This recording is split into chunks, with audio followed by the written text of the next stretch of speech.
think Bill Gates went to the president and said, you think, he was begging Trump to not release the files? Possibly. I know a lot of people on Wall Street that are begging for that. I mean, we hear them all the time. There's even been Democrats, like, this is the stupid part. Democrats in the House are saying, oh, let's release this. No. You guys are actually plotting to not release it because you're going to fucking judges through your PAC committees and Democrat chills to try to block the release of it. So I'm confused. With the Democrats, they really don't want it released because they know that it's going to excoriate them. They know that they have players in it. I mean, you're going to have Soros in there? Like, I mean, let's not kid ourselves up. You've got Soros, and there is a lot of people like that want to suck. They wanted access to that money. You've got, let me see. Oh, Kamala Harris, I believe, part of that inner ring. She's got some acquaintances in there because she was asking for money. California, you got Newsom. Oh, Nancy Pelosi. Let's not leave the queen of the big tits alone. Like, let's actually put her on display and say Nancy Pelosi is involved in Epstein as well, because you know damn well that woman is all a money whore. She went around and gathered money. She could whip her votes, but she could also collect money, and she was a good fundraiser. And she was his biggest fucking draw. She went there and begged. She did everything. I'm willing to bet you there's probably a video of Nancy Pelosi going to town on Epstein. I'm sure Maxwell has that somewhere in the office. It's the only reason she's probably alive is she's just like, I have tapes. I have proof of all of you guys. Don't fucking eliminate me. Otherwise, I release this shit.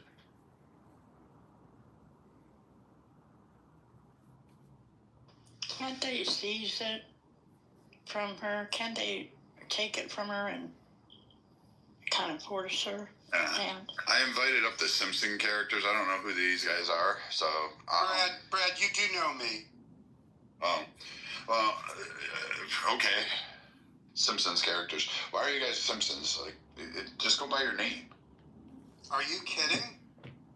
I do it. Let's just see. I've done it. So far, people have gone on this app and said horrific things about my daughters. You've got an Agent P who likes to go around on the app and say, "Oh, I was evicted from my home," which that never happened. Number two says that I murdered my wife. That never happened. So I mean, I still stay with my whole name and my whole chest. So I look at people like Agent P and I just go, yeah, single cell amoebas that are troglodytes on the app. They'll never do anything. They'll never achieve anything, and they'll never be listened to. I just look at their accomplishments and say, okay, you got the Aaron Burgers. He likes to do the same shit.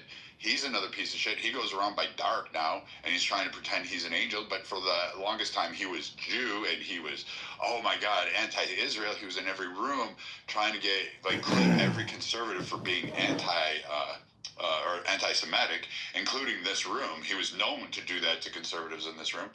And he thought he would have a fun day until he got clipped, until he got exposed, until he got caught lying with his whole fucking chest. And then it turns out he's fraudulent, working for fake climate change fucking bullshit. So there you go. And then he brags about how, he sat in front of a dais and was like, I'm changing the world. And in reality, he was just scamming from the federal government, your tax dollars. Okay. So there you go. But Brad, let's stipulate that people that use their real names are braver and stronger and more noble than people that are anonymous.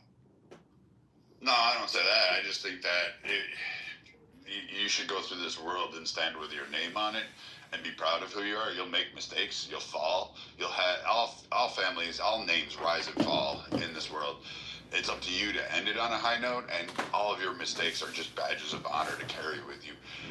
You don't learn from your victories as much as you do your defeats and your failings in life. And I'll never hold anybody back for failing. I'll never condemn you for that.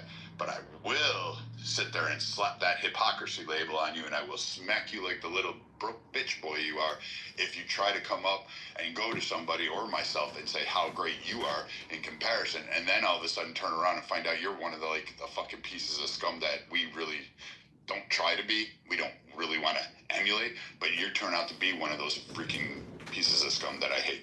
Okay, I agree, but I've been on Clubhouse since the very beginning, and I've always used different cartoon characters. I've rotated through 50 cartoon characters, and I've always said from the beginning, people who use their real name are brave, and what proves that they're brave is there have already been 3 murders of people who use their real name. So people who use their real name are choosing to risk their lives for the right thing, and I admire that. But I'm not going to. That's fine. But anyway, what was your point? Let's get back to the Epstein thing. Yeah. And who's Bart? Why does Bart have Will C upset? I know who Will C is, but Okay. Bart, why do you have Will C upset? I don't. First of all, Bart is my. Let me explain how I access Clubhouse, Brad. I'm going to try to be very brief. I have a Verizon iPad and a T-Mobile iPad, and the reception on one gets bad. So that's why I always have 2 cartoon characters in each room. One is Verizon, one's T-Mobile. But I want to address the Epstein stuff. I think that, first of all, there are certainly a lot of pedophiles in both political parties, a lot of rich pedophiles in both parties. However, I think a neutral, honest, ethical person would say that of the people on the Epstein list, most of them didn't do anything wrong. Most of them just wanted Epstein to donate money to their pet causes. That's why the head of Harvard and the head of MIT was kissing Epstein's ass, not for pedophilia, but because they wanted his money. Now, we as a society have to figure out how do we deal with a list where we know, let's say, 5 or 10% of the people are pedophiles, and we know 90% are innocent. And I don't know how to deal with that as a society, but that's what a grown-up conversation would be. I think a conversation that says every single person on the list is a scumbag who should be humiliated, I don't think that's a reasonable conversation, and I say that with respect. I would agree with you if we were in a normal political environment, but it seems that it's solely focused. Like, I'm well aware that Trump was on the airplane, well aware that Epstein has recorded and impugned and stated that, hey, let's stop at whatever his golf course is in New Jersey, and flew up there and went to go see Trump on a golf course. I'm aware that Trump didn't necessarily like Epstein. They ran in similar circles, but didn't really necessarily like each other. There was some disagreement or some disgruntlement where Trump threw Epstein out of Mar-a-Lago. That's been pretty prominent, and Trump hasn't really discussed on it. I am aware that Trump is the only one to sit down for a deposition. That's striking to me. That one is eye-opening and revealing if he's the only one to do so. He's also the only one named in depositions as not partaking in the events. So far on the ones accumulated and on the list and in the Maxwell trial itself, he wasn't listed. So I'm confused as to why everybody seems to zero in on Trump and the Epstein. Like, he made the promise casually. He didn't really make a promise. He casually inferred to it. But even if he doesn't release the Epstein list, Brad, let me try to answer you very briefly, okay? I don't think that any of the Epstein mud is going to stick to Trump, and I think it's for a reason that you've never brought up. To the best of my knowledge, you've never brought this up. The reason, and you're welcome to criticize me, but don't interrupt me, okay? The Democratic Party has a 20-year track record of inventing fake rape charges against Republicans, right? It's a very, very popular technique. The Democratic Party will find a Republican they don't like, they'll invent a rape charge. Obviously, they accused Trump of raping a woman in a dressing room, but more importantly, and it's easy for you to prove everything I'm saying, the Democratic Party decided to falsely accuse the Duke lacrosse players of rape. The Democratic district attorney knew they were innocent. He had ample evidence they were innocent, but he said, look, I'll get donations from rich Democrats if I prosecute these innocent people. So it has been absolutely proven that he knowingly prosecuted innocent little boys because they were Republicans and because it put money in his pocket. And then the final thing I'll say is you could Google a case called the Tawana Brawley case. In New York, the Democrats invented a false rape charge against some Republicans, and they were ready to put these Republicans in prison for life on obviously false rape charges. And you could go on and on and on. It's very easy for you to confirm. So I'm trying to be politically neutral. I know of zero examples of the Republican Party deciding to frame Democrats who are innocent of rape, but I know there's so many examples. So I think as Trump makes those cases well known, I just think none of this mud will stick to him, but I'm eager to hear people criticize. Hey, Gustus, how's it been? I haven't seen you in a hot minute. How you doing, my friend? Yeah, it's been a while, man. It's been a while. Yeah, just jump back in Clubhouse to see what's popping, and hear the hot takes from some of the smartest minds. So then I came in here. No, I'm joking. So cool. Nice to be. Good to have you back. We've had a lot of old school, like Clubhouse season 1ers and 2ers come back, and it's been interesting to see them come back onto the app. It's fall, it's midterm time. People are probably trying to figure out what's really going on in the rooms. I heard on your side of the pond, it's getting pretty dicey and exciting over there. Dude, oh my god, like what the actual fuck, bro, like it's just insane. You know, I actually left the United Kingdom. I've been living in Cape Verde. I've been living out in Africa for the past, I think it's about 12 months now, and I'm in Cape Verde at the moment. I'm probably gonna have a jet to holiday to like the Asia or something like that, right? Because I just can't be bothered right now with what's going on. Like I just no, I've had enough. The United Kingdom is a third world country. England is a third world country. If you say it's fallen to shit, basically. Sorry if I'm swearing, people. It's fallen to this. The nation itself is just deteriorating just rapidly. And I understand why the native British people are upset. Like it's not rocket science. But again, Keir Starmer is a joke of a prime minister. And I think either reform or even the socialists might have some bearing in the next election. So I don't know. It's interesting. Like you say, it's fine. Red, is it possible you would vote for Nigel Farage? I would vote for Nigel Farage. I would vote for him. It's actually possible that I would vote for. I'm a conservative, right? But I would actually vote for somebody like what's his name now? The socialist, white guy, Jeremy Corbyn.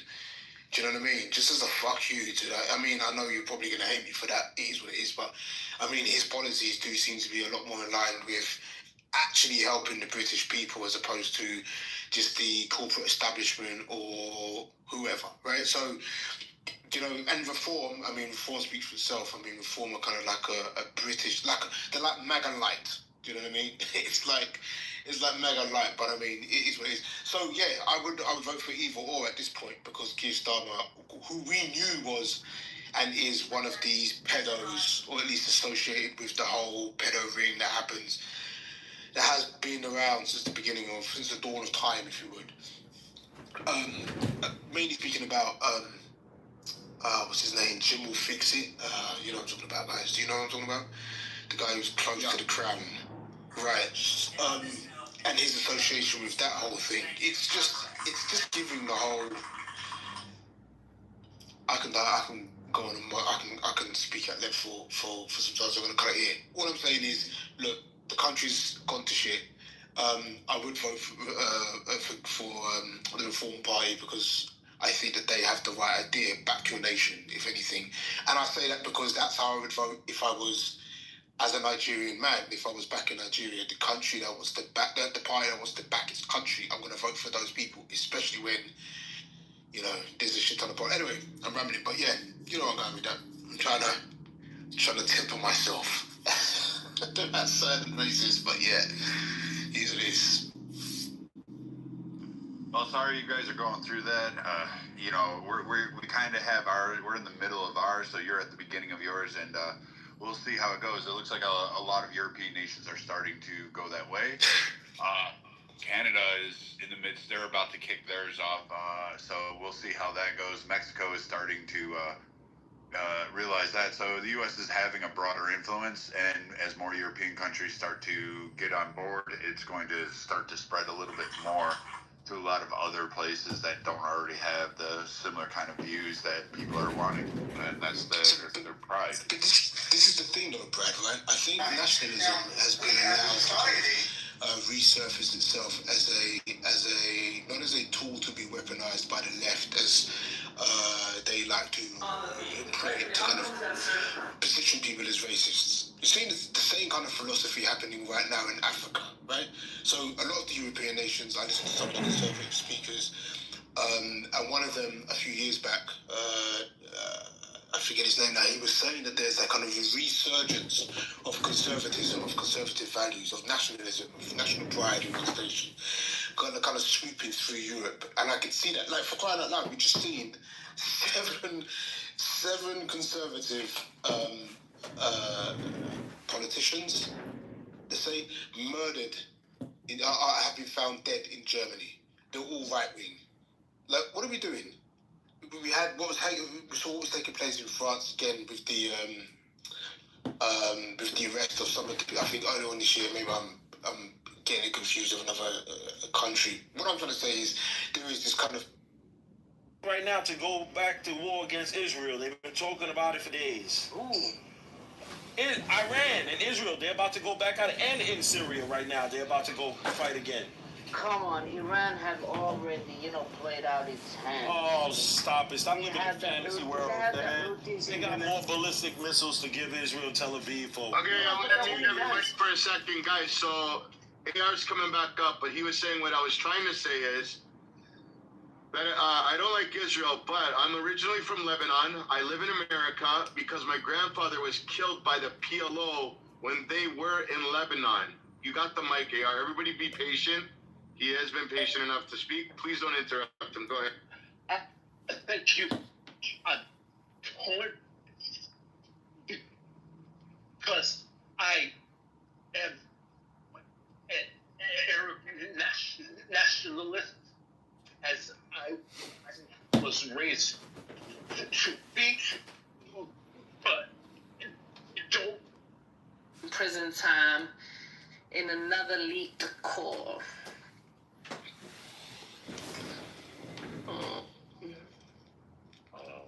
I think that's it for the celebrity hood talk. Gucci, I mean, Young Thug's been doing the most. Oh, I see mom's boyfriend fatally shoots 16-year-old who was returning home through a back door after mistaking him for a burglar. Oh, fuck. Bet he won't sneak out no more. Also, another video. Not a single woman was sitting at the White House meeting on women's health. All men. Sitting at a fucking table. All white fucking men. Sitting at a fucking table speaking on women's health. Interesting. No, man. I mean, I'm sure there's a way to defend that, right? What?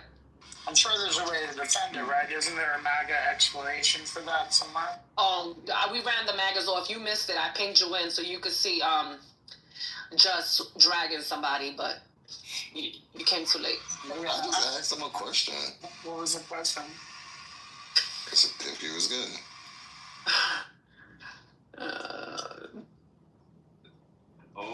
Was it Jamal? Was it Jamal? He didn't answer. It was E. Liddy.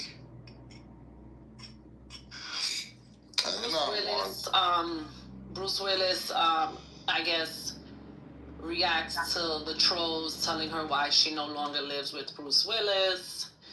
And, she moved to another home nearby with her kids during this, his dementia and stuff. Hey, quick question for you, Mel, because you're on top of it, but anybody else as well. Did anybody see the high school catfish thing on Netflix? High school. Yeah, and it has without National Guard support, and it's not going well. So two cities started two similar programs. One succeeded because of National Guard help. The other one in Philadelphia is not doing so fucking great.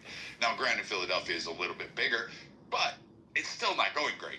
And we're having issues there with kids going to school. Trump's saying he's going to hit Chicago, possibly Memphis, and others. These are things I wanted to talk about because I think it is a concern. I do have concerns about National Guard being used and the way the left is trying to portray this. They're not coming in being authoritarian. They're not arresting people. They're not rounding up. They're just a show of force. And they're there as an assist in case of massive explosion of violence. So, such as, gunfights or a criminal that's tackling and destroying 2 or 3 cops. They're there to lend assistance as need be and to provide I don't want to say passionate crimes or acts, I forget the term for it, but just like non-premeditated crimes, like fist fighting or something along those lines, trying to push people, hurt people, drug dealers from, again, going after children. These are things that we can kind of block with the National Guard who's watching right there. It's eyes on them, and you're not going to fuck with a guy. And they're not walking around with AR-15s or any military scary assault weapons. They have a 9mm, and that's the extent of it. And maybe some mace, I think, and a couple of zip ties. Literally nothing more than what a police officer would carry. And I think these were good things. But today's news, we have the Epstein, and I'm going to post the article at the top. It appears the Epstein group, or at least some of the victims, are going to come together and release their own list. And I want to know what people's opinions are about this. I want to know why Democrats are really trying to toe a line on this and try to play it very finessing, when overwhelmingly their biggest leaders, their biggest donors, their biggest prominent names in their party are going to be on this list. Like, let's not forget that Trump was a Democrat. He was a Democrat donor. This is literally the list, if there is one. This Epstein list is going to be a Democrat donor list. It's going to be something Nancy Pelosi walked around with, like going, who can I get money from in the midterms? That's how I see it. But I'm willing to take on any arguments. Remember, this is the political compass. I am conservative. I am biased. So we are the owners of these houses. We make no qualms about it, but all opinions will be allowed to be up here. If you say some bullshit in the chat, I will smack you, or one of the other mods will smack you when they come in here, one of the administrators. Just know that I don't tolerate any anti-Semitism. I don't care what race you are, and I don't care who you call Sky Daddy. I don't care about if you're Muslim. If you're there, you don't want to hear my position on Israel and Palestine, because mine is completely different from everybody else's, and you won't like the outcome. And I don't care what country you're from. All I care about is the idea of this. So let's get this Epstein thing on the board. Since conservatives are consistently having to defend themselves over this, let's have this out. Should Trump release it? What do you think's on there? What do you think is really the holdup from just releasing the treasure trove of information? Did you get a chance to preview the 30,000 pages of documents that were just released? Are you excited, happy about it? So go ahead, Pepe, Alyssa, Joe, Red, go ahead.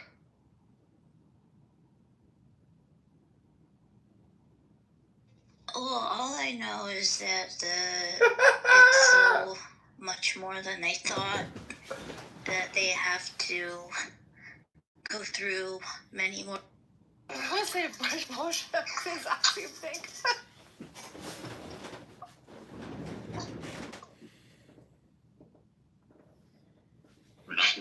Anybody in the audience want to come up? You guys welcome to come. Hey, what's up, Ronnie? How you doing there, bro? Hello, Ahmed. How are you? I'm good, okay. How are you? We were talking about BBC, how trustworthy the news agency is. Oh, not at all. Coming from a British person, yes, not at all. I find it, little bit, right? You could say they're pro-Pally like 25% of the time. It's very seasonal, in my opinion. Are you They look at where... Well, there's like Zionist support. The people who throwing blood on the BBC in London, they support it. I mean, it's a government-funded news organization. If it's government-funded, why the bias, though? Who runs the state politics? Yeah, but don't they lead? Jesus. Are you into like sympathizers, Moog? Is that what your name is, Moog or Moog? Are you like? What's wrong with being a homosexual? It's it ain't nothing wrong. They didn't have to have October 7th happen for that to happen. No, they couldn't. They needed a reason. That's why BB set this whole thing up. They had reasons before October 7th. No, they didn't. Obviously, No, they don't know. Yeah, they did. No, they they shot didn't. over 9,000 rockets into Israel in May 2021. So what? Forget That's about not, that? yeah, so what? And That's not a reason. That's not a reason. No one died. Yes, people did die. No, they did not, you fucking liar. People died. Go look at the casualties throughout the years of Hamas's missiles going into Israel. Guess what? Almost 95% of them get shot down by the fucking Iron Dome, you fucking liar. So this is one of the largest. Everyone knows that. Most Israelis get hurt because of the scrap metal. He's a fucking liar. And where does the scrap metal come from? It comes from the fucking rocket, you idiot. Yeah, they got shot down by the Iron Dome. Well, what do you want them to do? Let the rocket hit the fucking house? That's not the point. The point is that there is no mass. There has never been mass casualties because of Hamas's fucking missiles. Fucking retard. You are a retard. Stop trying to equate that those missiles caused thousands of deaths for Israelis. It hasn't. You're a fucking idiot and a liar. Resistance, how many have died due to the rockets that Hamas shot? Can you hear me? Probably less than 100, probably. I'm going to go do the research now. Can you hear me? Do it. Come back. Hello? And post it. It doesn't matter if it was 100 or it's 1. It's still a fucking act of war. You don't shoot rockets into a sovereign nation. He doesn't understand that. Yeah, I can't speak over people, but yeah, it's one of the dumbest things I've ever heard. One of the biggest excuses I've ever heard, that it's okay because Israel has the Iron Dome to defend itself, that it shouldn't be able to retaliate against anybody else because they don't have an Iron Dome. It's so stupid. It's so stupid. Who says that Israel couldn't respond? No one said they couldn't. You idiot. Like you literally just said. You're an idiot. You're an idiot. Okay. So fine. Israel really should have just blown Hamas out and just should have just blown Gaza out of the water, just like pushed it into the ocean. Much family left Lebanon because they tried to blame my family for the fire against the United States of America, Donald Trump. All right, let's enact the 25th Amendment, take away his fucking phone, and that's it. Yeah. Amen. Because this shit is the kind of shit that you're fucking drunk and stoned and you're tweeting from underneath your covers. But there isn't a nation he didn't. Hold on, Alyssa. There's not a nation he didn't drone strike, and he drone struck an American without due process, waiving constitutional rights. So I have issues with Obama, like on his bullshit, but not saying he's gay or transsexual. That's just not me.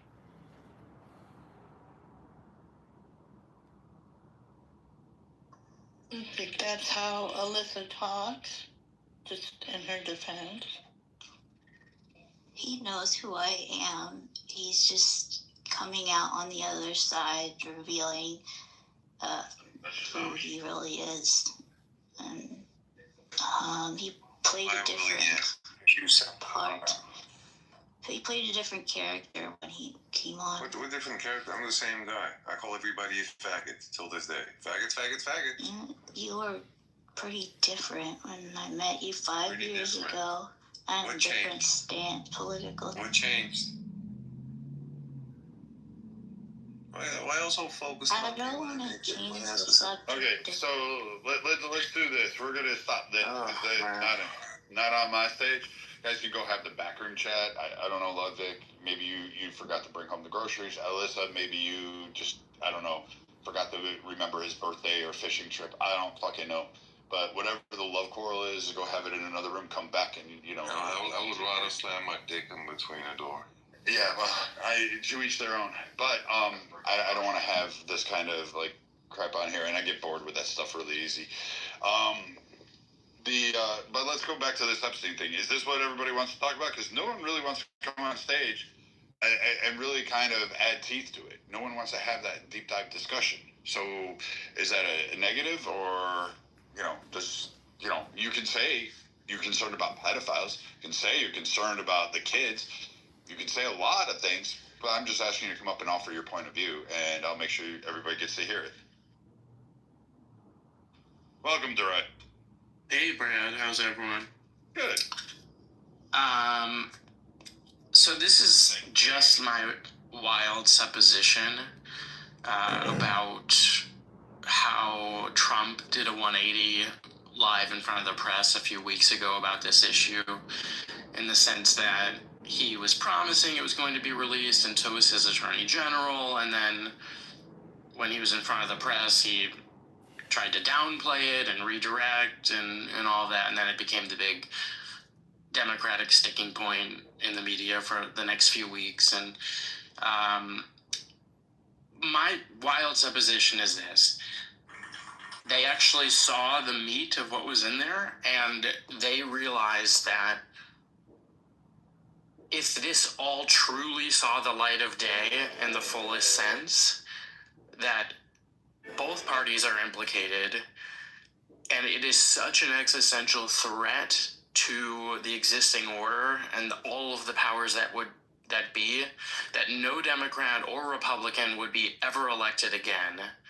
And he was basically told that if you release this, our entire system will come down because they're all implicated.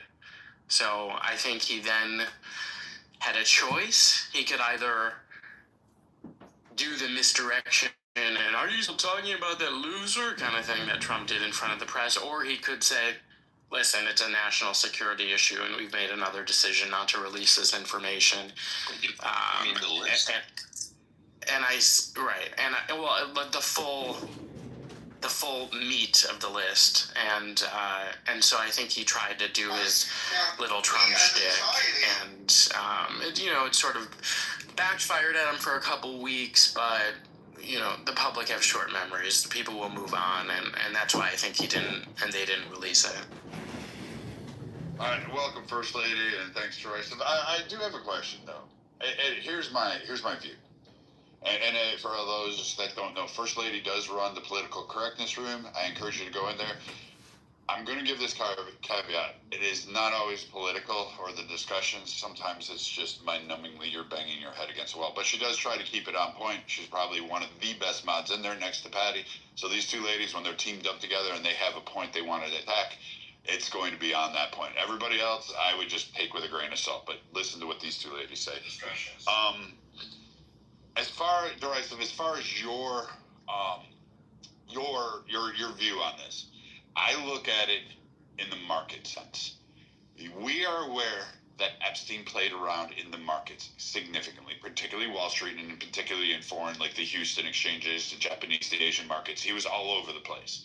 We're aware that he miraculously somehow put together billions of dollars, but no one knows necessarily where all those funds came from, how those sources are, so he had to make it up in where would be Wall Street's. My feeling is on the Epstein list is something akin to what you're hitting on. I think what we would see, it would be a huge financial collapse.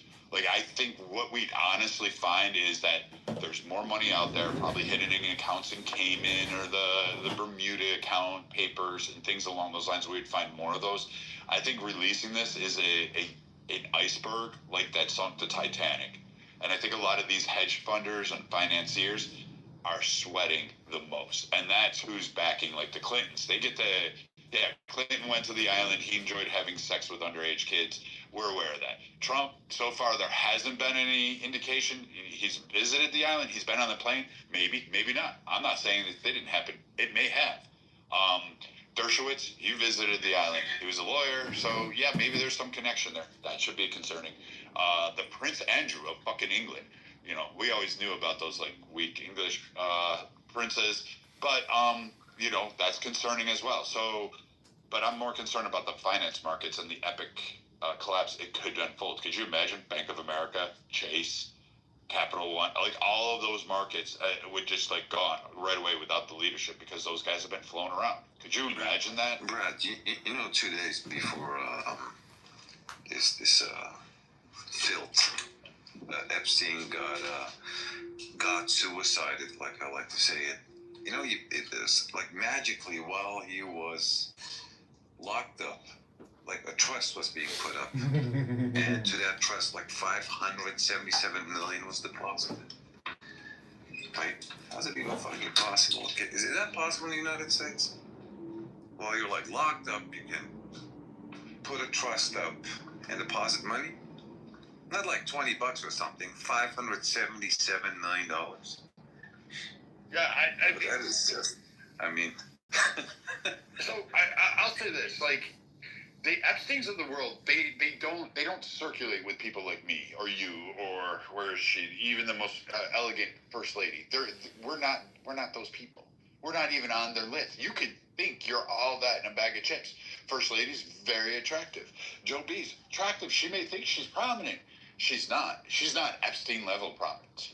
We don't run in those circles. That circle is really small, really tight, and it's really finessed. And there's usually two factions, a little bit on for the cameras and for the public, but generally it's all one circle underneath, and it's literally that 1% of the world. Trump, Epstein, they radiated around that. They ran in those fields. They're with them with the Buffett and the Soros and the Bill Gates and et cetera. Give me the other ones. The princes from whatever Nigeria that only needs $500 million or whatever needs $500 to reach $500 million, and you'll get your gems and your stones. Like all of that shit. These guys don't operate around us. We're their market. We're their cash. They're looking at us as like, how do I get their money into my pocket? How do I do that? And they are looking at us that way. We're their cattle, so to speak.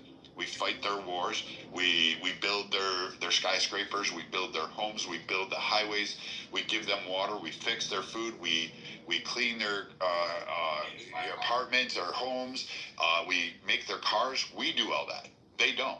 All they do is fund us with money, and we partake in that society, and then they try to figure out a way to get that money back. These guys don't fucking operate normally, and it's so small. I would expect, like in Epstein and Clinton, they all run, and those politicians, those are all just parasites on them.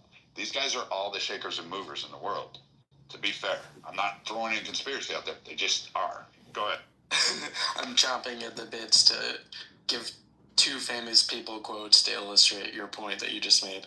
George Carlin, it's a small club and you ain't in it. And then Dave Chappelle to an audience, y'all just think you're white people, but you don't actually meet the real white people until you make $100 million. Wait, is even in that circle 100 million a lot of money? I mean, it was a joke. I'm not get thinking the point. Yeah, I get what you're saying. It's like it's too weird, man. Like if they can't release that list, right, it gotta be really fucked up. Right? Like even the house of Epstein, right? $80 million mansion, the most expensive house in at least in the upper north of New York, that he got for $1. You know, they got our dear friend from J.P. Morgan that wired him, I believe it was $150 million.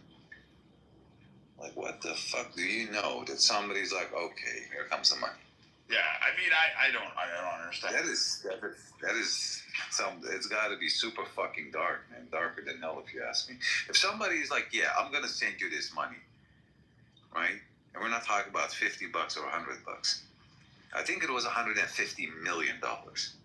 By the way, Jeffrey Epstein's best friend, Jean-Marie Luc, was locked up in France, arrested, suicided in the same way as Epstein. I don't know if anybody knew this, but it's got to be really messed up. That's where I'm at, but whatever the fuck that means. I hear you on it, and I don't discount the facts. Like, I mean, there is some. I firmly believe Epstein was killed. I don't buy it. But I want to get First Lady in here because she's just sitting here quietly, acting all cute and stuff. First Lady, what do you think about this? Where do you think this is going to eventually end up? Ludwig, don't laugh at him. He's crazy. No, he can't afford his medication anymore. I can't afford my medication. What are you talking about? Fuck you, Brad.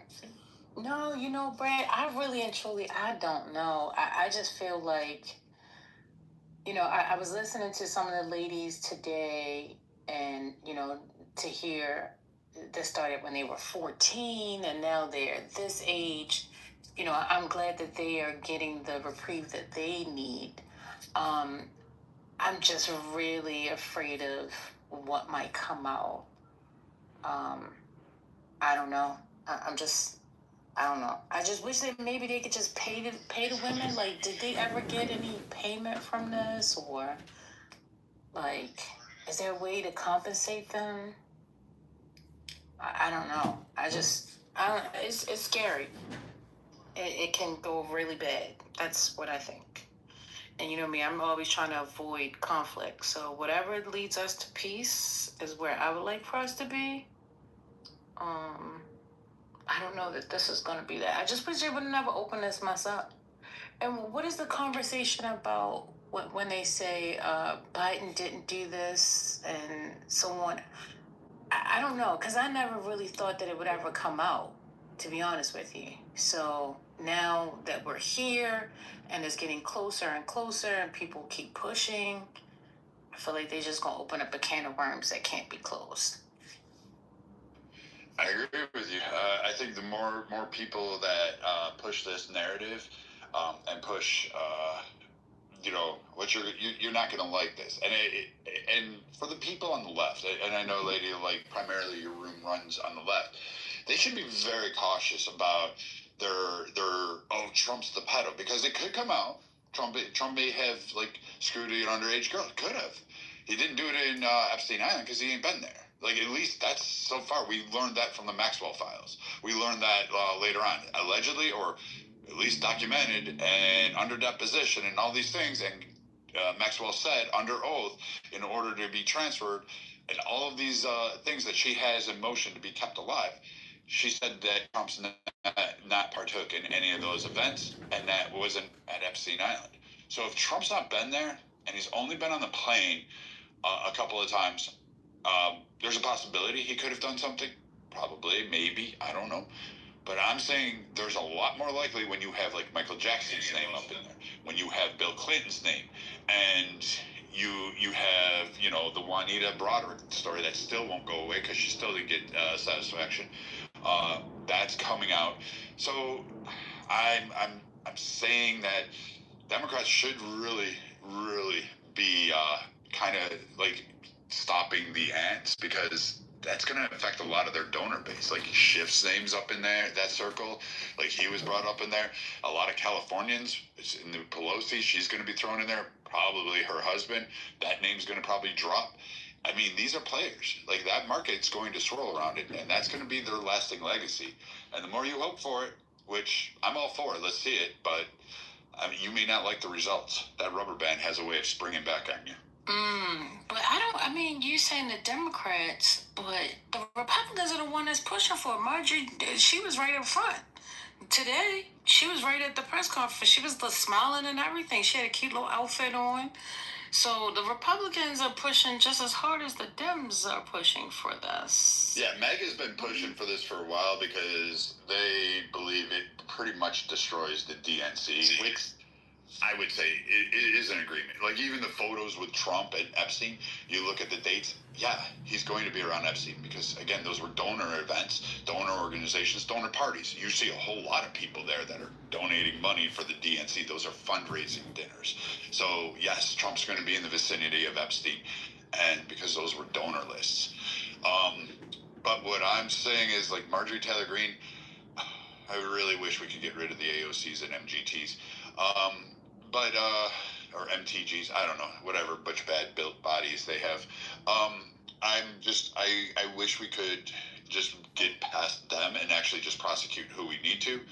But Marjorie Taylor Greene's going to have a point. She's going to be cleaning this. She can go out front, and she represents a good, significant portion of MAGA, and she's going to go to the two because they want it. They want it. That's who really wants it, not the whole Republican list, because they also know there's a lot of financiers that they have to go to for money. And that's going to hurt. That's going to really hurt. Did you listen to Marjorie Taylor Greene last week on the Megyn Kelly show? It was either last week or the week before. No, I'm sorry. You'll have to give it to us. I'll listen to it now if you have it, or if you just want to recap it. Well, she had her for the whole hour. It was just a one-on-one interview for the whole hour. So they went through a range of topics. And Marjorie Taylor Greene, I've never heard her sound more with it and current and smart and, in a way that it goes against the popular perception of her. So it was a great interview. Do you want to give us what did she say on it, in relation to this point, or? About the Epstein stuff, I don't remember specifically, but I would still recommend the episode. Okay. Nice. But I'm still wondering, because when I look now, even the list of the statements by the survivors today, with Marjorie Taylor Greene there, I'm looking and I'm like, I mean, you got Massey filing the discharge position.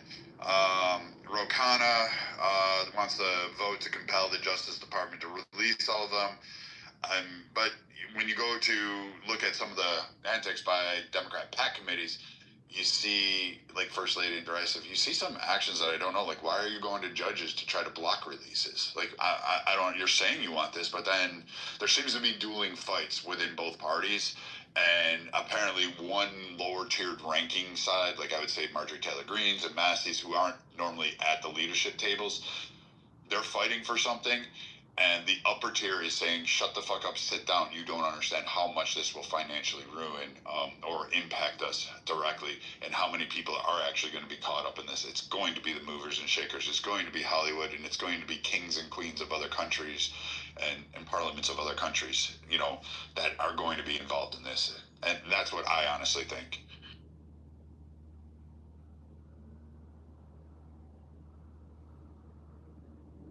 Yeah, that has to be part of it too. Just that they would have to spend a ton of political capital to release this, and probably not receive any huge benefits to them, and it would probably upset many of our allies also. But what I'm saying is, Marjorie Taylor. But I'm trying to think, Trump could drop this on his last day in office, just automatically release this all the way out. I wonder if he's using, and I'm going to say this, Trump is really good at branding and marketing. He knows how to play these hit pieces. A lot of people have forgotten that when, the Billy Bush tape dropped, people said that was the end of Trump. His popularity dropped, blah, blah, blah. Then the next thing you know, Trump comes out on stage with all of the victims, all the rape people, right in front of Bill fucking Clinton, and basically slaps that in there. So that's pretty impressive.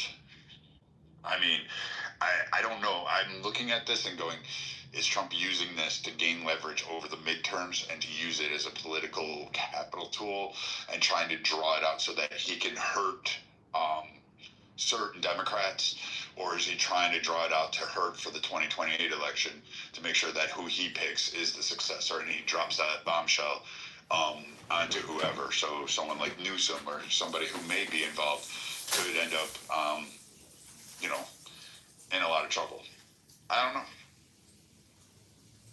What do the rest of you guys think? You're all in the audience, really quiet. Usually you guys come up on stages. What's going on today? Is it my presence? It's me. Nah, that's why. No, it's not you. It's just something's weird today. This topic alone, people don't want to touch. I don't. I want to avoid it as much as possible. I think the more we talk about it, the more people get excited about it. Everybody was foaming at the mouth. All the Epstein files coming out the mouth, coming out the mouth. I'm like, oh my God, whatever. So people just, I don't get it. I don't get it. Yeah, I don't either. I've heard people come to me, Trump's a pedo. Really? Where's that conviction case? Where's that proof? Where's that? Well, I don't have anything, but he won't release the files. There's lots of reasons why presidents don't release the files. Fuck. Obama didn't release a shit ton of files. We asked for the JFK files, and those never got released. That was starting. We asked for the Iran-Contra files. Those never got released. That happened under Clinton. So, I mean, we always have files that are never always released. We always ask for information. Presidents promise something.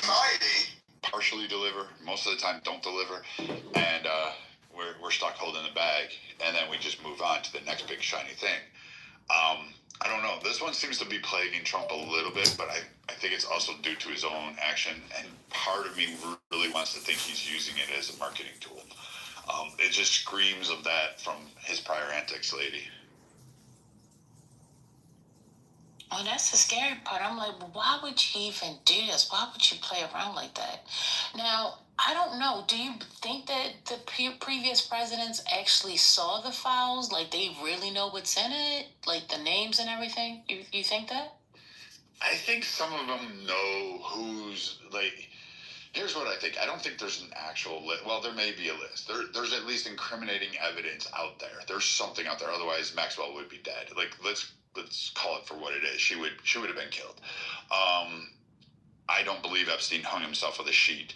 That stuff's not really happening. And I think, honestly, there's something that's at least evidence enough that protect her and give her some kind of leverage against other people.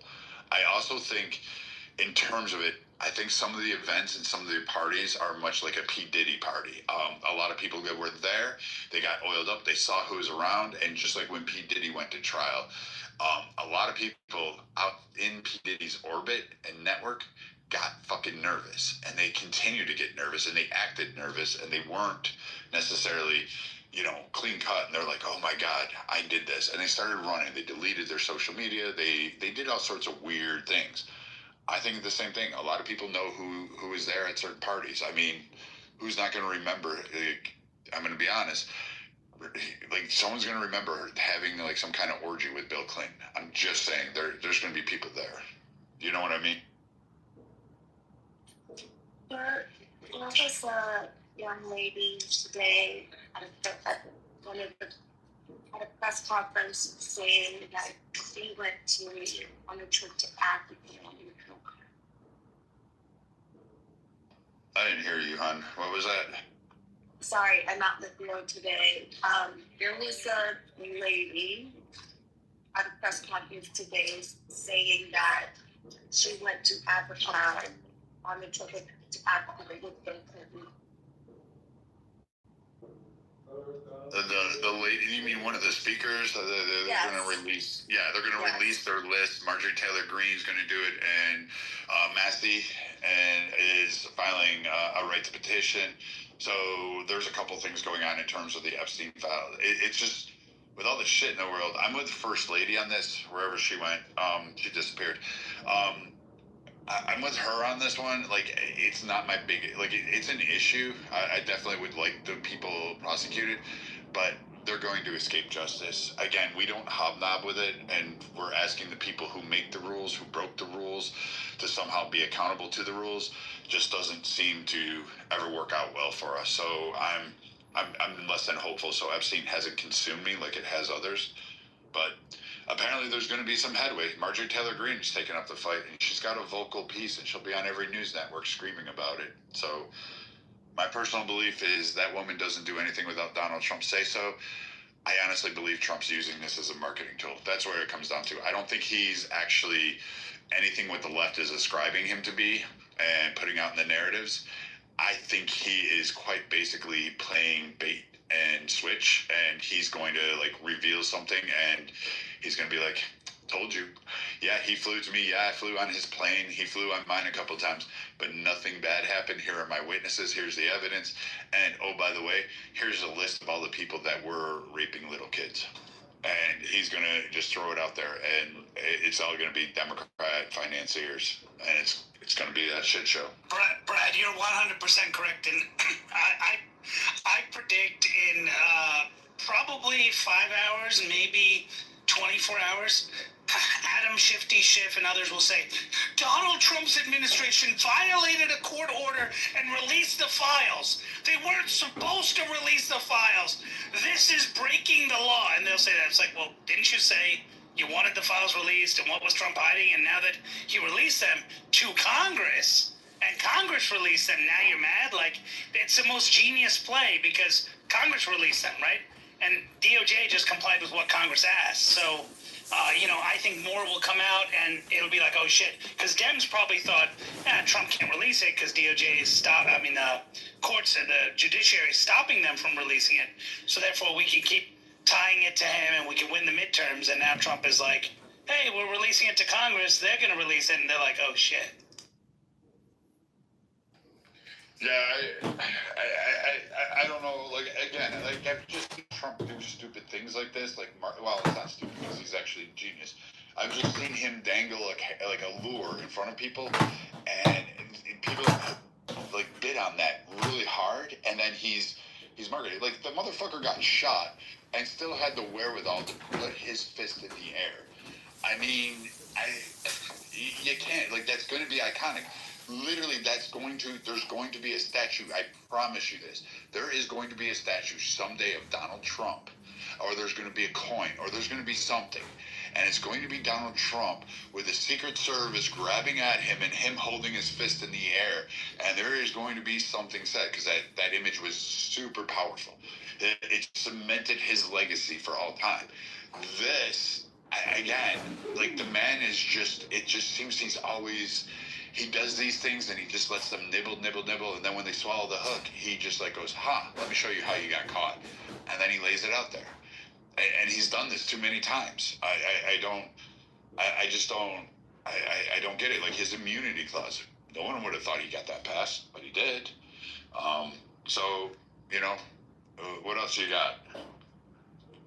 Did you see the NBC, I think they met some of the victims and they did this sit down. They said, the President of the United States, did you see his name mentioned in any inappropriate acts or anything? And they all said no. Did you see that video, Brad? And they all said no, we haven't. And like the host was shocked. She was like, I think it was today. Yeah, and that's not the first time Trump has sat down with the deposition. So, I mean, I'm always confused by this shit, like where people think, Trump is this one. And the left going out and screaming, oh, Trump is the pedo. You can't. You don't have it. You don't have the evidence. Just like people are saying, oh, he's a rapist. Okay, where's his conviction for rape? Oh, you mean the tale where he had to pay, and that's still going through all of its areas? Had to pay that woman for her 20-year late attack, where she made a story up about how he bought out an expensive market store in New York City in the middle of the week, told everybody to leave, and then somehow grabbed her, threw her in a changing booth, and forcefully entered her. And you'll have Democrat shells saying that this occurred and this is rape and proof positive. But magically, there's no cameras. The woman never reported, which, to be fair, women oftentimes do not report all incidents of sexual assault. But then, this woman sits there and hides under a Democrat shill PAC person who's backing up anything anti-Trump, and gets her to pay for her entire lifestyle, pay for her lawsuit, then petitions the Democrats in New York State and City to change a law so that they could go after Trump and file this to extend it and not approve it for anybody else, and then retract the law. I have an issue with this. When we're just making up laws to target somebody, this just seems like theater. And it's not the first time Democrats did this. They did it with a Supreme Court pick. I think Trump just plays them, and then he's got to do a coup de grace soon, because, the Democrats are really swallowing this hook, and they're about to eat it. And I don't know why he's waiting so long to pull the trigger, but go ahead. So, excuse me, please pause. Your title, Epstein Files, looking like a DNC journalist. What does that mean? Has any names on the side? I've been traveling and I'm out in the field today, so can you explain the title? Yeah, so Epstein, the victims held a conference today. There was some movement. There's going to be 30,000 files released today, or 30,000 documents released today, or maybe yesterday they were dumped. And then Massey's going to petition for a right to pursue. Then you have Marjorie Taylor Greene going through. and it looks like the list, or what people are calling out the names, it seems more like prominent Democrats, like Bill Clinton, Prince Andrew, except for Donald Trump and Ellen Dershowitz. You got Copperfield, Jean-Luc Brunel, French modeling scout, Michael Jackson. These are all Democrat primary players. And then you have the list from the Gouffre lawsuit against Maxwell. And that listed out some prominent movers and shakers in that orbit. And let's not forget, Trump at the time was a Democrat. So, I mean, the only one that was really surprising to me was, Hawking. I'm still confused on that one, but even he was thrown into that list of names. So there seems to be a lot going on in terms of movements with the list, and I just wanted people's take on it to offer me anything about the Epstein files they want to do. Okay. Thanks.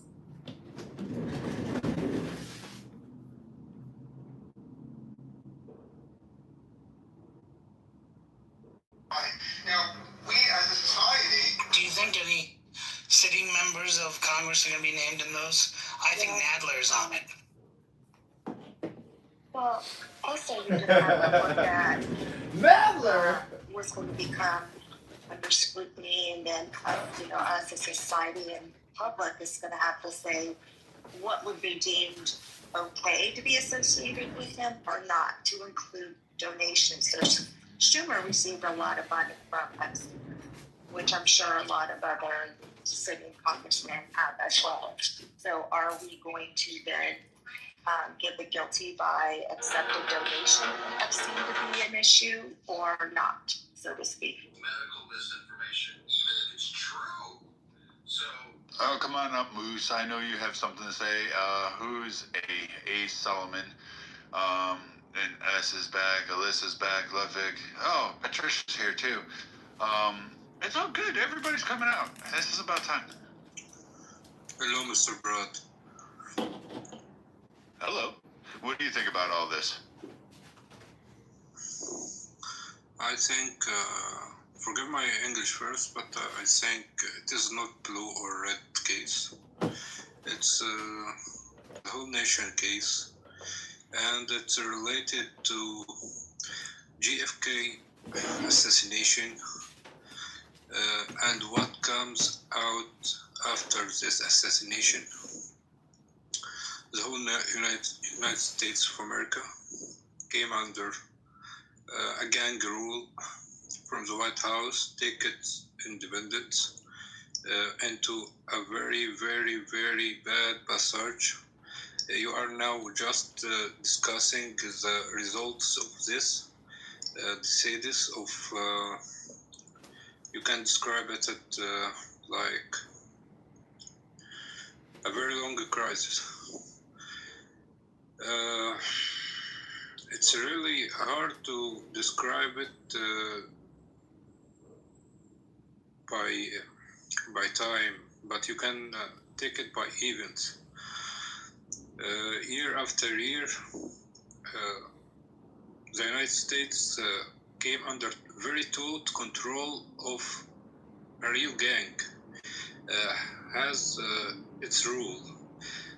And its rule now is coming in opposite with the real constitution of the United States of America and what were being the end of the independence wars.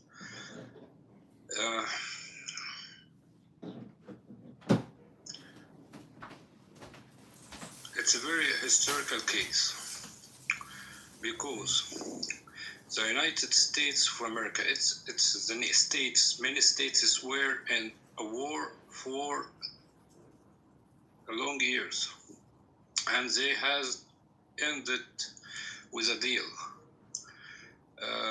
The West and the East and the North and the South, they got a deal to make a real one country, big and strong.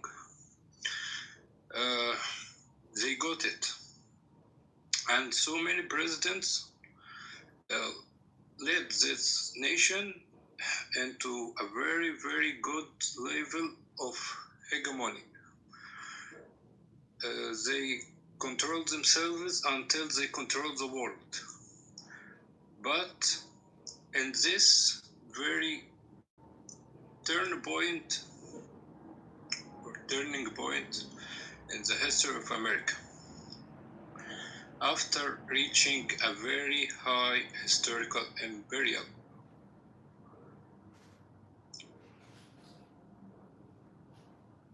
I don't know where it exactly, but I can mark it with Mr. Ford, who created Ford for cars. We talk about this point.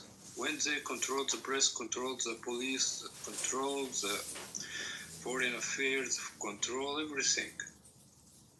And for last step, control the Congress. You can call them IPAC group as they will, yeah. But those guys has an opposite party right now. I can talk a little bit about them if I'm not taking anyone's part to talk. No, like that's good for now. I could try to that. And forgive my English, please. I'm just. No, you're fine. We understand. Thank you.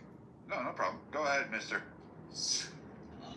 Yeah, I think it's very rare, and it's fascinating how some people just walk out of their butts when it comes to regarding to foreign funding. I think we just heard someone who just blamed APAC, which is number 20 on the list of campaign funds. And these are the types of misconceptions that I feel like we generally continues to go through because of propaganda and misinformation that people just blab out, thinking they're right, even though nobody really could understand with his accent. And people, especially from outside the United States, would love to put pressure on Americans and tell them lies, because for them, they just like to see Americans fight and cause that civil conflict within each other. And it's a prime example why foreign nationals shouldn't be really speaking about America. And in regards to the room title, Jeffrey Epstein, I understand what Jeffrey Epstein did was wrong, and did he have nefarious reasons or maybe blackmail people? I have no idea. But at the same time, we still see people glossing over themselves when they talk to Tates, where in reality they're still alive, still committing the crimes, and nobody's actually focusing on what's happening currently and dwelling on things that happened in the past where we can't really physically change. And maybe we could put some reparations to the victims. These are things that I don't even ever hear. It's more or less like who we're gonna catch with their names, rather than giving the victims, who are the only people that are valuable in this conversation, and giving them an opportunity for what they went through. And I think that's more or less what I really wanted to say, because in reality, there's these pedos all over our country doing all these types of crimes, and not many people even care. And to sugarcoat it on these elites, we know it happens. It's still currently happening, as you mentioned with P. Diddy. These things are way too rampant, and if we actually wanted to stop something, we should, and we should do it for the people that are alive rather than people that already died. I agree with that. And what do you think is going to be the outcome of this, Mark?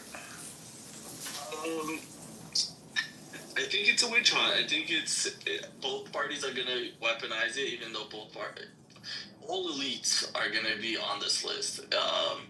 We've already seen a lot of left-wing, but Bill Clinton went into business with this guy for many different reasons, and I won't put anything past the Clintons. And to be honest with you, I don't think we'll ever. I think it's more like a red herring where people just like to talk about it, but doesn't actually change anything down the line. Nothing would happen, even if we do know or we don't know anything. Nothing's gonna actually happen to your average Joe. What would you think, like, on this list? Like, I mean, obviously there would be implications. Like, Epstein has his connections. You know, he's going to have a lot of, like, more liberal-minded, like, you know, Merkel's Germany. You know, England, he's going to, like, we're well aware there's a prince on there. I'm pretty sure if there's a prince on a list to Epstein Island, I'm pretty freaking sure that there's going to be other more prominent leaders. There's, you know, going to be people from Israel, maybe Egypt, I guess. You're going to have a lot of Middle Eastern connections there. You're going to have a lot of European connections there. You know, there's even the Trudeau connection. So all of this is starting to kind of, I mean, from a security asset, for national security, I do see that there's a danger in this, that this can spiral out of control if it's not actually done the correct way, which a lot of people will say that's not how we should do it. But, I mean, we really don't want to go to wars with a lot of nations, and we don't want to lose some of the things that we have going on currently and what we have built in the past to be implicated. Not excusing the behavior, but I mean, I just don't see how we're going to go snatch somebody from, say, Italy, or, you know, go snatch Prince Andrew. We're not going to get that person. You're not going to get justice from Prince Andrew. I'm just letting you guys know. Exactly, Brad. This is why all along, you know, they investigate. If they don't tell you, the normal person, what the fuck they're doing.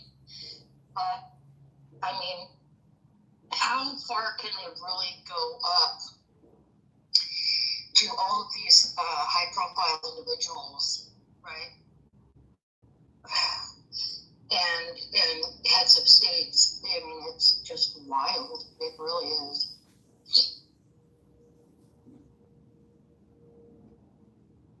Yeah, Marty, what do you think?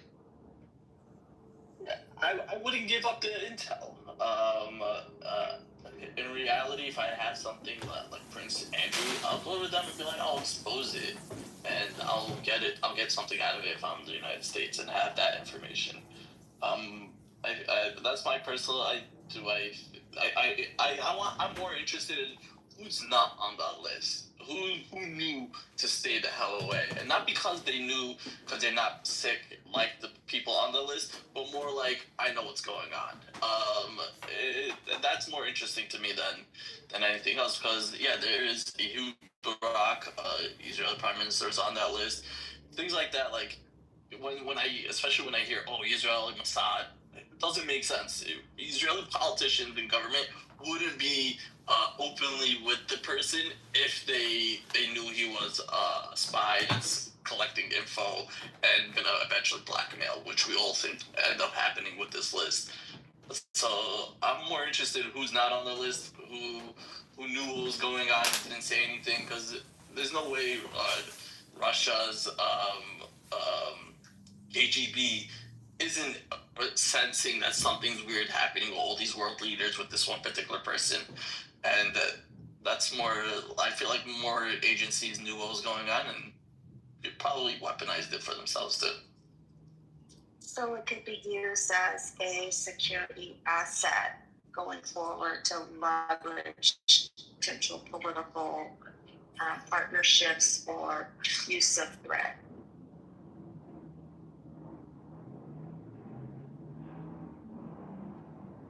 Yeah, exactly. Like, I think Russia, KGB would weaponize the crap out of it. They would get a sniff of it, and they'll use it for their advantage. And do we know any Russian politician or Soviet Union politician who was on the list? I don't think we ever even heard a peek of it. Hey, Patricia, I gotta take a call real quick. You guys keep going. Feel free to deviate to another topic if this one just draws out and nobody really wants to comment, because it does seem to, all these Epstein ones, once you get past the attacks and you start getting to the meats and potatoes, they just seem to die out, because even those that are on the left, they just go Trump's a pedo, and that's all they got.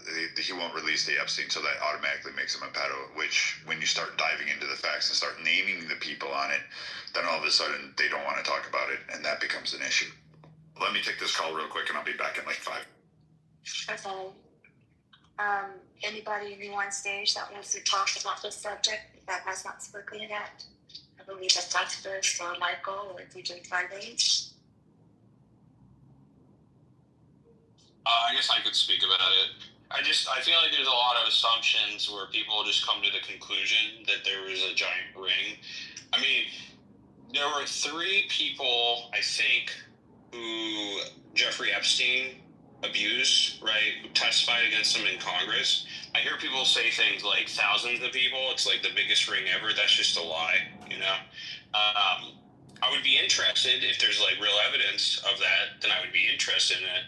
But it just seems like people have just built and built and built on this. And it's to the point that like when you know the Democrats, right, this has always been kind of a Republican talking point. When you know the Democrats are at the point that they just keep repeating it, you know that they're cynical about it, right? Like the only people that we know who may have been, you know, visiting the island are like far left Democrats, right? From both America, the UK, Israel, you know, all the countries involved, it's their left, right? They're liberals.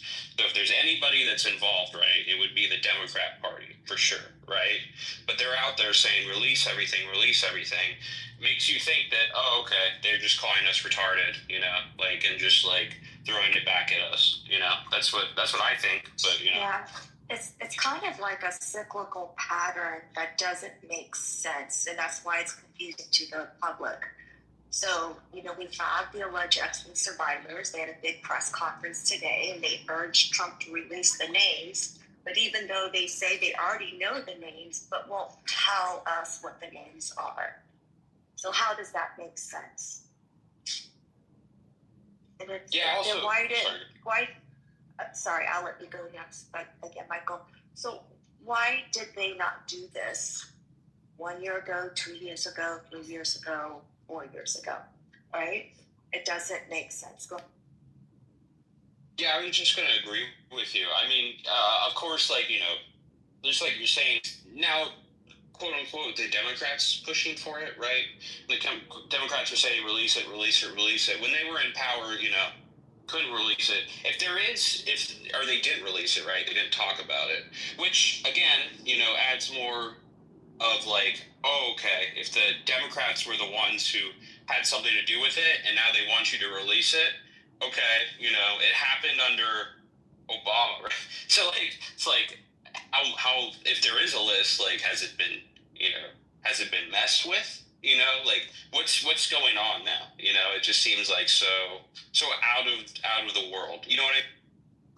Yeah, it's almost like we are now, since it's been so long and that it's changed administration hands, how much of that list has been tampered with and how much actually can be validated via truth instead of bullying to be one political side or the other.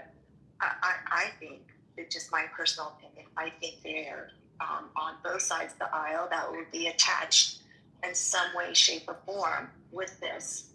You know, predatory behavior is not just Republican or Democrat. They're just sicko humans.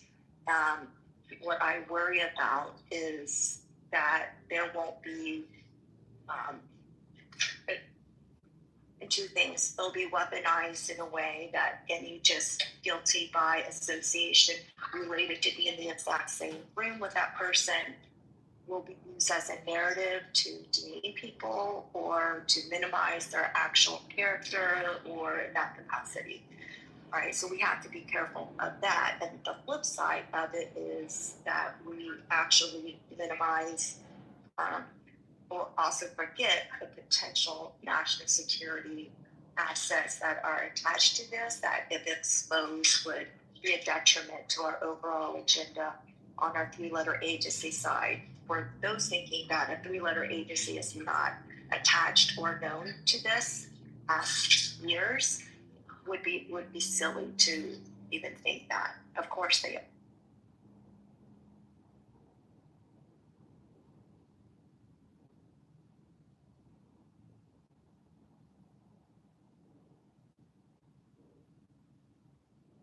Augustus, if you're there, what do you think about this? Honestly, like, it seems to me that, like, this is just,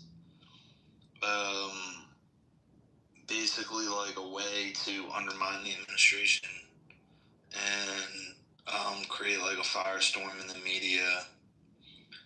It's the perfect formula to do both.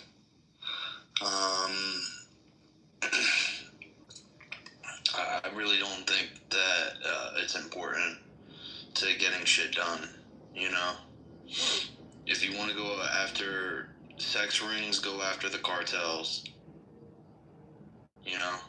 They're fucking putting razor blades in kids' mouths and raping them at the border. You know? But that's just my take.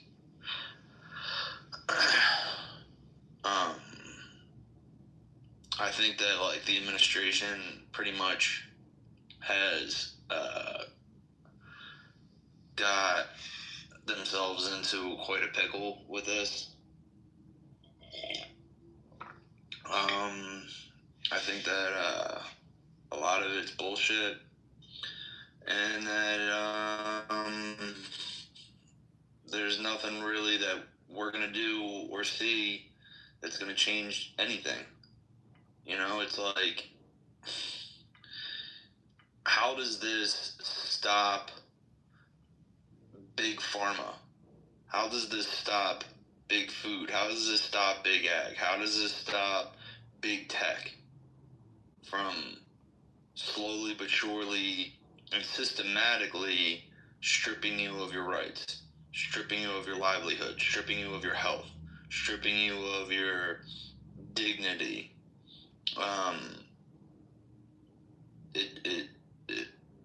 This is a distraction.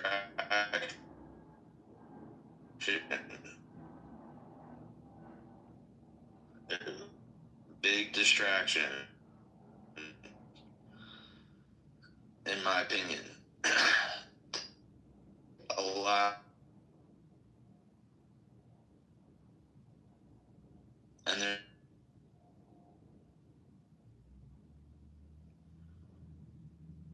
migrants or illegals that have come over the border. Where are we at with that?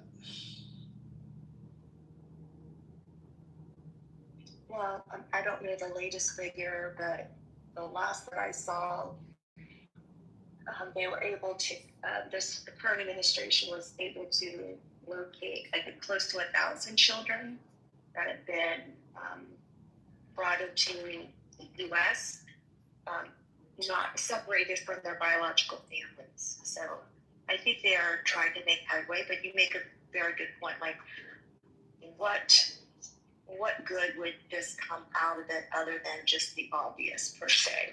Like, is this a distraction? And I don't know. I think what's frustrating a lot of Republicans is the fact that we ran on this. Yes, we'll release it. Yes, we'll release it. But nothing that has been released, or in my opinion, that will further be released would be good enough for the Democrats or anyone that's looking for the release of information. Like, they're actually looking for a little black book with some sort of mafioso movie or a damn movie of, clients that did this and the actual terrible acts that they did. Right?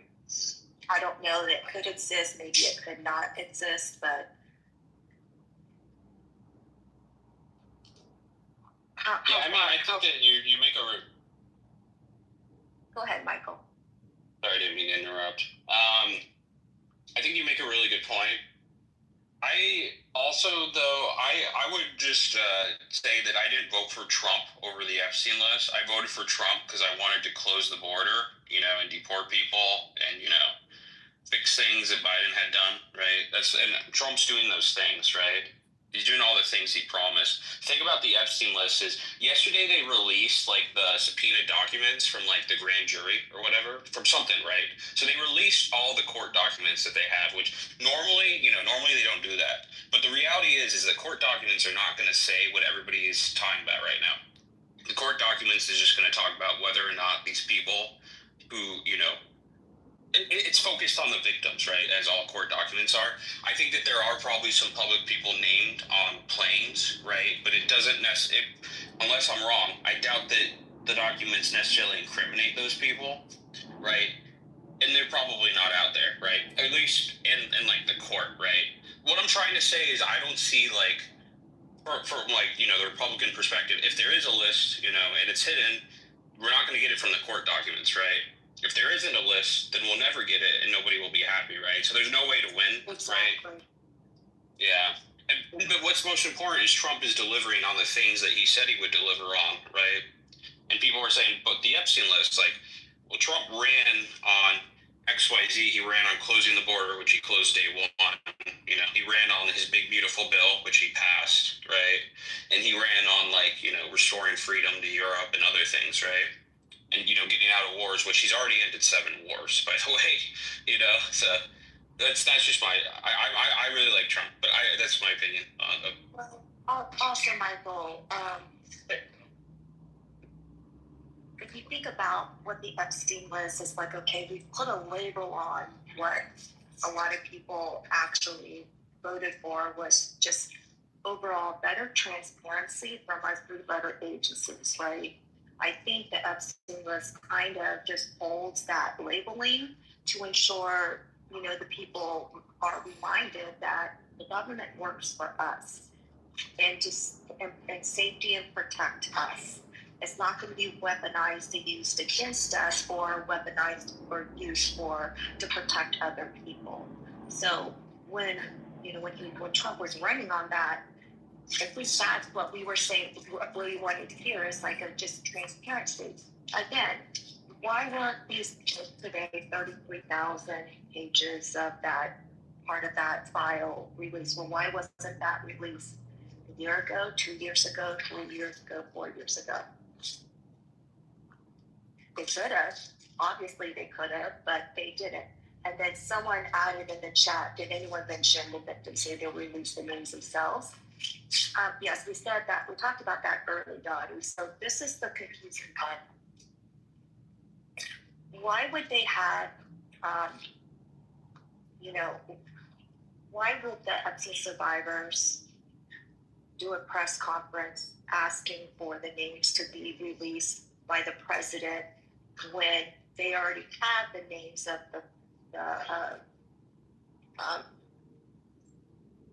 of those who were attached to Epstein, but they haven't shared them yet?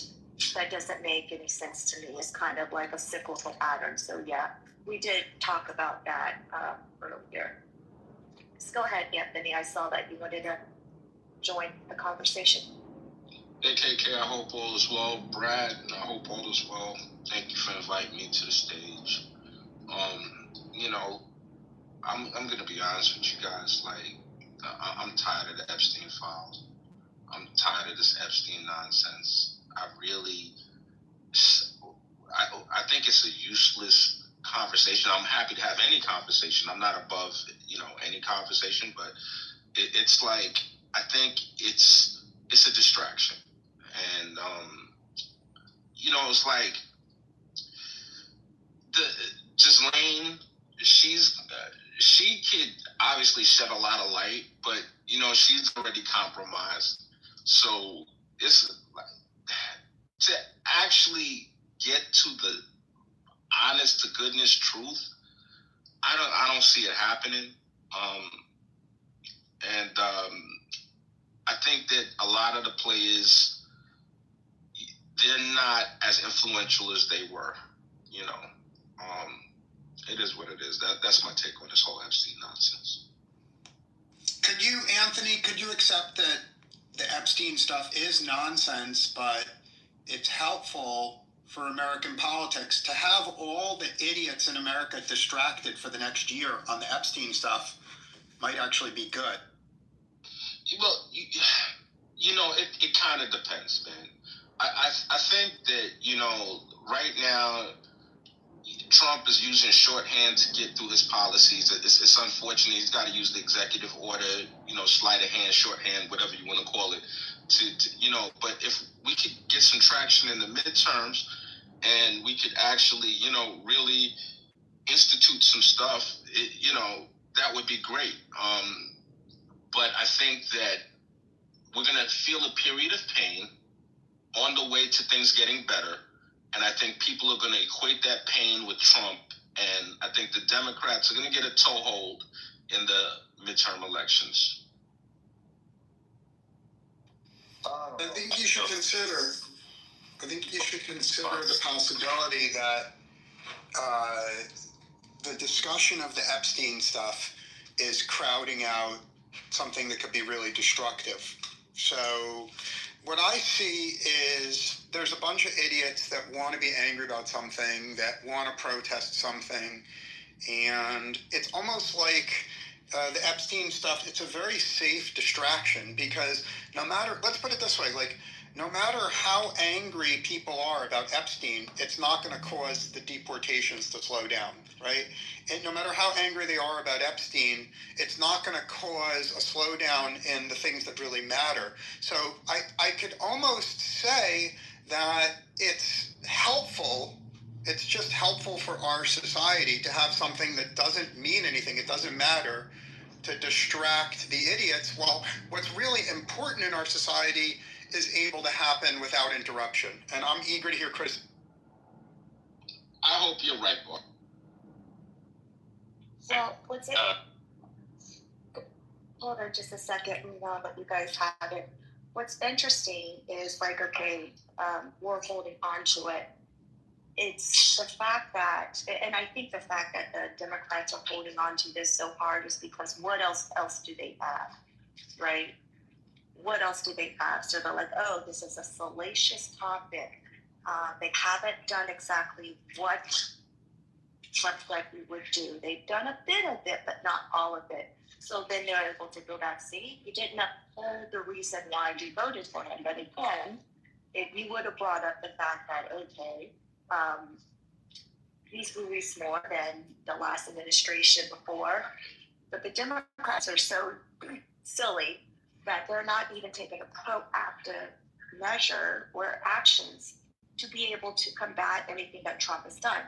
If you go online and say, what are the top things, top platform items that Trump ran on, and go down the list of the items that he has not addressed yet within his first 8-9 months of office, then you are proactive with that. They're lazy, and they actually are still running on everything Trump that orange man, that they're desperate for something that's low-hanging fruit, very salacious to distract, but they can't admit to the fact that he's covered probably over half the items that he ran on. So here we have a politician actually taking action upon the things that he's running on, and they're fucking frustrated with that. But they're so silly, and they are so focused on one little thing to make him appear bad in any way that they are, that they're not even looking at the things that Trump hasn't even addressed. Like, one of them is he said that we will protect innocent lives, so that's attached on abortion. When's the last time we heard anything about abortion in quite some time in the news cycles? Not much at all. So I'm going to go on mute. Welcome to the stage, Pepe and John. If you guys would like to join. Oh, and a new Pepe returns profile just added to that, Pepe. And I know that man. All right, so I'll go ahead and let other people speak. I'm just going to interject. I'm back now. I'm just going to say this. For those of you, I know a lot of you, you guys come to rooms and all that stuff and love political discussions. But Jane, I'm going to highlight you every time you come into our rooms because you sat in a room with Edmund, also known as John Kitover, said how great it was to go after my work, and you gave him all that. Yeah, you give me the thumbs up. So Jane is a, since you don't mind doxing and releasing it, I want you to hear some of the things that actually happened. So my daughters received threatening calls. My daughters ended up getting messages. Somehow nefarious. telling them that they were going to be bearded. Oh, she left? She didn't want to hear about my daughter's being raped. No, Miss, protect all women. Protect the women. Yeah, Doesn't she care didn't about do the that. consequences to certain women. So Brad, you were doxxed in real life. I'm sorry, I've been away, so just share with. Go ahead and just speak it on the audience. Her and Edmund held a room and started reducing my work info, and then saying they were going to call the FBI and all that because Edmund, who you guys don't know is John Kitover, is running a fake political scam on Clubhouse. So please don't donate to him. He and you have to give your information up. Like, understand that there's like legalities you have to jump through to actually give that idiot money. So he decided to open a room because I told everybody that this is a scam, this is a vile piece of shit. I would never vote for him, and he took offense to that, oddly enough, because I can say Biden, I would never vote for it. He's a vile piece of shit, and I consider him that, particularly after the Abbygate scenario. Yeah, you know, apparently you can't say that to John Kitover because Jane gets offended. So she went into a room and said, oh my God, Brad's a horrific being. You should definitely go ahead and do this. I work in HR. Let me help you figure this all out. And so there's a nice, wonderful YouTube video. There, you can go to John Kitover's, one of his 25 different personality profiles on Clubhouse, and you can go check the video, and you can see Jane and some idiot named Kitty sitting up there and having a row at releasing my information and then posting it, which now has led to my daughters getting like interesting messages from a couple people who've dug that deep, particularly the one about rape. I love that. And you know what's really funny is these guys hit from names, but you had no problem doing that. Jane Rosenwade, who sits at home, who I could release her information all about all over this page, including your house address. So I could do that on the internet and create a problem and a stir for you, especially on Twitter. I could definitely release that. There's definitely sane people on Twitter that wouldn't retaliate at all. So that's half of my issue there, KK, is that she came into this room thinking she could just hang out here and be kind, and didn't think I would call her out on it. And when I came back from the call, there she was sitting in the audience, and then she gave a thumbs up as if she was so proud of it. So that ugly fat cunt can fucking go melt off. I don't give a fuck if the worst of the worst horrific things have ever happened to humanity happened to that woman. I would smile and laugh and keep it moving because that's how I feel. And you endangered my kids as far as I'm concerned, and now you're a threat. So, Jane, just know, I would definitely be cautious in the future about me. All right, so let's go back to the discussion. We were discussing what? Apparently, that I don't care about kids, because KK, you brought this up earlier. 700 kids are being held. They were found in the United States, close to 1,000, but I believe the number was actually 700. And they're trying to be reunited with their parents from like Guadalupe and other countries. The Democrats filed a motion. This is how fucking retarded this shit goes. They filed to find a judge, multiple judges, to prevent the kids from being reunited with their parents who want their kids back. But the Democrats don't want to send them back to their parents. I cannot make this shit up. It's literally true. It's 100% true. You can Google this shit all day long. I'm not lying about this. I have no idea why a Democrat would like sign their name to something and then say, hey, let's find a Democrat-friendly judge to prevent this current administration from uniting kids with their actual fucking parents who happen to be in another country. That makes no sense to me. Somebody on the left needs to explain this one, because quite frankly, you guys only care about abortion, and you sure as hell don't fucking care about kids. So spare me with any time you talk about kids or school shootings, because you fuckers really don't give a fuck about school shootings. Or kids. You can say all you want to, but you don't. You don't. Brad, I feel like you brought up like a really important point right there. Obviously what happened is terrible, and that the Democrats are stopping that. But I think the most important point is whatever the Republicans do or go for, it doesn't matter what issue, you will always find Democrats to try to go against them. So like on these issues where it's like who wouldn't want to reunite kids with their family members? And they were probably, you know, separated by like drug cartels or some horrible situation. Who knows what they went through? But you still find Democrats who are on the other side of this issue. And it's probably a 90-10 issue. You know, 90% of the people, it could be a 95-5 issue where 95% of the people in the country agree with you, Brad. But what's I think is ultimately the most disgusting is the fact that the mainstream media will paint over what's going on and try to make it look like a 60-40 issue in favor of the Democrats. They'll lie about what's going on. They'll lie about the intentions. They'll lie about what the judges are doing, right? They'll lie about everything. And it's just really, it's just insane. I agree with you. No matter what the Republicans do, like, I'm thoroughly confused. Why is it 700 kids being reunited with their parents, who those kids were technically, some of them were actually kidnapped and brought here illegally, used by, you know, illegal immigrants, the ones that are being deported? They weren't family members. They used them to get into the country. Citizens. Hey, so why are you interrupting me? They're not American citizens. They're being reunited with their parents. I don't give a fuck if they were. They're little kids. They belong with their parents. Tell me this. Why is that? You can't kidnap anybody's kid and send them anywhere. If they're here and they're American citizens, like whose right is it to just they're not American snatch them up and citizens. send them anything? Yeah, apparently you didn't listen. They're not American citizens. They were used to cross the border to gain asylum.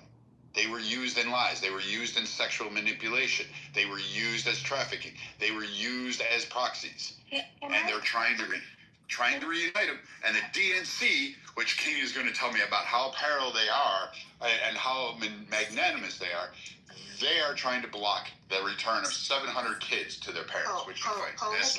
Post hold on just a second, because I don't know what you're talking about. Can you hold on just a second, please? So people might be wondering, like, okay, why would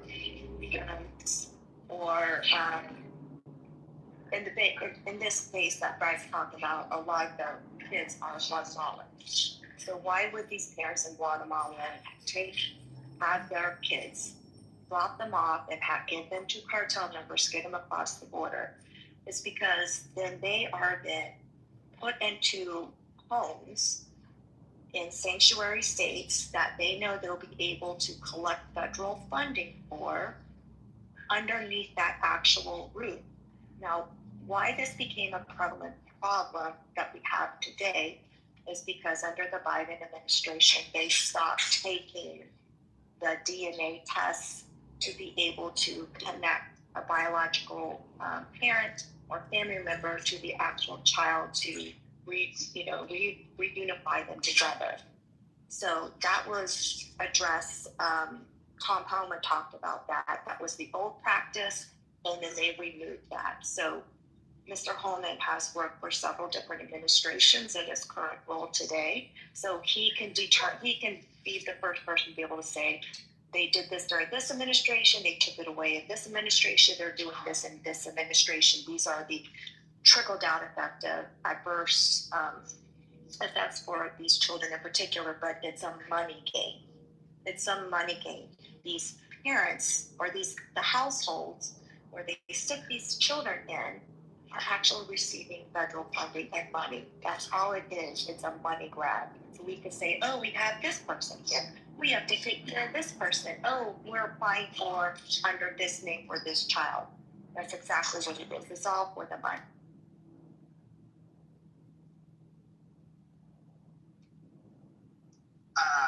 No, I just was going to ask, could somebody post an article? I haven't heard about 700 kids being kidnapped.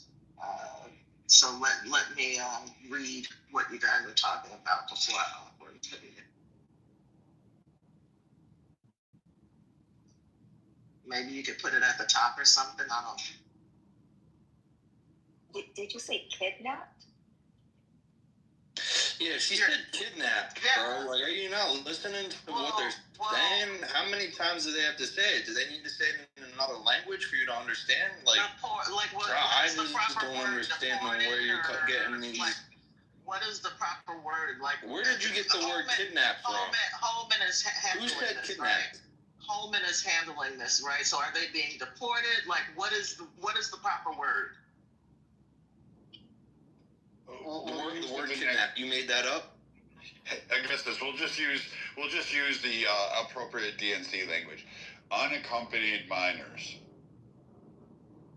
Or falsely accompanied minors. Yeah, like... So that is a big problem here in Arizona. Don Corleone in The Godfather. No, they're kidnapped. They're used. They're mute. Yeah, this is a big problem in Arizona, and so the sheriffs would be pretty outspoken about this because they are often the ones that are going to encounter these people before the Border Patrol does. And under Biden, Border Patrol did not talk to the press. They had official narrative. Nobody could deviate. The officers were not allowed to talk to them. But it is very common for them to have children that are not theirs with them in order to seek asylum or to get services. And it's unknowing what the actual relationship is with that child. Could it be that they're being, I guess they're technically being trafficked, but of course there's the big problem is that it's very common for children and women to be raped. It is when they're passing through northern Mexico. Very common thing. In fact, most women understand that, so they make sure they have lots of condoms and birth control. Just to, that's part of the toll they have to pay.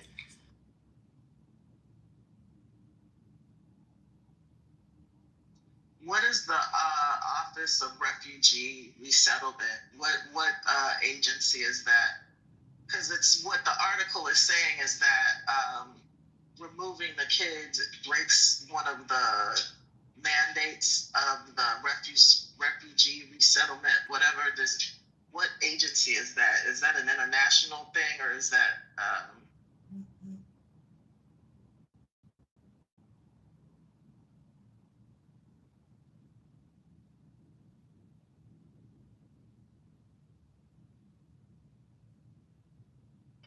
I'm sorry, I didn't understand your question. I was trying to look it up at the exact same.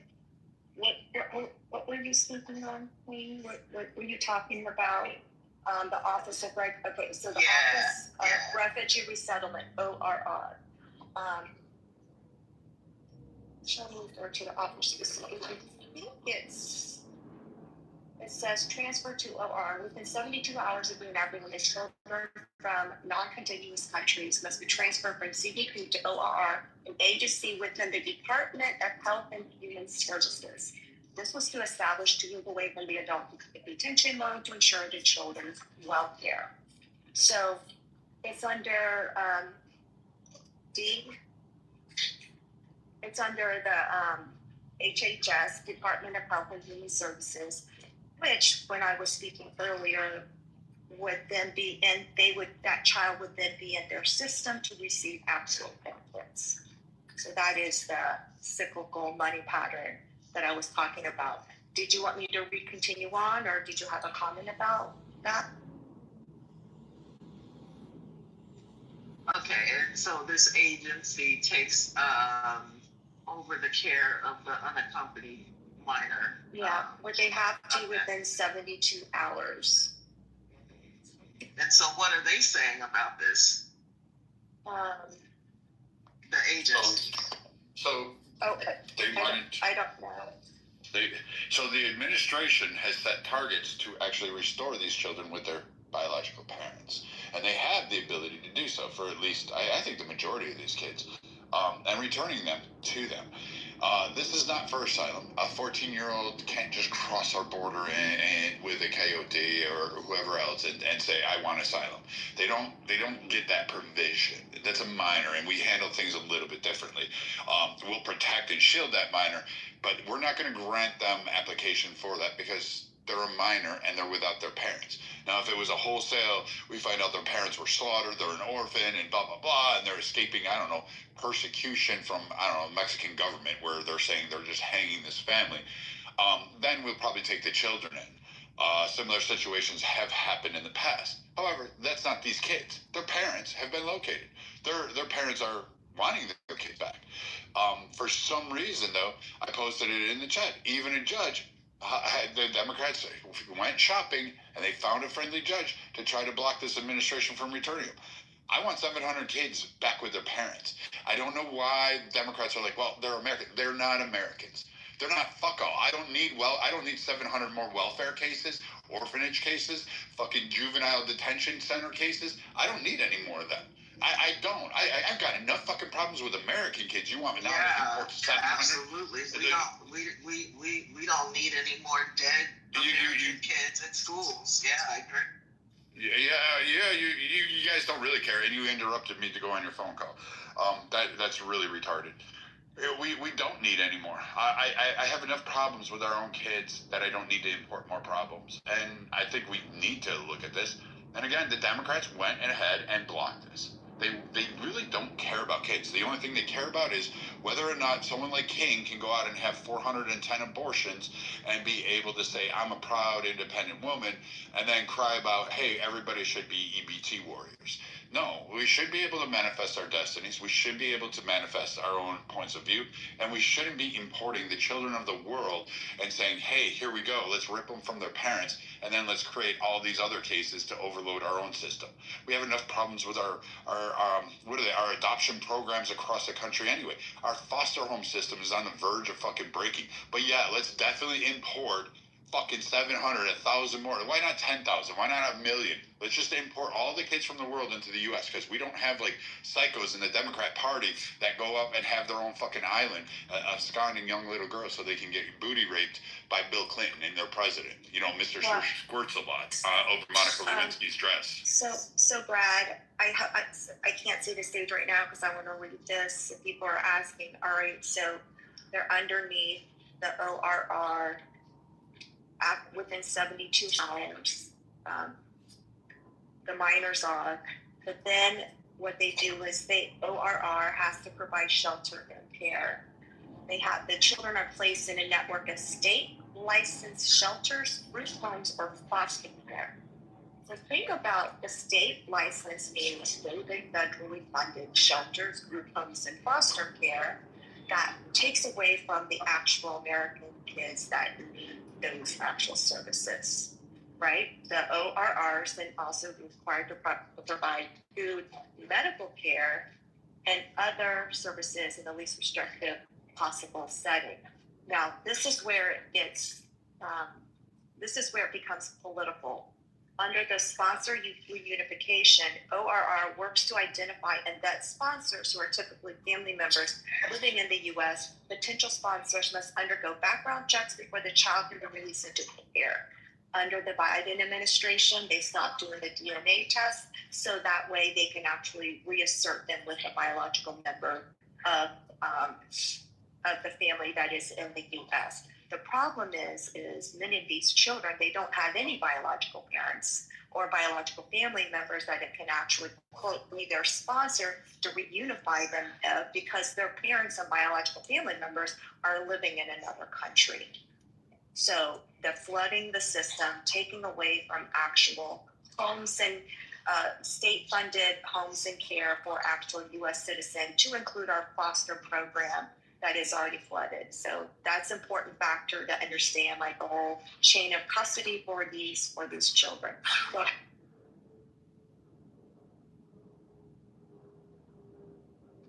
It's a massive problem, but again, like we've seen over and over again, they don't really care about funding, reuniting kids with their parents. But no, they're concerned about, hey, should we give puberty blockers? They're all about that. That's when it becomes a problem because, again, they need to chemically or groom, I guess, some sort of fashion onto kids and not let them all discover their own sexuality as they mature through life. But no, we want to be able to somehow over-influence them into becoming a certain way and inject that. That's when they care about it. They don't really give a shit about the schools. They don't give a damn about school shootings because the only thing that they care about is, hey, I want to ban firearms. But when it comes to actually talking about measures to strengthen and harden targets, such as schools, such as expansion on those, such as reviewing medical doctors who are giving SSRIs at an alarming rate to children, how the teacher system, the education system, and the teachers within that system don't need to be elevated to a high level, but somehow need to be actually checked and monitored because they are not performing at such a significant level as indicated from post-1985 onward. We have seen a rapid decline in it.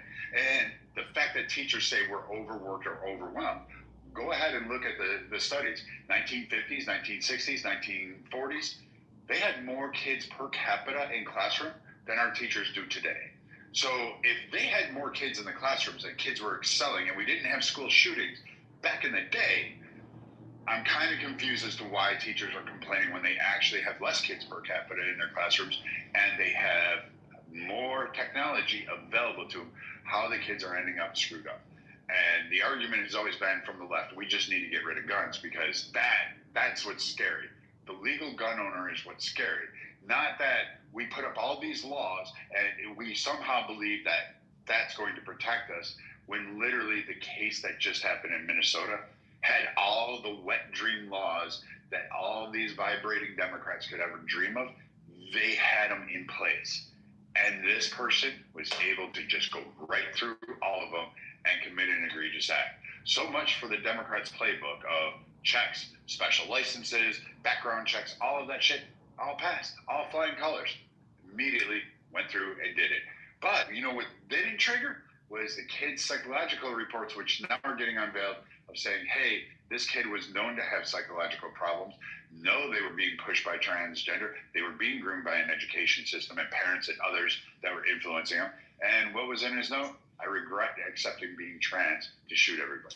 So there you go. Yeah, and too bad, you know, the NRA, when they were advocating against these, you know, mental health checks, because a lot of people wouldn't pass. The NRA doesn't check. Hold on. That are not the lobbyists. The NRA does no.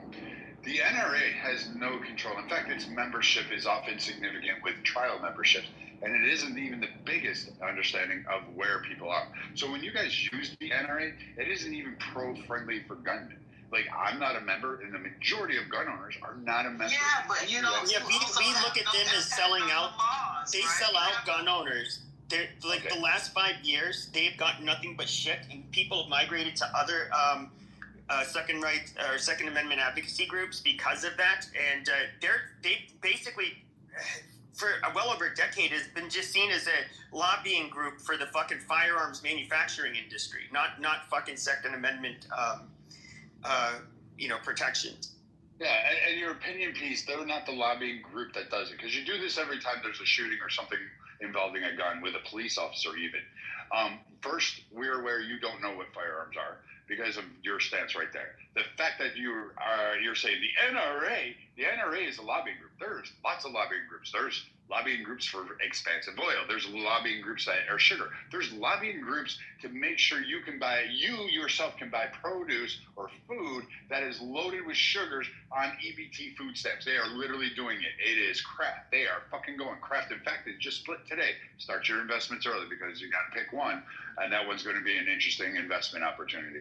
But you have a whole plethora of lobbying groups that go to Washington. The NRA does not write policy. It does not fucking vote for a massive group of people. They are a gun rights advocate that has failed in, since 1990 to actually provide gun rights because they kept stipulating despite what gun right owners wanted. And we don't belong to them. And they are just a small fraction of what gun ownership really is in this. But you are about to give me some other information and then keep talking. And I'm sick and tired of it. Like, you get your point and then move on. And then when someone else speaks, you let them finish. You don't get to interject. You're on our stage. So understand that. Either come up and participate and go with it or don't. I don't really care. But I am tired of this fucking insipid, dumb, retarded talking point about, the boogeyman NRA. It has nothing. It's up there with like Flowers for fucking Matilda's lobbying group or Dinosaur Preservation Committee that wants to fucking enact Jurassic fucking Park. They don't mean shit. They don't actually get legislation, and they haven't won for gun rights owners fucking in ever. Since 1986, they've been on a losing streak across the fucking nation and haven't done fuck all in terms of gun rights for ownerships. It's the other organizations that actually help us. And you guys just don't have the ability to figure that shit out, that Americans want to retain their rights. And it is a constitutional right, and you can't infringe on it. This shall not be infringed. Here we go. Who's...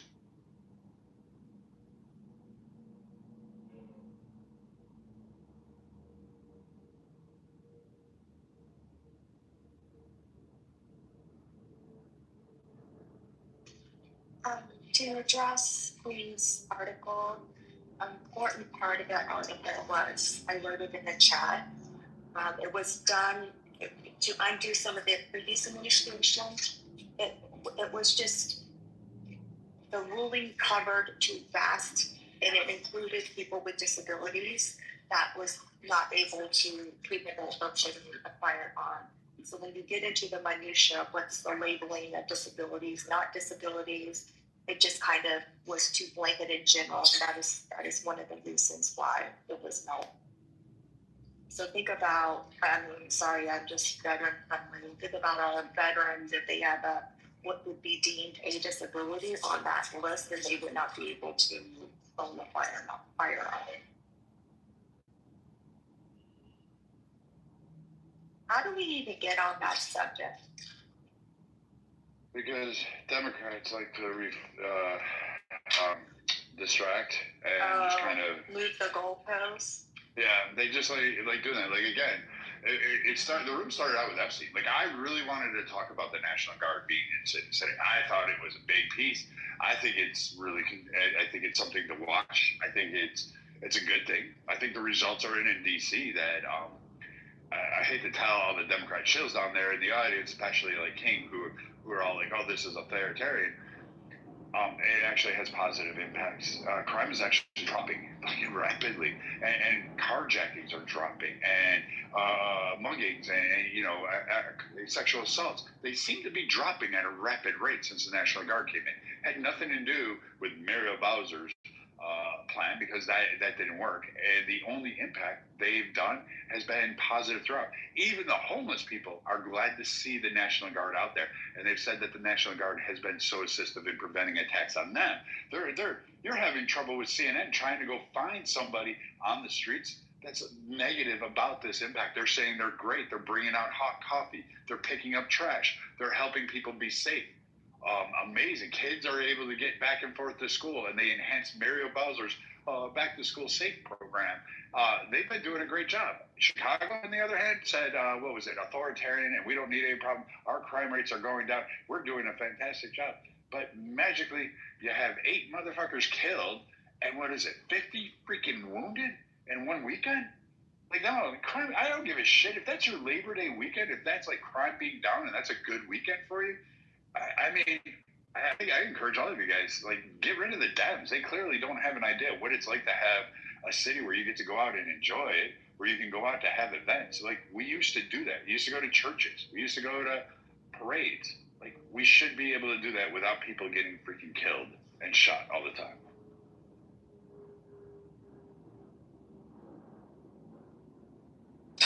Question for the room. How y'all doing, by the way? Doing great.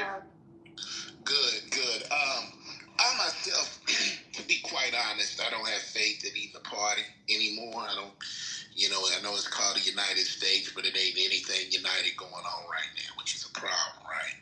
I understand why both sides are disgruntled in their own ways. The crime is ridiculous. Something does have to be done. I do feel like the buck has been passed so many times that nothing is being done on anything. And from the last thing I understood about Congress, it's supposed to be based upon Democrats and Republicans figuring out a way for the people to make things happen for the betterment of the people, which is not what's going on. It's just ideology over actually actions. And by that I'm saying, like, no one should be okay with the fact that everything that's affecting us is getting railroaded and pushed to the back for rhetoric. It's a lot of rhetoric that's been going on Joe Biden's rhetoric, Trump's rhetoric, Obama's rhetoric. We can go on and on and on. So what I guess I'm asking this room and the people is, when do we understand we're getting fucked over, each and every one of us, and the real needs and the real problems going on are not being solved because the rhetoric is winning? Whether it be promoting racism, whether it be promoting bullshit scandals, whether it be promoting anything but the real issues that's affecting all of us. You know, I see it in the clubhouse rooms every day, picking a side, surely. I'm for Biden, I'm for Kamala, I'm for Trump. But yet still these problems where these kids are getting killed in schools, these problems where these urban communities are under siege, these problems where the job market is fucked, these problems where inflation is still through the roof, get sideswiped and overlooked for the Epstein shit. Like, I'm gonna be real. The Epstein shit is sick. It's fucked up. But right now, what's going on is even more fucked. Is bodies are dropping every day in these communities, and nobody's doing shit about it. And I do agree with Trump on one thing, right? Something has to be done to stop the shit that's going on. I mean, it can't sustain itself with 70 shootings in a weekend or whatever the case may be. However, I don't want it to be an expense of innocent people who are roped into this shit. There's going to be some people roped into the mix of this that might be just walking down the street and get fucked with from these National Guard people. That can be, that two things can be true at once. You may do something for one intention and then this happens on the other. But I say that to say this. We got to get past this whole picking a side like a cheerleader or picking it like a team and realizing that if these two motherfucking parties can't come together, which I don't think they ever will anymore, we all suffer from it. Because the way this system is lined up and set up, it's set up where two parties are supposed to work together and figure out a way to bring a balance to this shit and find solutions to the problems. That's no longer happening. You know what I'm saying? So my question to the room, and I'm going to shut up with this, is what are we going to do? Are we going to keep on biting each other's heads off and going at each other and nothing gets done? Are we going to finally figure out that the system's broken and try to figure out some way for everyone to come up with an alternative or a way to fix this broken shit? Because it's all shit to me. And all of them are complicit to it, and we all lose it. Yeah, if the two parties have to come together, means people on both sides need to come together, right? Like, if one side of people say, oh, this is all racist and this and that, and the other side, obviously, there's no policies or no laws or anything that we support on the right stating that, oh, black people cannot do this, and it's only for white people or brown people. I mean, like, so there's nothing about laws that talk about racism or where one group of people can do it, one group of people cannot do it, right? So where as people, like, on both sides, like, where do you think we need to come to a common point to make things work? Well, I think, like I said earlier, I don't think, when I looked at Biden, when I looked at Obama, I don't agree with them either. I don't think that nothing was going good under those platforms either. I just feel like people have been falling for the okie doke and the rhetoric of the scandals and the goofy shit and all of this, and the real issues that's plaguing us. No one is working together to solve it. Now, I'm going to say this. I am for owning a gun. I am pro-freedom of owning a gun. However, I am not pro having these motherfuckers walking around now with military guns and their teenagers able to shoot up shit. Something has to be done. I'm not pro motherfuckers having 223s, bandos, AK-47s. What do you mean 223s? I mean... That's slang. That's a hood slang. I'll get to that. It's not a hood slang. That the 223 Remington is a... Yeah, that part. But let me get my thought out, because I forget what I'm going to say if I keep getting cut out. I'm going to shut up, make it concise, because I know I'm talking a lot. But I'm going to say this. There are certain things in life that I feel like citizens should not necessarily have, especially when you think about, what do you need 100 rounds of ammo for? You know what I'm saying? Like, let's keep it real. There comes a limit to what goes on. Now, I'm about protecting yourself. I am about being able to protect your family the best you can. But for a motherfucker to walk out here with some of the weapons they have, they shouldn't have access to this. These are military-graded weapons that some of these people have. And when we look at these school shootings and we look at this crazy shit that goes on, nobody really gives a fuck except with prayers and condolences until their kids are the ones that's caught in the crossfire. Then you want something done about it. Because what I've learned is until it happens to you, nobody gives a shit. It's all just fun and games until your kindergartner goes to school and it's one of the ones bleeding on the floor. So we gotta figure out common sense shit. This ain't a Democrat or Republican thing. It's a common sense thing. What are we gonna do about this shit? It is common sense that we need to move in some of these neighborhoods right now and stop the crime. It does have to happen. I don't agree with Trump on most of anything, but I do agree that something has to be done on that. It does. But it's all about how you do it. You know, I'm not opposed to the National Guard going in these cities. I am opposed. I want to make sure that if that's done, it's done the right way. That innocent people aren't caught in the crossfire of this shit. You know what I'm saying? Get the people you need to get, but don't bring people into this shit that have nothing to do with it. And that's the one thing I hope and pray doesn't happen. But something got to give a common sense, man. You know, how long we going to keep watching motherfuckers die in these schools and churches and shit and think it's okay and just keep on business as usual selling this shit to motherfuckers who shouldn't have it? Like, you know what I mean? But the Democratic Party. I was trying to respond to him.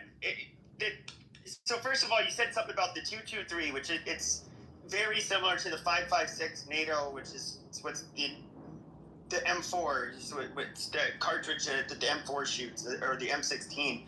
Now, I don't think you realize this, but that's a pretty small round. Your average hunting rifle is going to have a much more, will use rounds that are much more powerful, but not only will they weigh more, but they'll have a lot more velocity behind them. And so I was referring to the Remington 5.56 is what I'm referring to. The most beings do not need that weapon. You do not need that. Like, that's the thing I'm referring to. There are weapons. Go ahead, though. Okay, I can go. Okay, people will go hunting with a 30-06, which I promise you that you getting shot in the chest with a 30-06, the chance of survival is next to zero. It's meant to take down fucking elk. And you can get those in semi-auto, by the way. They've been around 100 years ago. People would own them. So I don't. I think you're missing the point, my guy. It's not necessarily what I'm against. Like I said, I'm not against guns. You gotta let him land before you. Go ahead. I'm sorry. Go ahead.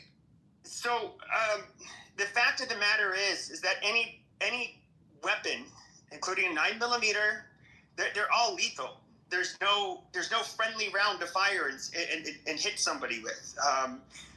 It's now I when people use terms like military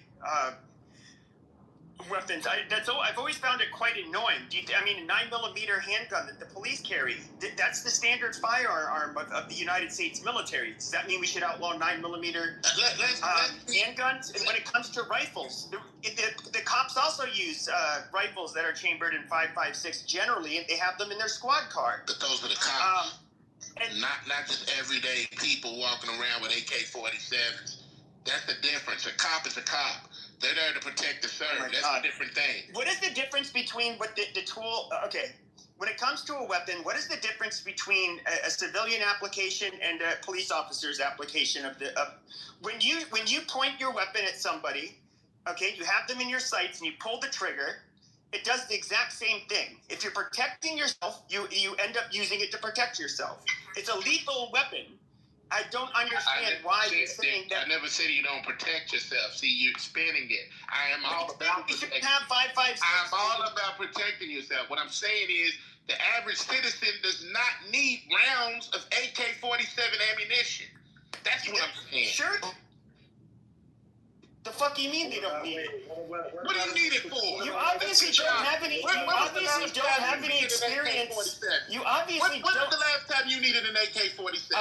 I haven't needed one. Doesn't mean I'll never need one. To shoot a school up, a church, what? What do you need it for? Protect my fucking home. Let me say this. You can do that with a 9mm, right? No, you can't. Not nearly as easily. No, dipshit. You can't do that. No, you shut the fuck up. I was talking. Shut your fucking mouth. I was talking. You keep on fucking interrupting me. Now, you stupid asshole, there's a big difference when it comes to recoil management. Shut your fuck up. They carry AR-15s. The 5.56 is the round of an AR-15, not an AK-47. It's not a 7.62. Walking around, I never see him carrying an AK-47 walking around. They have AR-15s. They have a 9mm on their waist. No, they can't. No. If they, no, you stupid. You goddamn brainlet. You stupid fucking troglodyte. What you don't understand is if there's an active shooter, okay, or let's just say there was a shooting in a parking lot. The police officers are going to come. They're going to end up clearing the scene. They're going to make sure that everything's safe, so you can get paramedics there and everything. They're going to take their AR-15 out of their fucking car, and that is what they're going to use as their primary weapon. Why? And there's a reason why. There's a reason why, you stupid fuck. No, you dumb motherfucker.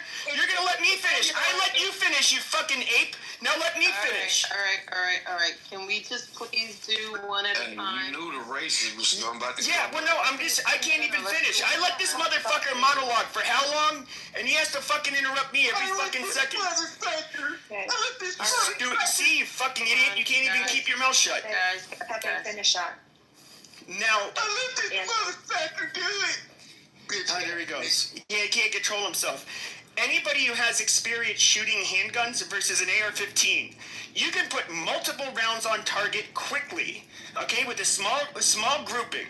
Okay, it's very easy to do, especially in close proximity, where you're generally going to use one for self-defense. A handgun is a whole different. A handgun is a whole different. Shut the fuck up, you whiny ape. Now, when it comes to a handgun, it's actually much harder. It's actually much harder to do that. If you're in a moment where you're panicked, you don't know how you're going to handle a stressful situation where you have to use lethal force. Okay, good luck controlling the recoil and making sure you have a proper grip and all of that shit. Okay, and handguns people are far more inaccurate with them. That is a fucking fact. That's why police officers, majority of their shots don't hit the fucking suspect. They're much harder to work with. You want something that you can be accurate and quick with. That is how you save your fucking life. That's why people use AR-15s. I'm done. Okay, thanks. Excuse me, Shipwreck, please stay on me. Thank you very much. We're not going to call people animal names. It's just going forward. Also, to Mr. Hug's point, I moved you down because you kept interrupting. We listened to your whole diatribe. I'll bring you up in just a second. I don't own a gun. Last time I held a gun, I cried. So I know that's not for me. However, if I had to own a gun, I'm going to get the biggest, most productive gun that I can to protect myself. I am not going to take a little pew. I would take the rifle then because it's faster. I don't have to. It would be easier for me to use, and I'm a small human. So I understand Pepe's logic when it comes to that. We're going to let other people speak that haven't spoke, that are just on this stage. I believe Mr. Shepwrecht, you wanted to speak, go ahead, and I'll bring Mr. Hud back up. But Mr. Hud, you need to please refrain from unmicing so the people are speaking. Go ahead, Mr. Shepwrecht. Yeah, I was just going to say, to add into the conversation, that 5.56, where everyone is up in arms with it being a military round, there's actually been multiple times that the U.S. has looked to move away from the 5.56 because of lack of stopping power. And a majority or a good portion of the school shooters actually use 9mm. If you think to Nashville, they use the P2000, I believe it's a 9mm tube rifle that basically is collapsible. That's 9mm. The stopping power isn't the issue with their 5.56. You need to bring back bullying. When we can bully kids early enough, we can find the crazies earlier. That way, we're able to get them help. In the mid-90s, late 80s, when bullying became the target of the administration within schools, it really did a disservice to routing out some of these people with more susceptible mental health issues. That's it.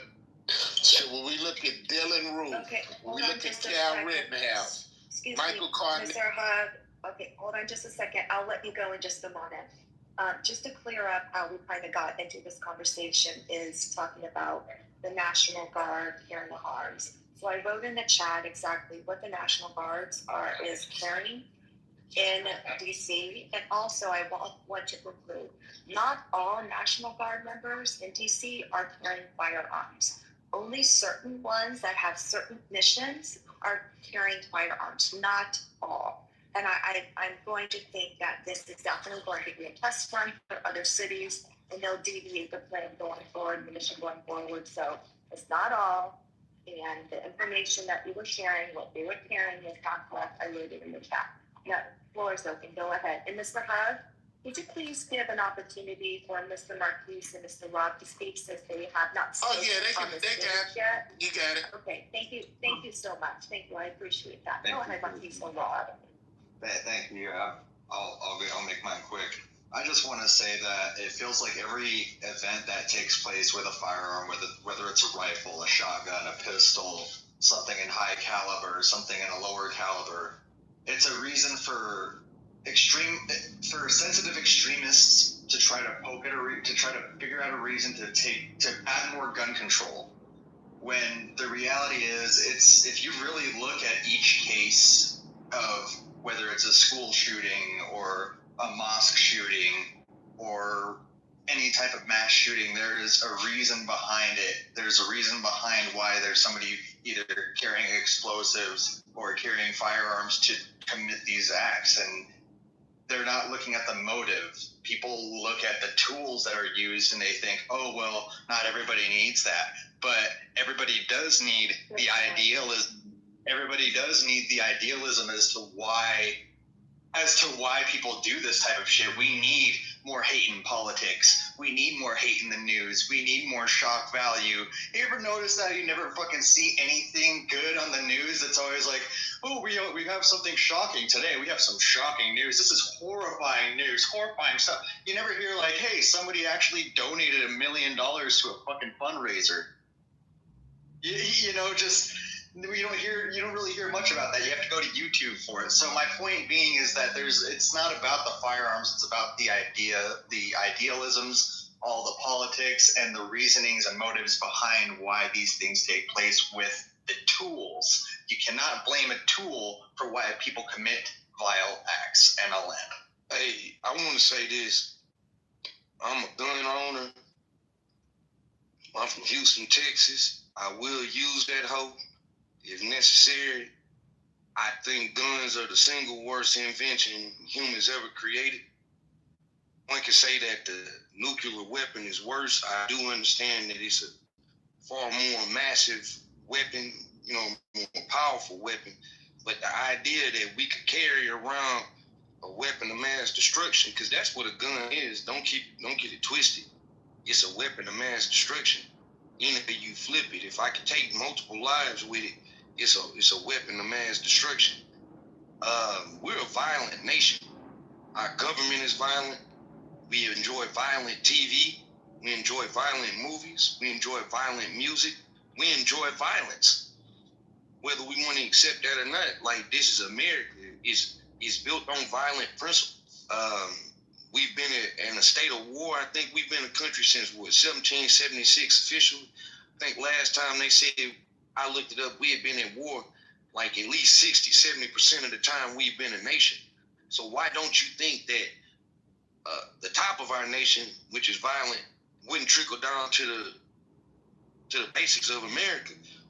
A state like Illinois has no gun law, has strict gun laws, but we always hearing about Chicago gun violence. That's because they can easily go to goddamn Missouri. They can easily go to Indiana. Hey, gun control is a myth in America. I can get 5-10 guns way quicker than I can find a job. Like, I'm telling y'all this. I could call 10 people right now and say, hey, let me find a chopper. Let me find an AR. Let me find one. Like, it's easy. That's not a good thing.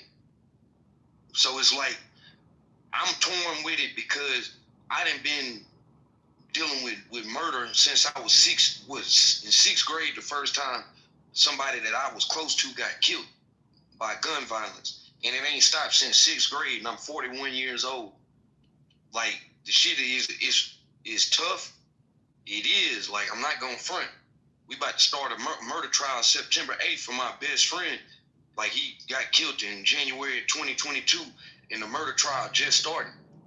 So it's like, it's tough, but I'm gonna be very real with I'm leery about hearing white people discuss this type of shit, because I don't think y'all really care about it. I'm gonna keep it a bean. I don't think y'all care about what's really happening in places like Chicago. I don't think y'all care about what's happening in the inner city in y'all city, because I can almost guarantee that y'all do your best to avoid these areas, even when there's not quote unquote violence happening. Like, I just don't think it's a genuine conversation when we talking about gun violence in America. But I also don't think we could do anything about it. Like, Trump bringing the military into people's cities is completely un-American. And I hope that our military, I'm not talking about the National Guard. If the military is ever deployed, I hope them boys have some courage and say we're not going to deploy in our own country where it's not an active war zone.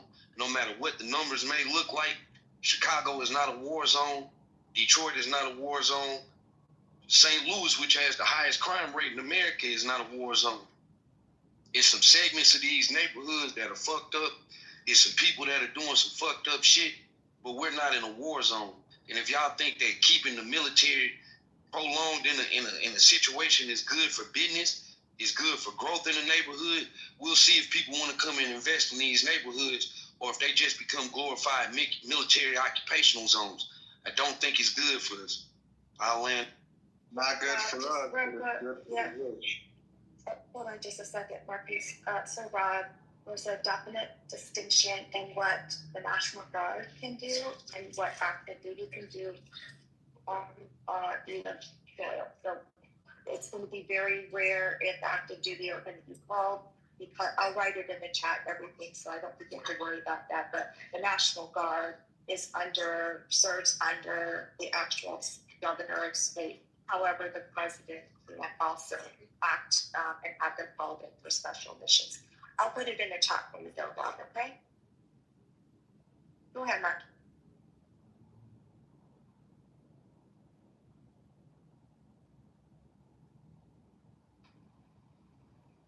So, Marquis, are you going? Or Notorious, welcome to the stage. Did you want to? I see Notorious, but I also noticed that Pug wanted to talk to too, so I left it up.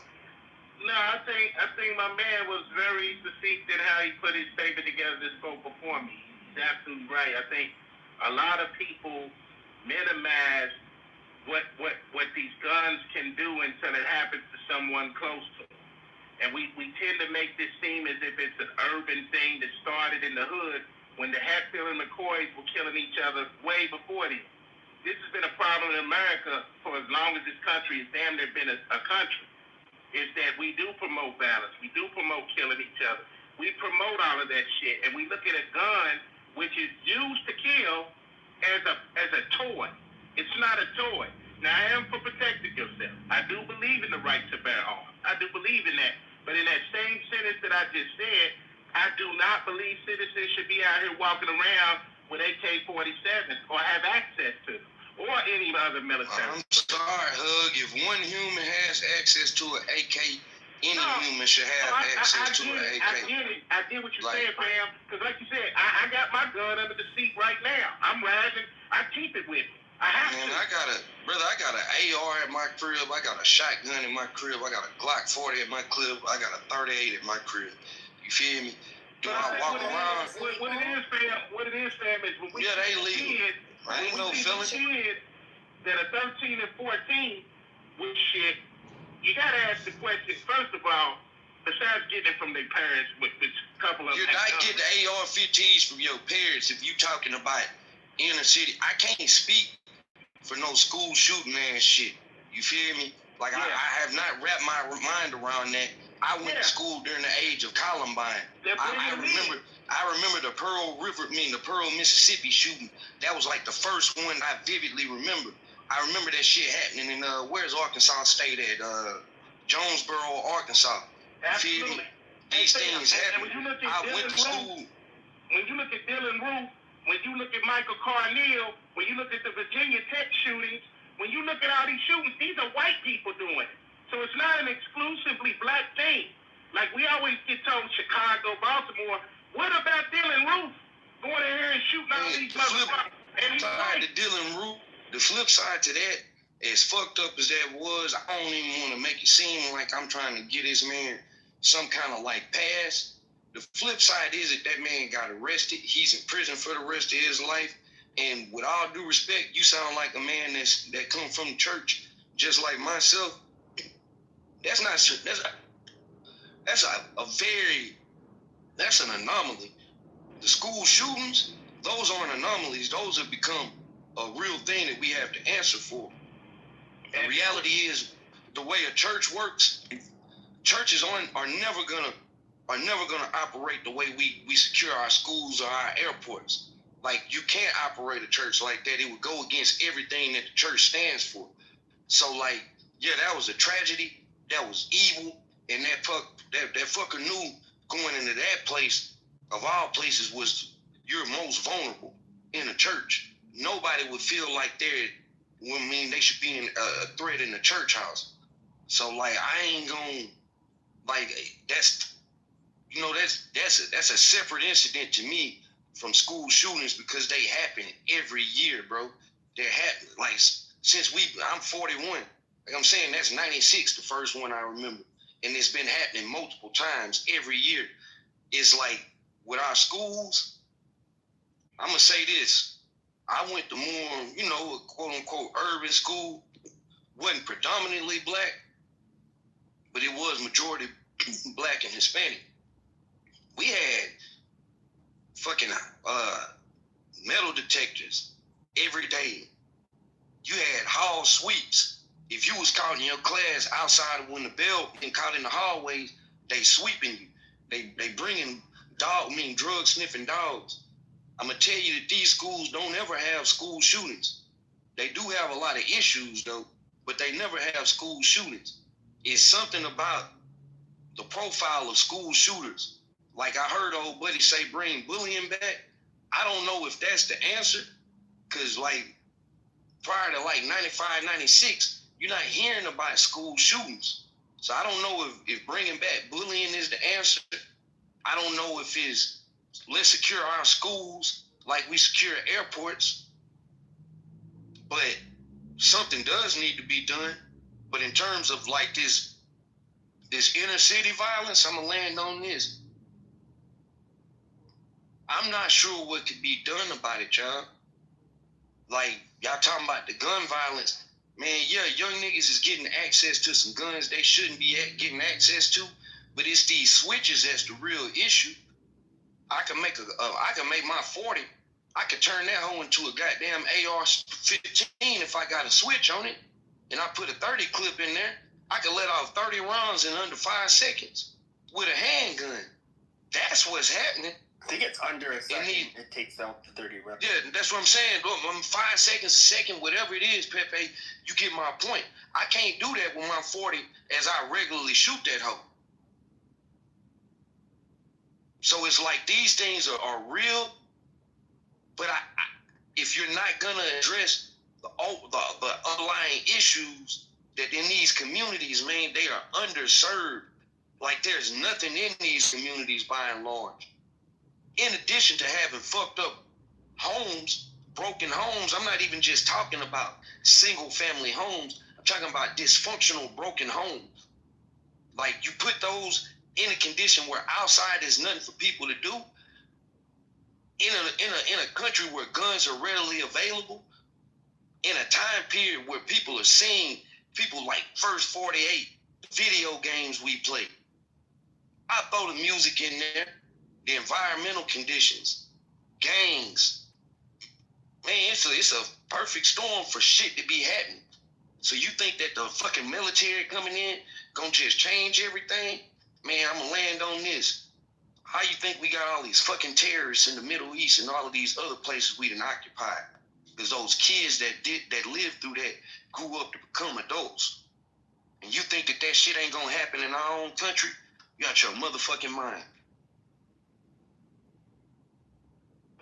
it's a problem, bro. That's all I'm saying. At the end of the day, there's really, it's really hard to even find a solution that anybody's going to be comfortable with anyway, because it's a complex problem. Like to solve this problem, it is going to be some uncomfortable things that have to happen to correct it, because it was uncomfortable things that happened to make the problem. But it's a culmination of so many elements, man. The lack of God, the lack of morality, the lack of respect, the lack of ethics, the lack of love. There's so many numbers of shit we can blame this on, right? But at the end of the day, all I'm saying is at some point common sense has got to be prevalent, man. And what we see happening is the same picture over again. The same prayers and condolences,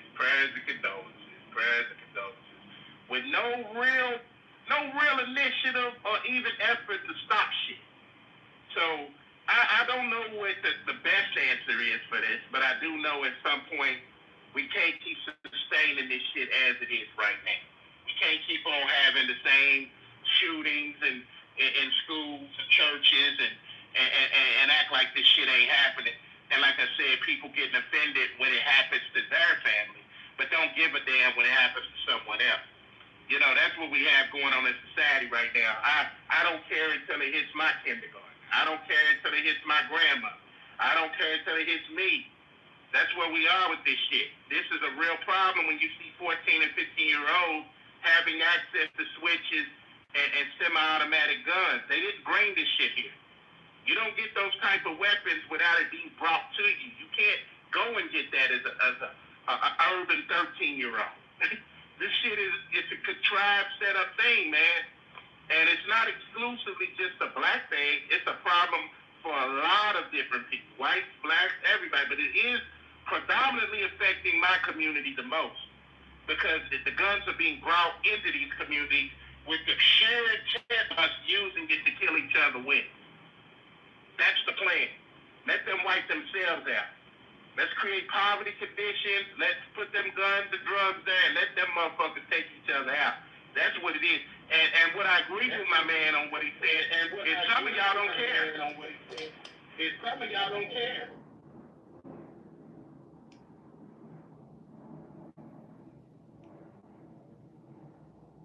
Hey, can I ask though, in regards to the title? Is that me with the echo? Oh, my bad. No, sorry. Why don't Democrats care about kids? It's all good, KK. It's all good. Why don't Democrats care about kids? What indicates that Republicans care about children? Like I understand like having the pro-life stance. That should be the number one reason, right? I guess.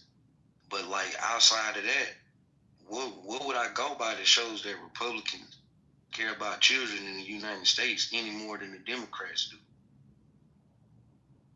Bingo. Is this just a title to bring people in? Is this based off of some statistics? Some stats we can look up, some data we can look up to show that Republicans care more about kids? Because if we look at certain policies, things that have been geared towards helping children, it's Republicans that seem to have more of the issues with those type of programs. So if we're talking policy-wise, and again, I'm not here to say that the Democrats actually care more about children. I'm just going by the policy. Like, who's more likely to cut funding for school? Who's more likely to be against, like, Medicare, Medicaid? I would say... Rob, I think it was tied. Hold on just a second, Notorious. Brad, are you there? He's the person who put up the title in the article, and it was in a specific situation where there's 700 unaccompanied minors that were brought here illegally, and their families live in this case, I believe in this article, in Venezuela. And so now Democrat courts are trying to uphold him and say, no, they don't want those kids to be reunited with their families that live in a different country. I think that's what the topic of the room is or was. But Brad started the room. Are you there, Brad? Is that the direction you want to keep going, or you want to let people free flow? Bradley going once. Bradley going twice. Okay, so I'll just. Hey, Brad out here looking for Keyston, man, so he quiet. Well, Keegan right now, so he be quiet. He said just a second. So while he'll be in a second, I saw Notorious go off. Mike, go ahead, Notorious. Yeah, I wanted to touch on something Rob said earlier. Rob, you had said that you didn't think that white people cared about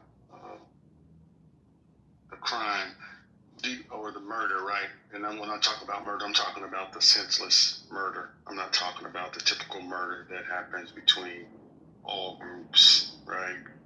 I'm talking about the senseless killing. Do you think that white people should care more than we do? Because in my opinion, we don't seem to care. When I say we, I mean black people. What? Are you asking you, say that again? I didn't hear what you said clearly, Notorious.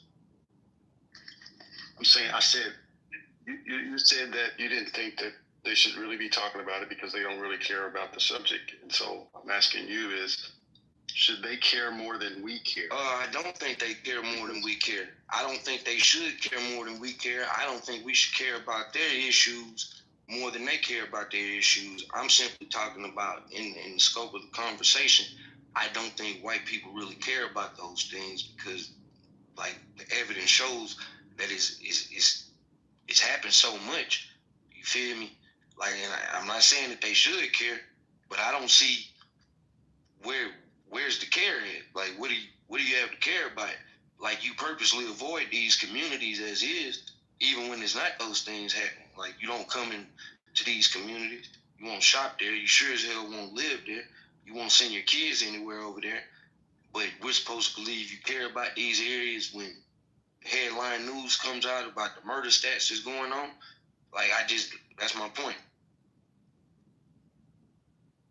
Yeah, but why would they shop there or go there if it's unsafe? I mean, you'd have to ask the citizens that live there, like, how we survive, how we actually, like, live normal lives, things like that.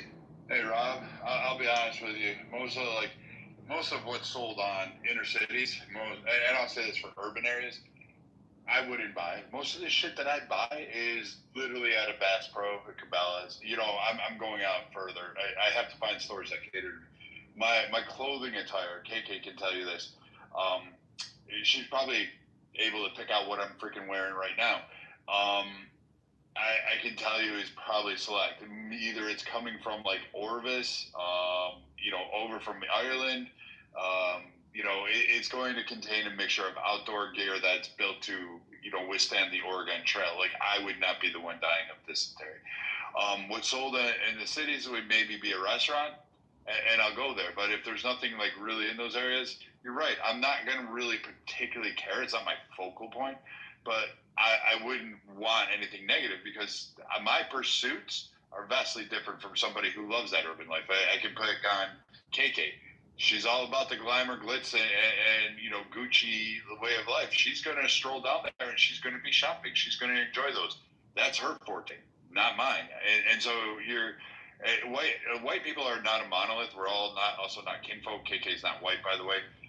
She's just got a fat ass. The thing is that that's a fact. The thing is that I can't help you. Do I think that you should be discarded in the neighborhood because it's a racial demographic? Fuck no, absolutely fucking not. That's like the most horrific thing. In fact, I'd want the National Guard to go in there. If you have women sitting there saying, I can't use the front of my house, I have to eat in my basement and live in my basement because we're afraid of a stray bullet going through our neighborhood, yes, send in the National Guard. That person is being held prisoner. Fuck, I'll kid up. I'll go back. I'll get my old uniform out. I'll get my gear on. I'll take my M4, which is a different platform from an AR-15, and I'll go clear those streets. And I have no problem doing it. I'll do it at night, all day, every way. and we'll have a good time doing it. People won't like how I get it done, but I promise you she'll be able to eat in her living room and sit on her porch by the time I'm through. I want help. I don't think a citizen needs to live under that. I don't want them to live under tyranny. I want you to be free. Like, that's what I care about. Like, you're right, I don't care about your individual neighborhood because I got mine to worry about. But it doesn't mean I want you to be stopped, and it doesn't mean I don't want you to live a happy life. Hey, Brad, I feel what you're saying, but here's the thing, right? We talk about what happens in the urban communities, the guns, the killings, but we skip how the drugs got there. We skip how the guns got there. We skip the reason that it's put there. You know, a lot of these neighborhoods where the crimes have gone down and people have killed each other through the drug gang or the gangs or whatever it is, they've come back and brought those houses for little but nothing and gentrified. You know what I mean? So I say that to say this. At the end of the day, I'm not making excuses. You have to be accountable for your own actions wherever you live at, but it's not designed the way that it is. You know, it has been designed. We saw what happened during the crack era, how it decimated families, how it decimated neighborhoods, and now we're seeing it happening with white people, with meth and heroin. And the difference I'm seeing is how everything is handled. When it went down with black people, you know, they looked at crack, zombies, these people, animals, but now it's a sickness and an illness, and we're passing out free Narcan, Carson, and Tucker. It's a hypocrisy on how things are handled in America, considering who it's happening to. And this is not me necessarily trying to play the race card, but it's just being honest. These guns, these drugs did not get in these urban neighborhoods by themselves. They were strategically put there with the intention that motherfuckers kill each other over this shit. Let me say this. Go ahead. This dope in America is an American thing, man. Let me say that. I can guarantee the high school that, well, I don't know how old they are, but let's assume y'all around my age, KK, Marshall, you feel me? I can guarantee it, y'all. I can guarantee, well, I know it her. If she only 21, they partying at her all-white school. All I'm saying is that dope moving everywhere. Any white college campus, any area that white folks are at, that dope is moving. Like, it is what it is. This is an American issue. Like, it happens to be in our community. Our communities happen to be a little more unstable. So you add drugs in an unstable environment, hey man, it sometimes comes out like this. But it's like, this is an American issue. It's not gonna stop. Like, yeah, there was a total difference in how people were treated for heroin and meth. Like, even fentanyl. Like, fentanyl, the mandatory minimum should be placed on fentanyl, if you ask me. Like, you should get that mandatory 20-25 for that gram of fentanyl, the same way that Rocker Hard was giving boys 10-20 for a couple grams of crack. Crack really ain't do folks bad like heroin and meth did, or fentanyl. You want to keep it a bean. The issue with crack was the violence behind it. Man, you know how many functional crackheads it is out here? Hey, but see, y'all don't. That's what I'm saying. Y'all don't see that because they're gonna sensationalize the crack mother. They're gonna sensationalize the idea of a crack baby.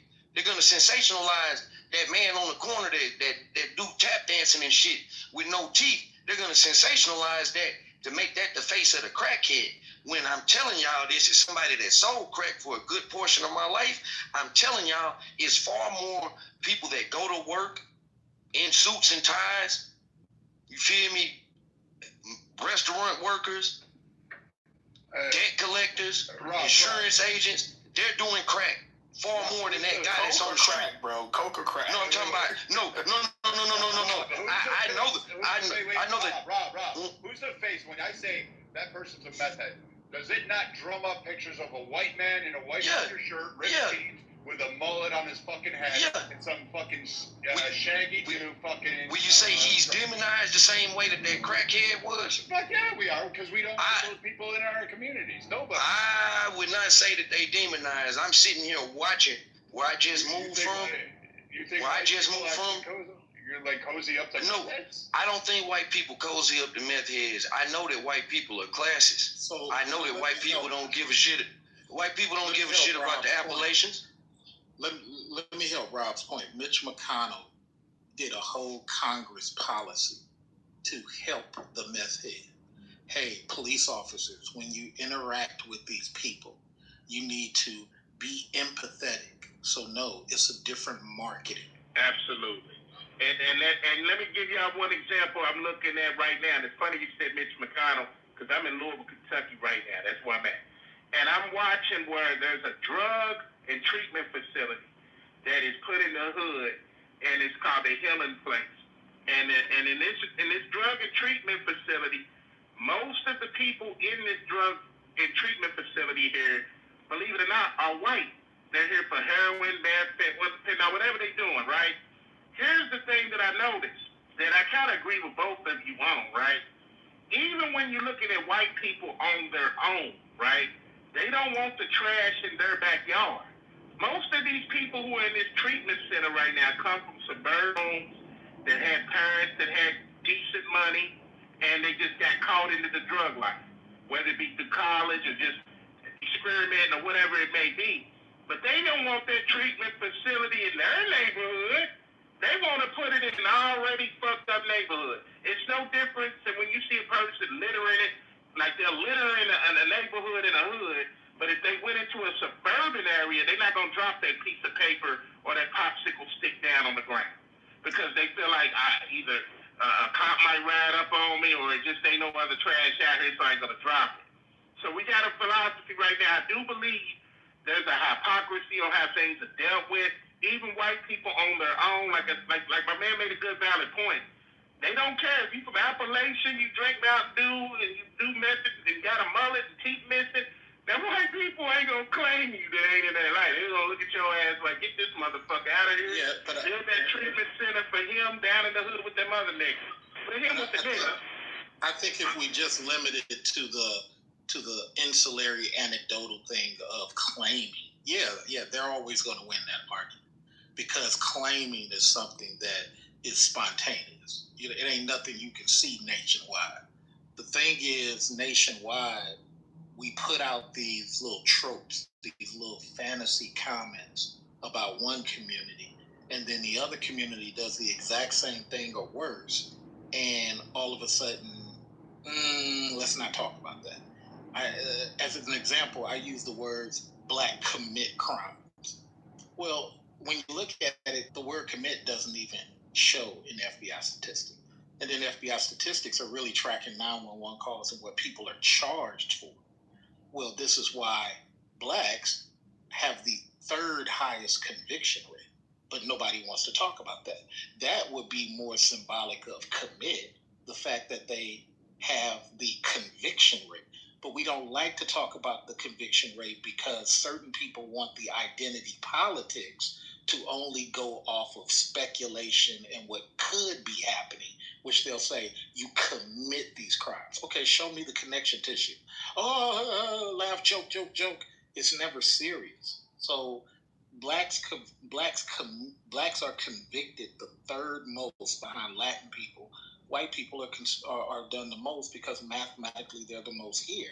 But this whole commit most crimes, or just like you're talking about the drugs, a lot of this stuff is just the optics that people like to put out as a talking point. And I wish Americans would get past this stuff, because if black folks were allowed to do what the blacks in England did and the blacks in Brazil did, have a bakery shop and be left alone. Go ahead and create this farm over here and be left alone. We had so many instances here up until 1960 where people were just killed for being well-read and smart because somebody jealous didn't like it. The black guy fought back. He went and got his white friends. The black guy pulled out a gun, and now you hide behind your friend, the sheriff, over some shit that you started. If we didn't have a lot of that, we wouldn't have a lot of this black and white stuff here in America.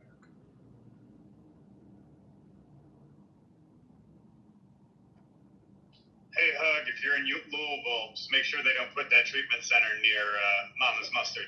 I want to still visit when I get out. Oh, yeah, that's the shit, man. Hey, listen, no doubt about it. I won't let that love Mama's, man. That's some good food right there. Hey, I can imagine Kentucky got some good ass soul food restaurants. You would be surprised, man. I mean, there is a few good ones, man, but you would expect more. You know, it's just after COVID kind of happened, it put a lot of your mom and pop restaurants out of business. It's starting to pick up again, though. So it is looking up. They're starting to kind of reopen a little bit, but for a minute we were lacking for a second. But it is. For as great as a food city as we are, I feel like our soul food kind of declined in Houston over the years. We got a lot more like fusion spots where people is taking soul food ideas. Shit, my business, my company is Soul Fried Rice. I make fried rice, and shit, I use soul food ideas instead of just using the same Chinese restaurant or Asian recipes. I use soul food recipes, blend them with Asian recipes. So I even do that. You know what I'm saying? But yeah. As far as just like outright like great soul food spots, we don't have them like we used to have them. You're right. You know what's so interesting? You want to know what's so interesting that you just said? One thing I learned about white people and black people that we do have in common, right? So we're going to talk about one of the things we do have in common is white people like good food, black people like good food. I've seen some white people, once they take some good soul food, they like, this is the shit. And I feel like the thing in America is, man, we got more in common than we want to give each other credit for. But I feel like the government makes money off division. They make money off distracting. And I feel like when we talk about racism and racist things that go on, that's not always the norm. You know, that's what they want to promote, to take their mind off the fact of all the other issues that they're putting into play when you're asleep at night. All of the laws, all the regulations, all the bills, everything that's being passed that the American people don't know about because we're so distracted by the optics. We're so distracted by the bullshit that we don't see the play that both Democrats and Republicans are complicit to. These motherfuckers are truly cahoots on the low, but we thinking that it's... Yeah, but we as black folks got to be a little bit more honest too. There's a lot of stuff we can do internally that we don't like doing. And if we bring it up, then the city blacks get pissed off. You know what I'm saying? So, I mean, there's a lot of stuff you can say that happens outside of black, those people who are black inside of America. But you even look at the people who are cosplaying as if they black American and really they Caribbean. Really they're Africans. You know what I'm saying? And they go out and do these crimes, and then we get labeled. You know what I'm saying? As if it was us, instead of realizing it's the dude that just got here in 2009. All right, see, like, let me ask you this. Let me finish the My bad. You got. It's hard to get the microphone from y'all because you got it. You got it, big dog. So it's like black Americans do have to start policing themselves, and especially black males. Black males need to be way more well read, way more managers, and we're hustlers, and we love entertainment, laughing and joking. We got to get beyond that. Go ahead, bro. So look, this the one thing, like when it comes to like other like black immigrants or whatnot. What are you to say to that African that grew up in a neighborhood like mine's with right next to us? You feel me? Yeah, in his home, his parents is Nigerian. Ain't no doubt about it. His name is a Nigerian name. You feel me? You heard of the rapper dude named Toby from Houston? Yeah, it's a lot of them. No, I'm saying, have you heard of the rap dude named... All right, well, he got real popular, man. I think y'all would like his music, but he from my neighborhood. Me and his brother is way tighter because he younger than us. But they African. But them niggas grew up with us on the block. You feel me? All of their experiences is just like mine from the block. Except for when they went in the house, their dad had that accent. Yeah, they had some cultural things. But it's not that much of a difference when you grow up in the same environments. That's the same when you throw the white boy that grow up in the neighborhood. For all intents and purposes, he's experienced the same things we've experienced. Only difference between him and us is that he's white. He's went to the same schools as us. He's ate with us. He done spent the night at our house. He done been to our granny house. In his mind, he might feel like he's lived a black experience.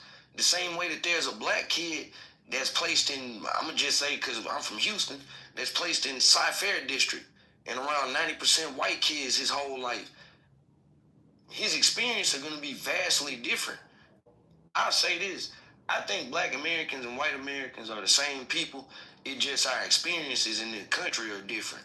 But when you talk about the food we eat, which is what we got on, that led us here, it's the food. Like we eat the same foods. Maybe they're seasoned differently.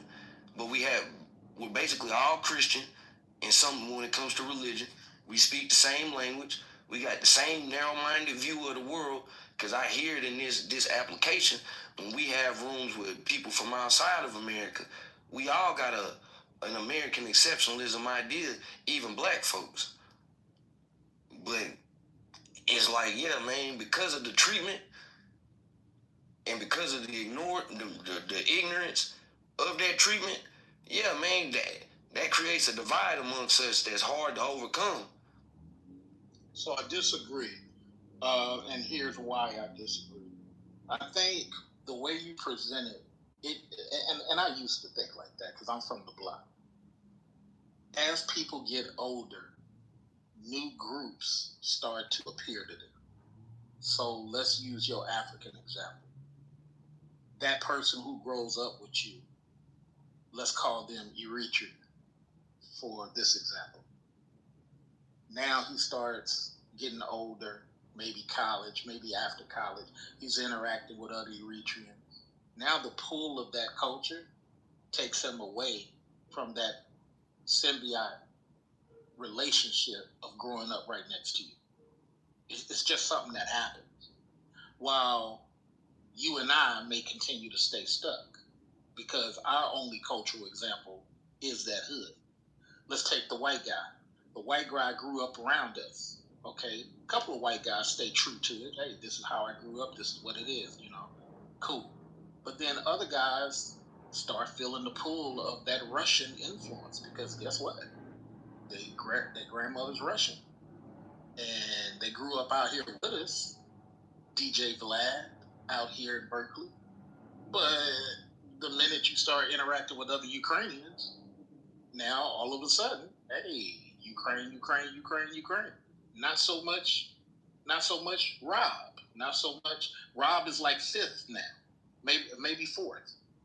So I think it does a disservice to a lot of us. And just hear me out strategically. It does us a disservice to continue to think just because he eats chitlins, I eat chitlins, he eats greens, I eat green, I listen to this type of music. People tend to change as their culture starts to pull them one way or another. And now you're starting to see, okay, I did grow up here, but now I'm over here with this group as a 40-year-old guy, and we're collectively using our money to go against that hood that I grew up in and turn it into, let's say, something that the Yemen do a lot. The Yemen will sit up here and use their religion to get stuff amongst blacks, take it over, and then exclude the black Islamics from it. Wake that up, right? They will kick the black Islamics out of stuff that the black Islamics helped them get. And then when you see them in the power structure, it'll only be based on caste and not so much, hey, you're a fellow Islamic. So Americans got to wake up. A lot of this stuff is not as simple as we would like it to be, but maybe that's just my view. I could be wrong.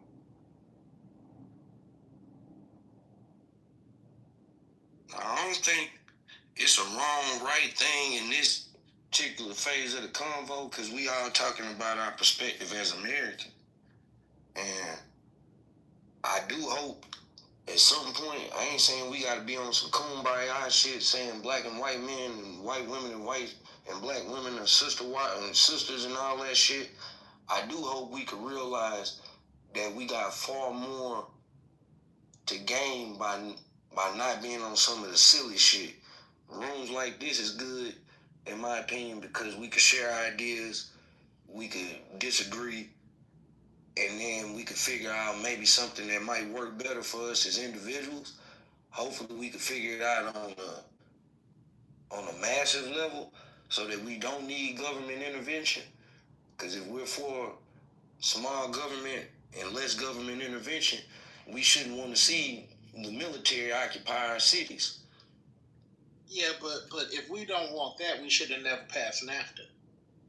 We never should have did Reagan's NAFTA because that's interfering. That's big government, and we never should have did Bill Clinton on steroids NAFTA. Well, we know that big government thing is really a lie.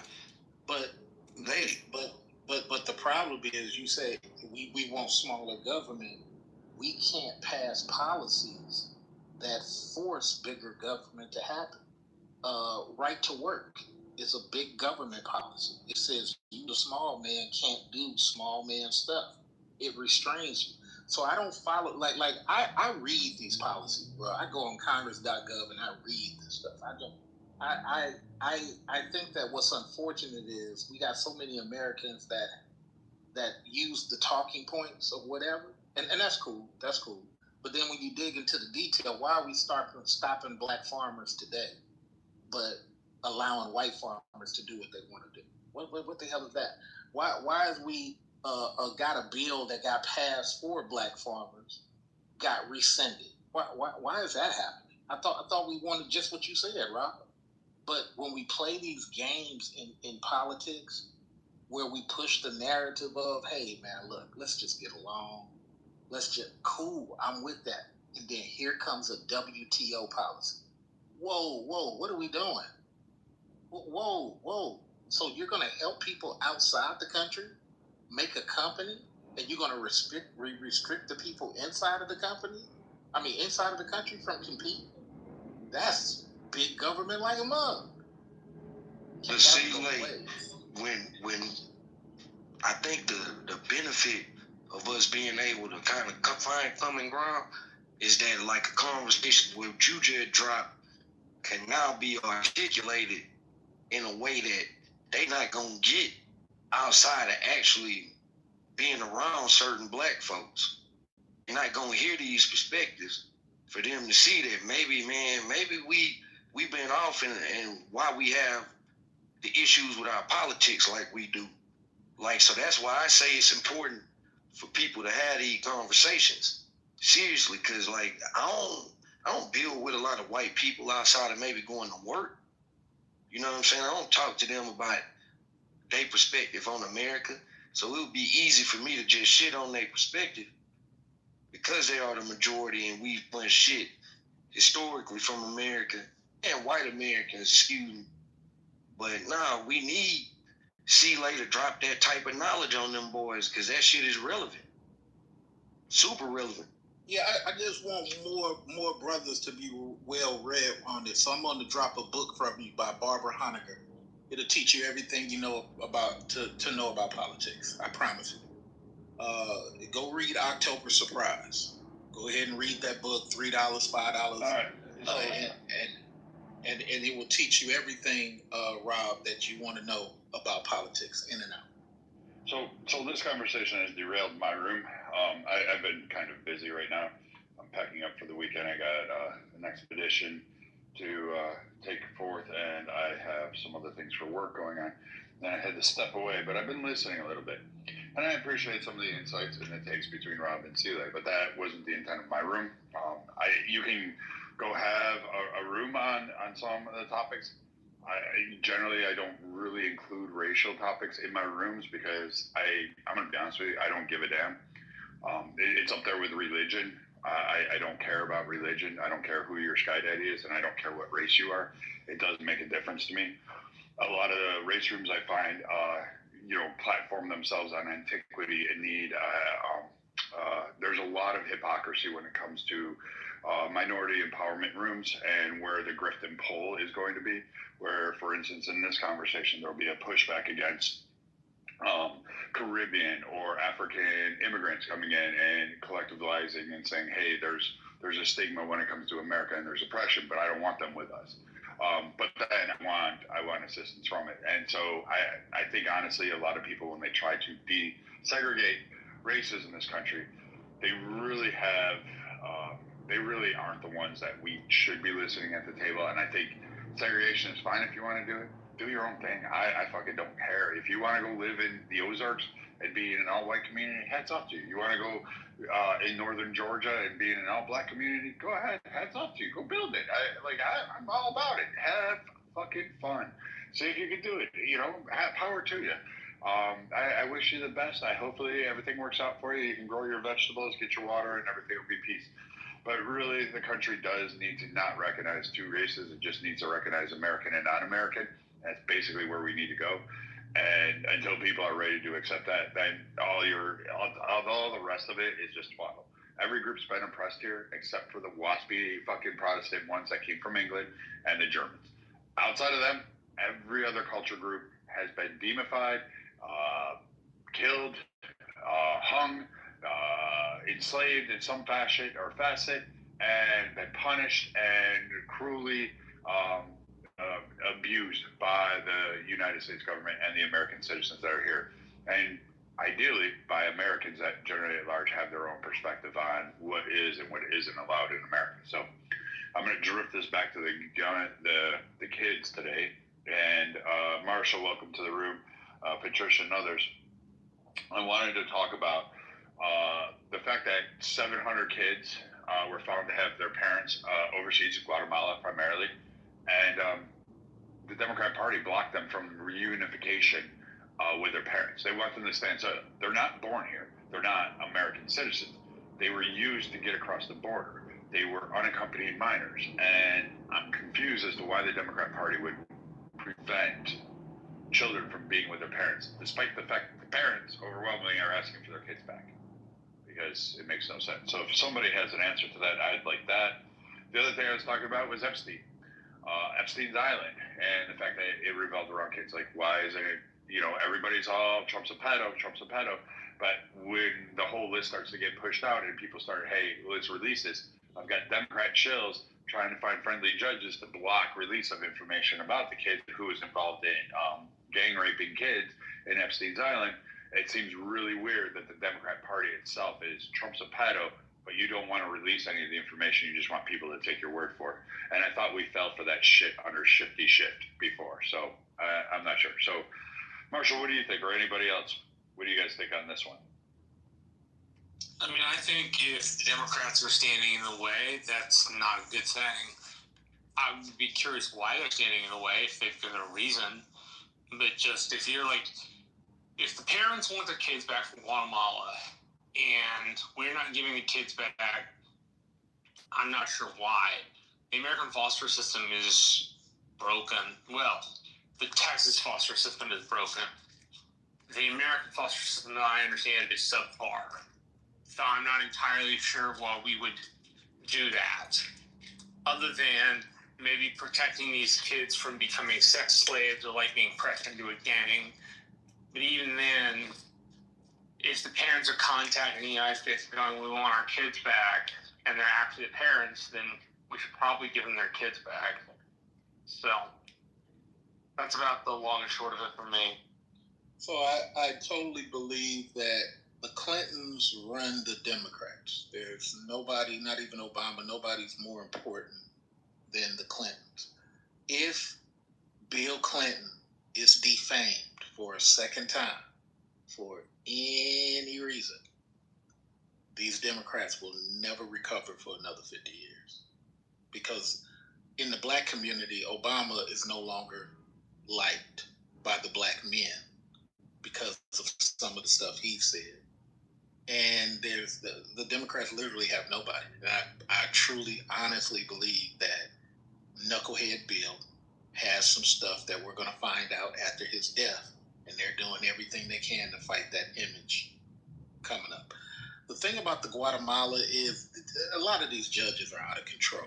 I mean, a lot of these judges are, I don't know, they're just trying to insert themselves into a lot of stuff. At the end of the day, the Fed is going to reign supreme, or the Supreme Court is going to overrule said judge. I think people as it relates to these Guatemalan kids, they're really doing this for optics. I don't think they care one way or another. I think they know that on the liberal side, there's a lot of bleeding hearts. There's a lot of small violins. And it's the same way we say, here's teacher number 1,467 accused of messing with these kids. When is that going to stop? Once we catch the woman, or sometimes the guy, we give them a nice ankle bracelet and send them home. So it's like, when do we start caring about these kids? I just see it's crazy what's going on right now.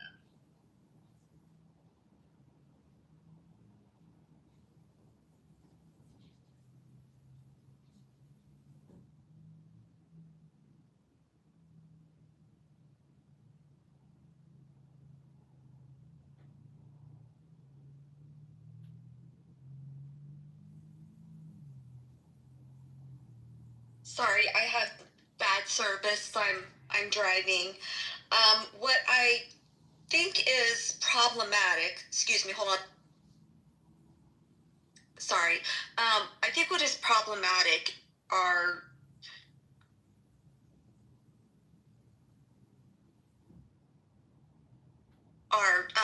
administration. As soon as they get in, they change blanketly a lot of policies that are harmful and not productive, in particular in this situation for the kids.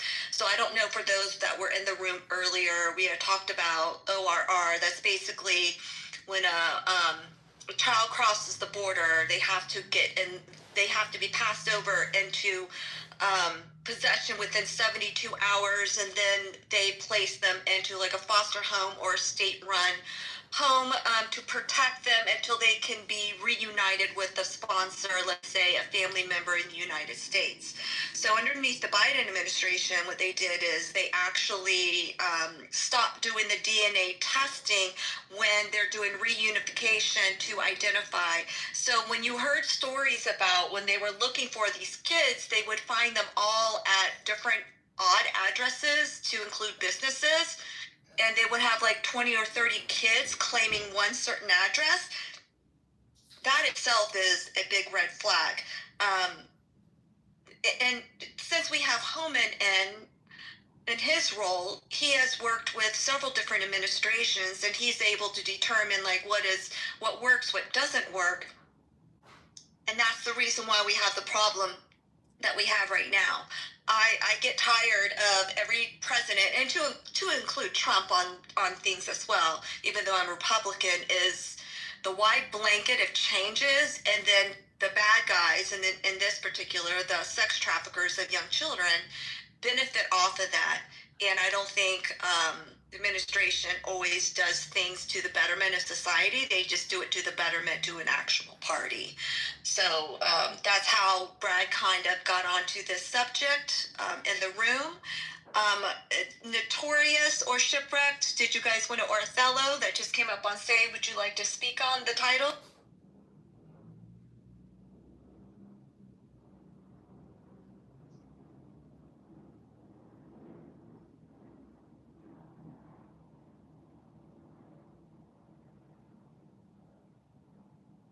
Okay, so what I'm going to do, since the stage is quiet and I'm coming in and out of service because I'm driving right now, I'm going to go ahead and close the room.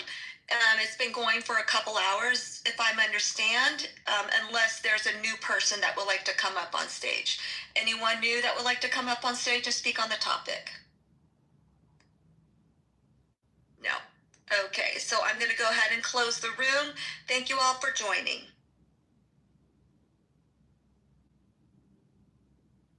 You can do for his political career. So I'm not afraid of that. But we, Kajilubin, we want to know. Now we are still connected with them. There is a 100%, and that is why they are dragging these gentlemen. They are not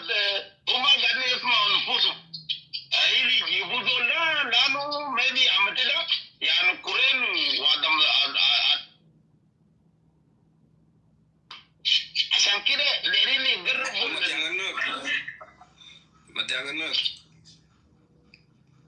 Ja, maar tegen nu.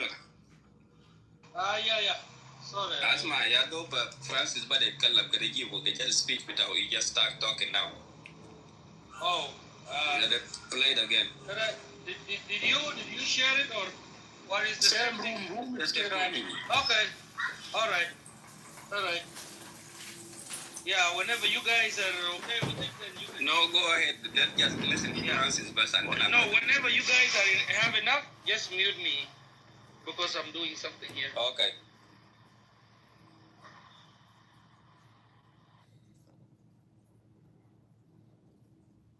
Been on death row, but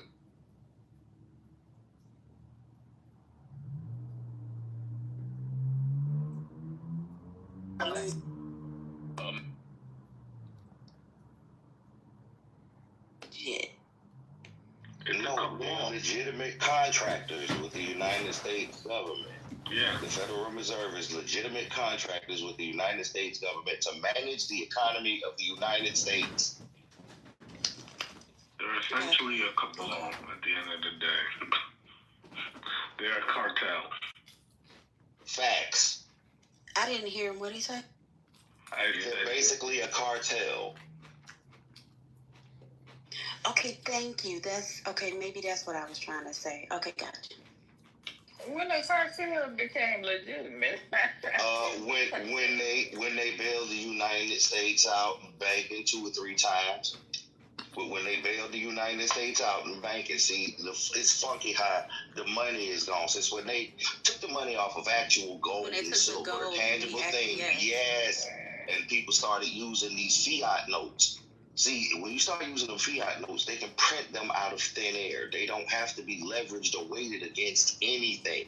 And what happens is debt actually creates the money. Say a person wants to go in and get a mortgage for a house. Now let's take that and jump it up. A developer wants to go in and get a loan for the development of an entire community. Well, they're going to get the money at its highest value. Probably going to get the nastiest part of the interest rates. Depending on how they set it up, they'll be able to dump it off in about 2 years and walk away from the bank. Just depending on how they got it structured. When the money is borrowed, that's when the order goes up to the Treasury and they go, hey, we need this. This is what the money we're going to pull. And then the Federal Reserve will go, hey, print this. In the United States, mint is where the money is printed. But it comes through a request for debt. So literally every dollar that's produced is already in debt. Now, once they send it to the mint, there's a particular fee that goes along with printing the dollar. So that's going to eat into its value even more. But when you get a lot of them at one time in one location, they have a little bit more leverage. So by the time they trickle down, they have lost even more of their value. Y'all understand what I'm talking about? Basic economics, especially how it works over here in America. So what the Federal Reserve does is they control the interest rate. Now remember, they did a request for the loan. Nobody asked to borrow any money for the interest rate, did they? They never asked to create the money for the interest. So now you have the existence of, say, $50 million, but there's an interest rate attached to $50 million that nobody ever printed. So now, no matter how that $50 million is put out there, every one of those bills has a recoupable value that's going to be attached to it. That labor that the person's going to use in order to get it, that circulation and all of that stuff, and it gets broke down more and more as it gets further down the chain. So by the time it gets to the end user on the streets buying a pack of gum, that dollar is worth maybe about 37 cents. Boom. And then also lawful. Let me add this caveat too. Far too often, too many people focus on the interest rate and where the interest rate is at, but they don't learn or focus enough on the difference between interest rate and interest cost. Oh, Lou, let me finish, because it ain't got nasty. The nastiest part of this is, remember, they never printed the money for the interest. So for every person that makes good on a debt plus interest, what has to happen? Other people have to default on their loans because the money to pay the interest doesn't exist. And if every person who pays off their loans with the full amount of interest, it automatically puts people in a default. It's automatic. Man, I still ain't gonna trade capitalism for none of this shit a lot of these motherfuckers I heard today was talking about. Like, Eagle Hawk is my motherfucking homie. But boy, you benefit the most from capitalism. You benefited from the bureaucracy side of capitalism with them government contracts. But if we went back to the gold standard, nigga, all the money that we got in our pocket, boy, that shit would have been evaporated. Oh, first off, it ain't worth shit. Why? Oh boy, did it.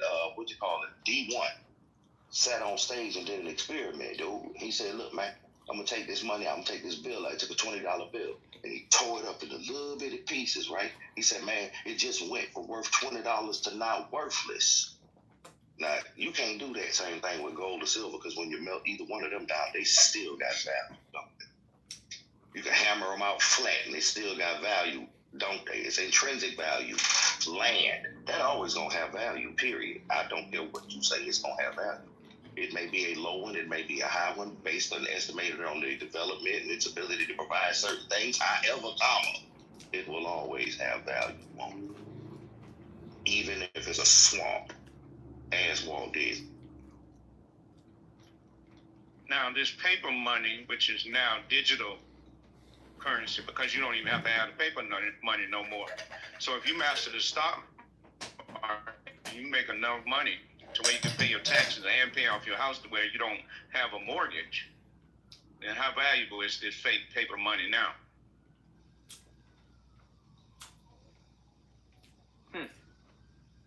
That's one of the best questions. The beautiful thing about fiat notes is you can purchase tangibles with them. Close the loop, if you will. 12 USD 411. The United States federal law says how you supposed to spend fiat notes, Federal Reserve notes. Nobody looks at the law. Anybody want to pull that up? 12 USD 411. I don't know, but you got me interested. I've been watching Suits. I'm going to be a lawyer by the end of this year. 12 USD. Anybody want to pull that up? Pull that up. 12 USD 11. 411. Nope. 12 USC 411. Okay, my bad. Oh no, because you got to get the right law to get the right thing. You gotta be clear, man. Okay. Yeah, I think since 2020, we've been trying to figure out how to master this illusion, because everybody says it's illusion, and I said, well, that should be the easiest thing to master. So for me, the goal is to master the illusion and have the illusion serve me. The issuance to reserve banks in the nature of obligation and redemption.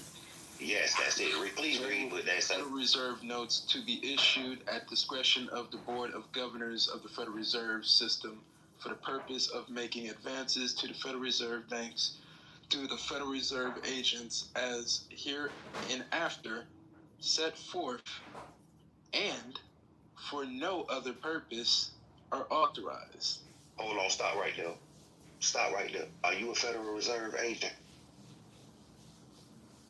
Please read. Are you a Federal Reserve agent? I would like to say yes. Not yet. I don't know. So they pay you a salary. You get a check from the Federal Reserve that shows that you are an employee of the Federal Reserve. Are you a Federal Reserve agent?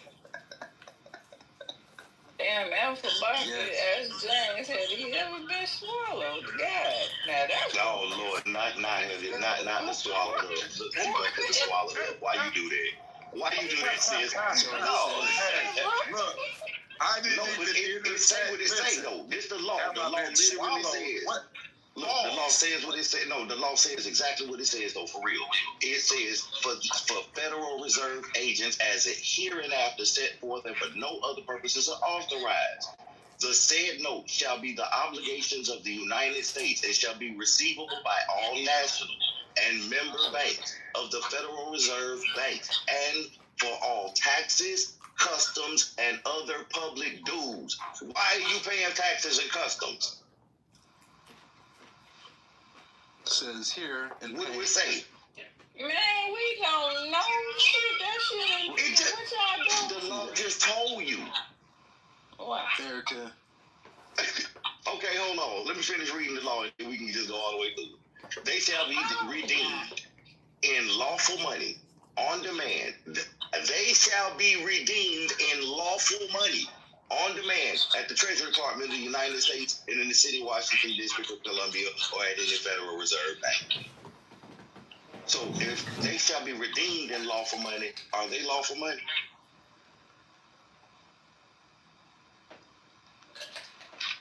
I don't know. You got my brain hurting over here. It says here, the notes shall be obligations of the United States and shall be receivable by all national and member banks and the Federal Reserve banks, and for all taxes, customs, and public dues, they shall be redeemed in lawful money on demand at the Treasury Department of the United States in the city of Washington, District of Columbia, or any Federal Reserve bank. In plain English, this means the issuance of Federal Reserve notes, the paper money that we use every day, $1, $20, $100 bills, are literally issued at discretion of the Federal Reserve Board of Governors. The obligations of the United States are considered obligations of debts of the United States government. Legal tender use, Federal Reserve notes must be accepted by national banks, Federal Reserve banks, taxes, customs, and public dues. Redeemability, by law, they are redeemable in lawful money on demand at the U.S. Treasury or any Federal Reserve bank. Historical context, the Federal Reserve Act of 1913. Ask it, what is lawful money? Oh, shit. Article 1, Section 10 of the United States Constitution. And ask it, what is lawful? Gotcha. 31 U.S.C. 5112. Ask it, what is lawful money? The Gold kind coins, that you silver take coins. out your goddamn pocket and go spend. What y'all got going on here? Yeah. And Erica, you don't want to learn shit. No, I don't want to learn today. I want to stay Go up get you a today. damn plate and go eat something. Nah, I'm hungry. I don't want to learn today either. Yeah, you Go eat you a sausage lick. You gotta understand. So does drug dealer money count? Exactly. Federal Reserve notes, correct? Nah, that shit don't count, man. That's why, you know what I mean? People have... Shut up, Kareem. Nah, man, people shit, yo. Just talking doesn't mean you right, but Go read the law yourself. I understand, no problem, bro. Man, go eat you some ice cream, man. Well, no, this is the thing. You can go and you can literally go read the law yourself. That's the wonderful thing about the law. We don't really have to argue about it. It says what it says. You can interpret it however you want to. The question is, do you know what it says in the first place? I hear you, bro. No, he too busy reading coloring books. Okay. Okay, so U.S. notes. Nigga said he too busy reading coloring books. Fuck.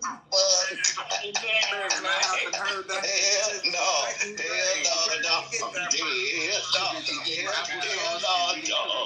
Nigga said read coloring books.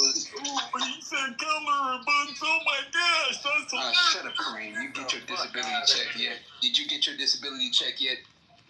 No, that's real money. That's Did you get your Hey, let disability me ask check? you a question. How long you been in my ass? How long you been in my ass? Then get the fuck out of there, nigga. Weird. Man, that was some gay ass shit. That wasn't even. Get the fuck out of my business, nigga. All in my asshole. Weirdo. Like I said, No, that's deep. not in your booty Stop hole. my pocket. Get out of my pocket. Get out of my pocket. All the dumb bodies. Get the fuck out of my pocket. Oh, he's Fuck out of my pocket. Why is you gay? Why is you gay? Get the fuck out of my Why pocket, is you boy. gay? Why is you gay? Stop being gay. Man, look at this nigga. First we go from second grade jokes to why is you gay? What's next? Nah, man, go read your What's You next? kind of did that. You Get set the that fuck off. out of here. I ain't joked once. What are you talking You about? did say something about You your said booty you told him to hole. get out of Okay, your the ass. intelligence of the room is being shown. The intelligence of the room No. is being shown. No, that was a Go literal ahead. statement. Go ahead. Let's hear more. Let's hear more. Let's not hear any of that. Yeah, we showing Let's not hear true any of colors. that. Yep. Go ahead, I Doc. always do that. Get the true colors out. Let's see. To be Well, to be completely honest, there was a whole discussion going on, and you diverted that with that. Thank you. I was talking about gold and silver and shit. No, yeah, you diverted that with that display, and now act as though there's not going to be. Hold on, and then act as though it's not going to trigger anyone to response. And I'm sure that probably was the nature of the reason why you were motivated to that. I could be wrong, but it served to divert from what was already being done. I'm sure probably that might not have been the thing you wanted to hear or enjoy or felt as though nobody else needed to hear. I get that. The question is, did it accomplish what it was set out to do?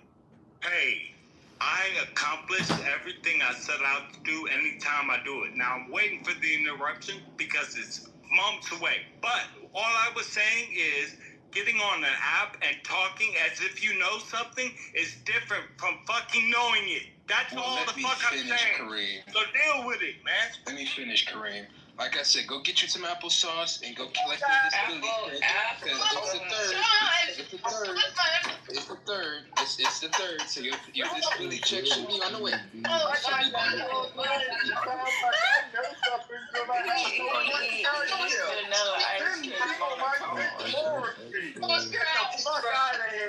Nigga, it's ice cream, not applesauce. He needs ice cream, applesauce. I'm gonna have all of them. Get you a coloring book. Go watch Ren and Stimpy, okay? Go watch Ren and Stimpy. Go watch Ren and Stimpy. Go watch SpongeBob. Nigga, you get it. It's a matter of time before I kick. And don't worry, Big Mom will have your plate nice and ready for you the next time. Shut the fuck up, no one can hear you. You're not gonna land an The dysfunctionality. It's dysfunctional. The dysfunctionality. That was extremely painful. And that's then you already challenged the talk. Like, let me finish, because he already challenged the talk, and then you holler around with explicit. Lord, that was painful. Like I said, man, when it comes to this shit, like I said, matter of fact, I want to read this shit no more. Fuck it. Okay. Well, did you know there was an active shooter in Massachusetts? Was he trans? 5'5" Asian man. You know what? 5'5" Asian man. And what he shooting for? This Asian guy just killed his wife and daughter in Georgia. Shot them in the face and then killed himself. What's going on with Asian people? What's going on with these sleeper cells? Oh, and Can then we do a hate crime bill so we can make sure they don't touch us? I must go very good to meet you. You know they ain't gonna happen. they get stomped out. But there's also cyber attacks happening around the world. My mechanic just told me that the entire Jaguar catalog has been hacked in Europe, and now they can't get any car parts for any of their Land Rovers, Jaguars, and stuff like that. And so he was like, this is but one of many other cases. And he was like telling me about some other shit. I'm just like, why aren't they reporting this shit? Like, there's so many cyber attacks that are happening, like in they're small, but the frequency is really high all of a sudden, and they're not reporting them. So I'm starting to to take your money out the banks. I don't know if it's safe in your investment accounts either at this point. Buy some gold, buy some silver. Were they just talking about that? What's real money? At this point in time, I think I'm about to buy a little bit of gold, at least for emergency purposes, like solid gold and silver, because you never know, you know what I mean, what could happen. Now, of course, your money is FDIC insured up to $250,000 per account, but even in your investment accounts, is FDIC insured if it's in cash, not if it's invested, right? Because volatility. But the thing is that if in case of emergency, if we're having cyber attacks, if the banks are down, you can't use your card. You can't use your card. You can't buy anything if you don't have cash. Even if you do have cash, I mean, I know most of us are not walking around with tens of thousands of dollars in fucking cash, or I don't even got $20 in cash right now. I don't carry no cash, right? But gold is convertible in any country. Silver is too. So I'm not saying go out and put all your money in gold, but I definitely think with the increase in cyber attacks, you should keep some money in cash, maybe some in a resource like silver, gold, a little bit, because gold is expensive and heavy, but also I don't know, just keep an eye This is very interesting. What are they doing with the pennies? Like they're getting rid of the pennies too, right? So nothing is left but the dot. Okay, gotcha. That's because it costs 5 cents to make 1 penny. Do y'all ever sit down and listen to yourselves and what y'all saying? Brought him up. Like, if there's a Girl, it's raining down here. He bored. Yeah, I know he kind of spices up the room and stuff, but it's raining here too.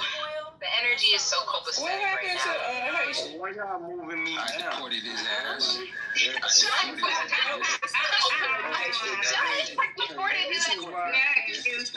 I loaded up the ice trucks. Did you say you loaded up the ice truck? He deported his ass is insane. Yeah, so it's called being intimidated, right? Because if what I'm saying is just stupid shit. Hold on for a second, Haitian. Here we go. Who put Sean down? Man, you know I got immunity. You know I got presidential immunity. Man, diplomatic immunity. Y'all leave the goddamn buttons alone. Y'all like kids. Leave the damn buttons alone, okay? Don't push on shit. You know I'm the governor of this bitch. You say I deported your ass to the boo. I shouldn't be laughing, but that is hilarious. It is comedy. So I'm still laughing about the applesauce. I almost crashed, bro. I'm in traffic. That shit is so deep. I told you I'm funny. I'm funny. I should have my own skit. But then you deported his ass was diabolical. I'm sorry. Yeah, they won't. The only thing gonna happen when I swing back is y'all gonna get mad and throw me in the goo. Cause I got plenty of jokes. Nobody care about you. I got plenty of jokes now. Like, stuffed animal. Who you got, Cuckoo Monster or Grover? Is that Grover with you? It never fails. That's Jean Pierre. That ain't Grover. I don't know what the hell that is for 1 team. What is that little thing? That is so. So I think I've said this before. I think this is an instance where Trump usually, I think, has a preternatural way of intuiting the sentiments of his base and really communicating with them in ways that they're incredibly responsive to.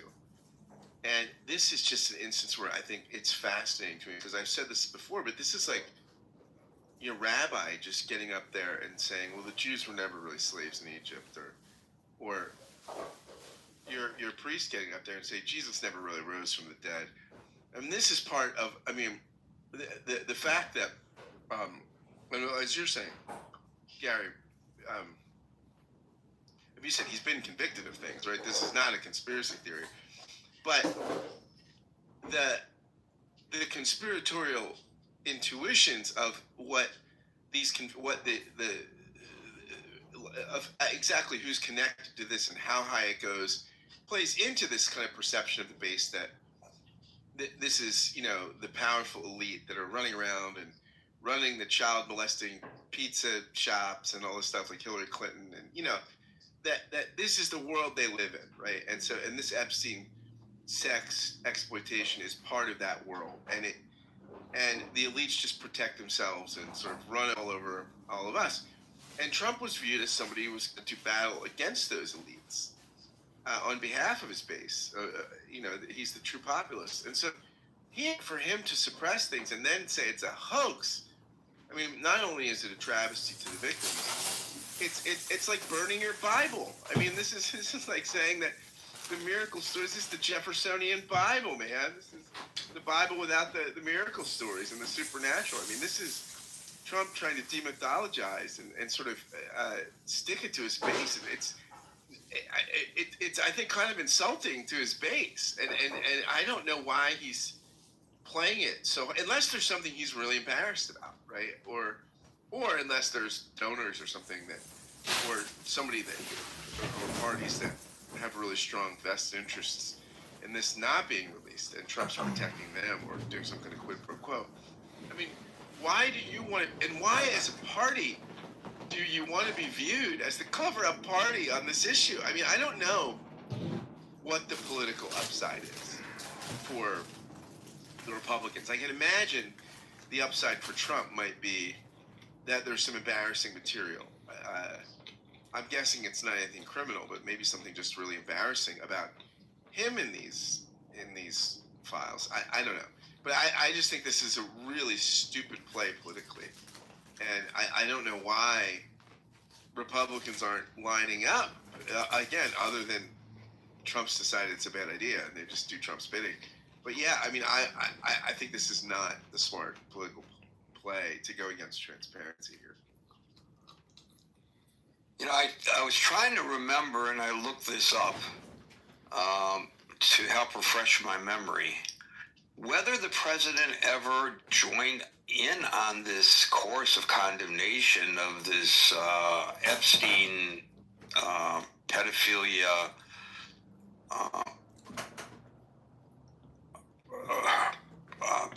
I don't know, ring, I guess. And if you look back, he never explicitly, in any of his campaigns, never explicitly said anything in condemnation. The closest he came, as best as I can tell, was in 2015, in an address before CPAC. He called Epstein's Island a cesspool. So there was an insinuation there, but there was no condemnation. So this may not be completely out of character. We know that they were best buddies and they had a falling out, and at the end there was no love between them, and that was over a real estate deal in Palm Beach where the president outbid Epstein after Epstein called him in for some advice on how to move the swimming pool from one location to the other, and then Trump fell in love with the property that Epstein had fallen in love with, and then, at least according to Epstein, the private citizen Trump screwed him, and Epstein never forgave him for that, and that was the end of all that. Trump's version is a little bit different. He says that Epstein was acting weird at his Mar-a-Lago, and he banned him, and that was the end of the friendship. I don't know. People could decide which one has greater veracity. But he never, as best as I can tell, maybe somebody else has pulled some research that I have been unable to find, he never specifically went after Epstein for the things that he had done. For which he was convicted. Never. Even though, as you point out, Scott, his base was, has been really full speed ahead on this issue. So I find that kind of interesting. Yeah, go ahead, Scott. It's mysterious. I mean, it's just such bad. Aside from the facts of what is and the morality, it's just terrible politics. But we'll see how it plays out. Well, I think one of the first rules of politics is don't attack a survivor of sexual abuse. That's not a winning strategy, I don't think. So, aside from the fact that it's the wrong thing to do, if you want to set that aside and not concern yourself of the ethics of it, it's not really the smart thing to do either. So this is the first time I think that we have seen, I mean, this president has had a hold on this Congress. I mean, he stopped legislation when he wasn't even president because the legislation to tighten up things at the border, which was a bipartisan package, might have made Biden look good. So he decided to pressure Congress to not vote for that legislation in order to keep the flow of immigrants coming in, to let it continue to be a campaign issue. It is true that after he took office, he buttoned down the border. No question about that. But he had that much influence even when he was just a candidate, because they were so fearful to stand up to him because they had the votes for that legislation to pass. And I'm not arguing whether that legislation was good or bad, or the benefits or the failings of that legislation. I'm just pointing out that he had such a hold up until now on Congress. This will be a big blow to that if he loses, but I think it'll be a big blow to the victims if he wins. Thanks, Scott. Meryl. Excuse me, I can barely hear anybody. Can anybody hear me? You are loud and clear, real strong. Okay, good. That's how I like to be, loud and clear. Okay. I want to begin first by asking if the congressman, the gentleman who is running for Congress, if he is here or in the audience under his name or any other name, because if so, I want him to produce a recording he claims where I said that Trump is a pedophile, which I never did. I do not see. Anyways, I had the same reaction you did. I had a very emotional reaction. I saw the interview. And as you recall, I sent that interview to you and someone else, Howard, and said that I did not know if I should post it, because I also did not want to be accused of Trump derangement syndrome. I also had experienced in the past that if you say something about Epstein regarding Trump, that it is, like Trump's got better things to do. And why do you think, he's handling so much more. Didn't you think this is so important? And I didn't want to get into that kind of argument also, because this is a president who, all presidents should be able to handle everything that comes their way. Anyways, if you take notice, a bit of history is starting to repeat itself. With regard to Epstein, he was previously charged with, I forget how many, it's more than 36. I mean, it's a lot of charges of having sex with minors, a number of different things. And he cut, while people will say this is how the judicial system works, it's okay, he did it legally.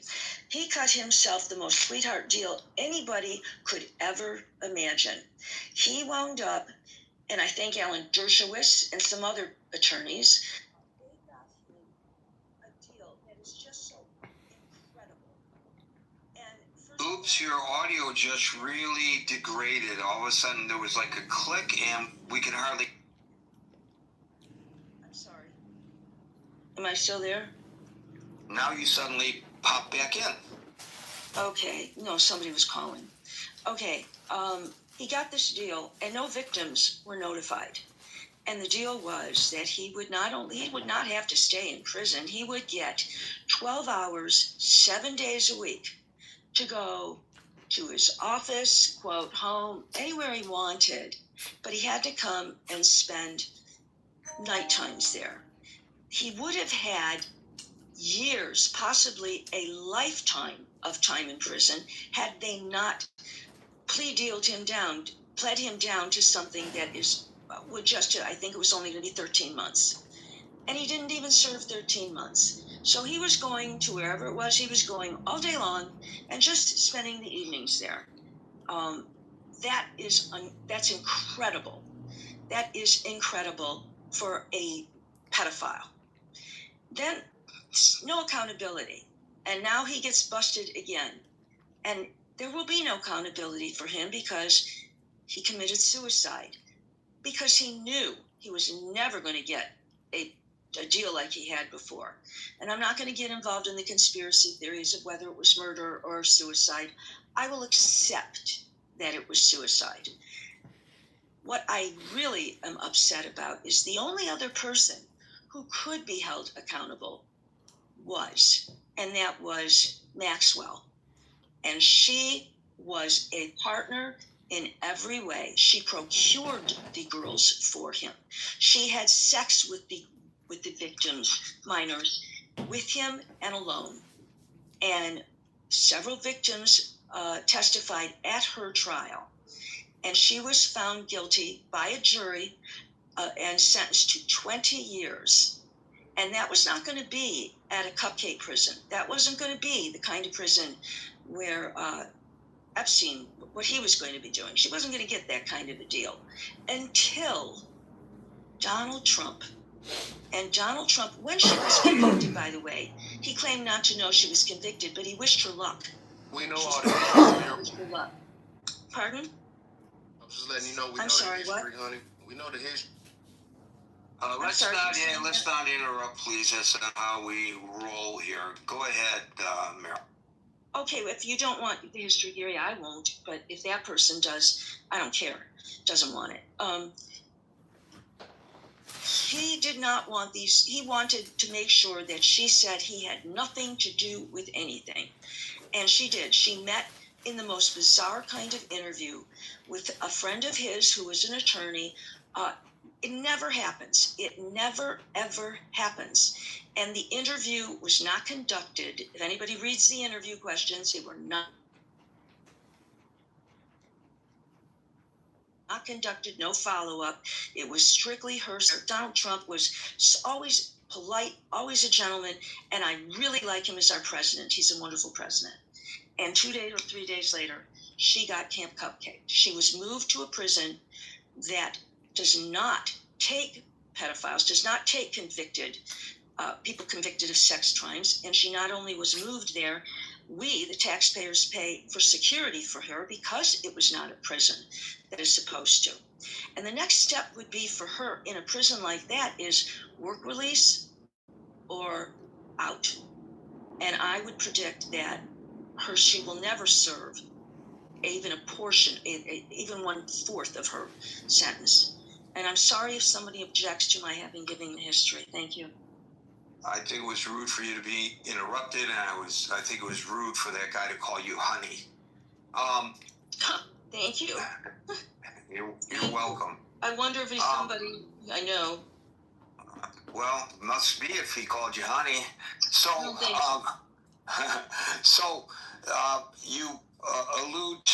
you referred to the first trial down in Florida where he, was given his walking papers and not incarcerated, and how ultimately somebody appealed. I don't know who did. I don't know how. The history of this. So I won't bore the person who doesn't want to hear the history of this. But somewhere along the line, the U.S. Attorney's Office in New York City in the Eastern District went and prosecuted him successfully. And I don't know whether there's a cause and effect here. I have no way of knowing. But as we all know, the president fired that assistant U.S. attorney who prosecuted the case successfully against Epstein. So, it just makes you wonder what's going on. And even if it had nothing to do with that, the optics are horrible. So why would you? It would have to be like something really egregious that you could articulate to explain to the public why you are firing her, under these kinds of circumstances. Hey, Gary, I'd like to try to help everyone understand why we're seeing this. Well, but it's not your place to jump in. You know that. You have to wait your turn, and then you'll be able to help us understand. Come on, you know the room rules. Thank you, Meryl, and we'll now go to Jason. I think they should release them. To answer the question of the room, it is a bit curious to me that Trump won't release them. I'm glad to see bipartisan support for the release of the files. I think there, Dr. Francine, you have some feedback, but you may want to check your mic. But I think, there's bipartisan support for that is great. I think it's bringing America together. It may be something that can only be released toward the end of the Trump administration. I do think a point raised earlier, suggested earlier, that maybe some donors or some other highly placed persons, they don't want to see these files released. They may have very good reasons for that.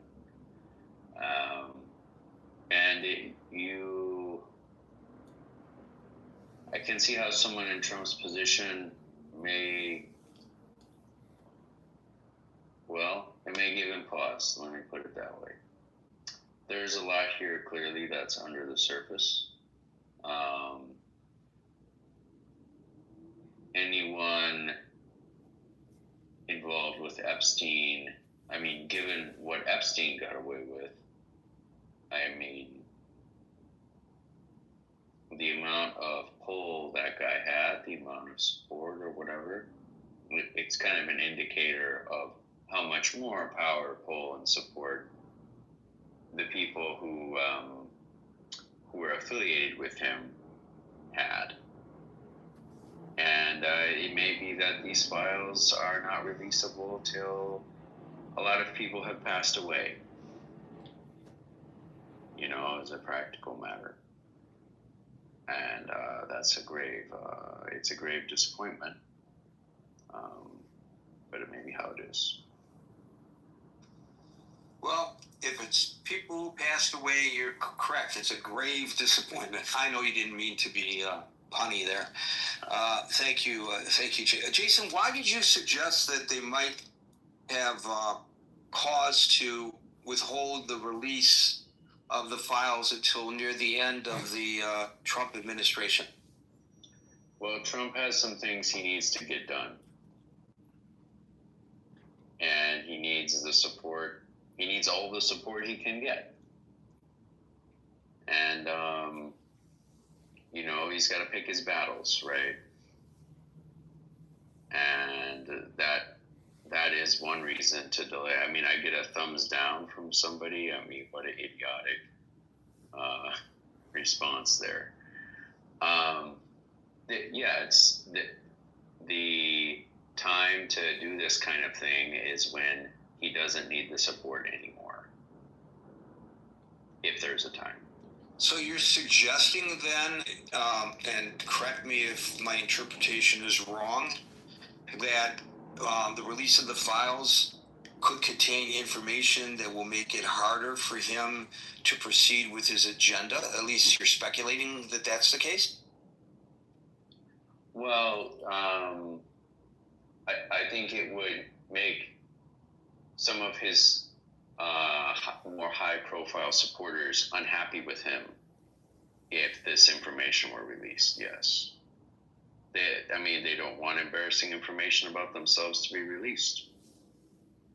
And so, you know, now is not the time to do that.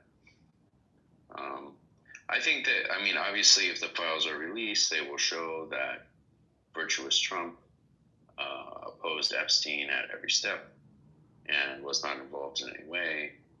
And, you know, but that's, I don't think it's about self-interest. I think it's about what he needs to do for the country. And is this the primary thing? I think, no, it's not. Thank you for that, Jason. That's an interesting take. We'll now go to Dr. Francine. That is a totally fascinating take, Jason. First of all, I'd like to point out the fact that I am a woman. And second, I have been watching women have difficulty getting justice for what is done to them for my whole life. And so today when those women came out on the lawn in front of the Congress, I went out, I turned on the TV and I watched them talking. And it's very interesting the kinds of things they said. First of all, one of them said that she was mute after she got raped by Epstein and that she could never again after that. Another one said that she had been undergoing trauma therapy. It took her years to even get to undergo trauma therapy.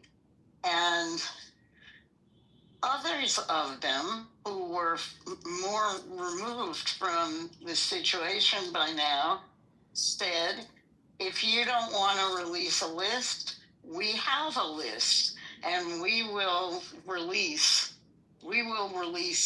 the list for you because we actually have it. So they ran the gamut from, totally destroyed emotionally by the event to, fuck you and your mother if you're not going to release this list. But so that was one interesting thing. The next interesting thing was that Ro Khanna said that he had the discharge petition, which is what's happening, is a very interesting thing, which is that a petition to a bipartisan petition to release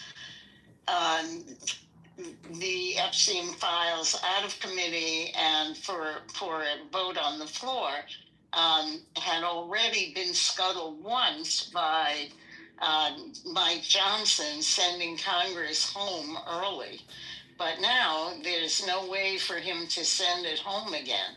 So they have to do something about the fact that it needs a certain number of supporters to get out of the committee. And according to Ro Khanna this morning, they had, and Howard Massey, who is a Republican, they had at least 3 Republican women survivors, and they were Lauren Boebert and Marjorie Taylor Greene and Nancy Mace, who was a survivor. And when Don Lemon came over to interview her, she was having a panic attack and couldn't do the interview. But I'm trying to convey the emotional impact for these women of this.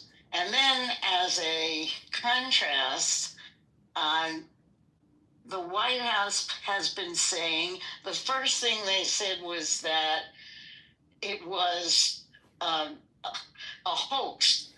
And then the second thing that they said was that it's like a traitor's action against the White House to insist on the release of this discharge petition. And I put the tweet up. This man said, that they put the tweet up on X because it was so shocking that as a president, he would say something like that. But he said it was worse than an act of disloyalty. That it was almost a treasonous act against the White House. And it pretty shocking, I would think. Here, let me read it. That's right. Massey said, and Massey is a Republican.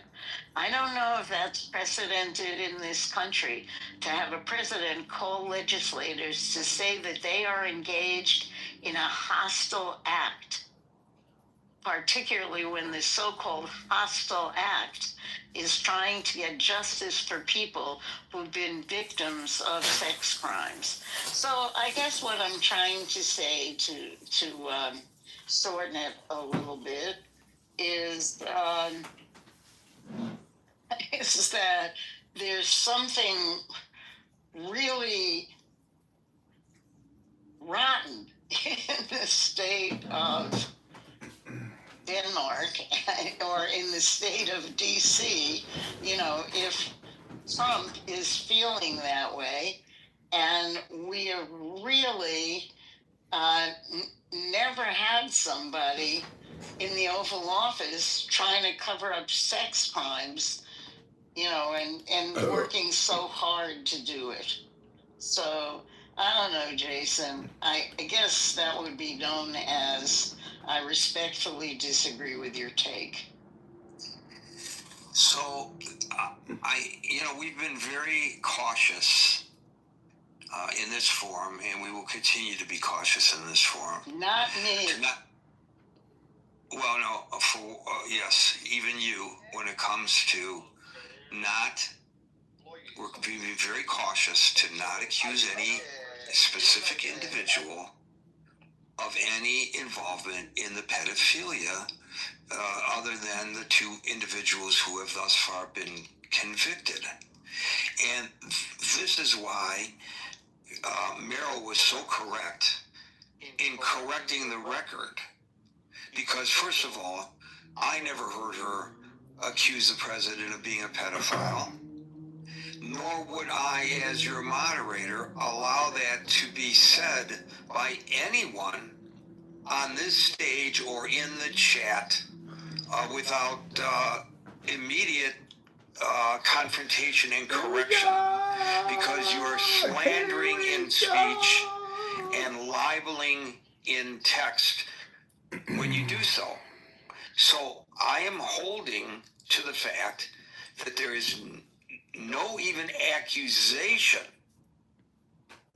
despite the close relationship the president has had in the past with Jeffrey Epstein, that he participated in any of these pedophilia parties. If that's the case, and let's hold to that based on the facts known, why would the president say that it is an attack on the White House to want to bring to light the people involved? What does the White House have to do with it? It's very confusing. Right, and I feel the same way. I mean, I'm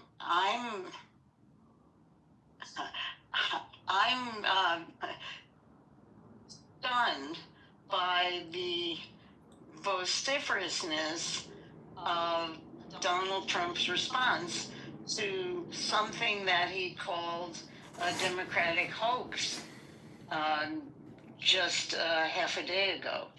And again, repeated today after the women appeared before the Capitol. Look, if it's a hoax, if it's a nothing burger, what do you care if the files are released? There's nothing there. So it would support your contention that there's nothing to see here. Let's just move on as a Jedi. It's contradictory. It defies logic. And so it makes one wonder, why is he so adamant that this ought not to be released? I think the several people, including the immediate, previous caller, suggested that there may be certain names on there that the president doesn't, counts on their support one way or the other. Maybe not even politically or governmentally, but in business circles, that he doesn't want those names out. But if it's a hoax, then those names don't exist anyway. So, which is it? You can't have it both ways. You got to come up with one argument or the other, not contradictory arguments to make your point, in my opinion. Anyway, thank you, Dr. Francine. What do I know?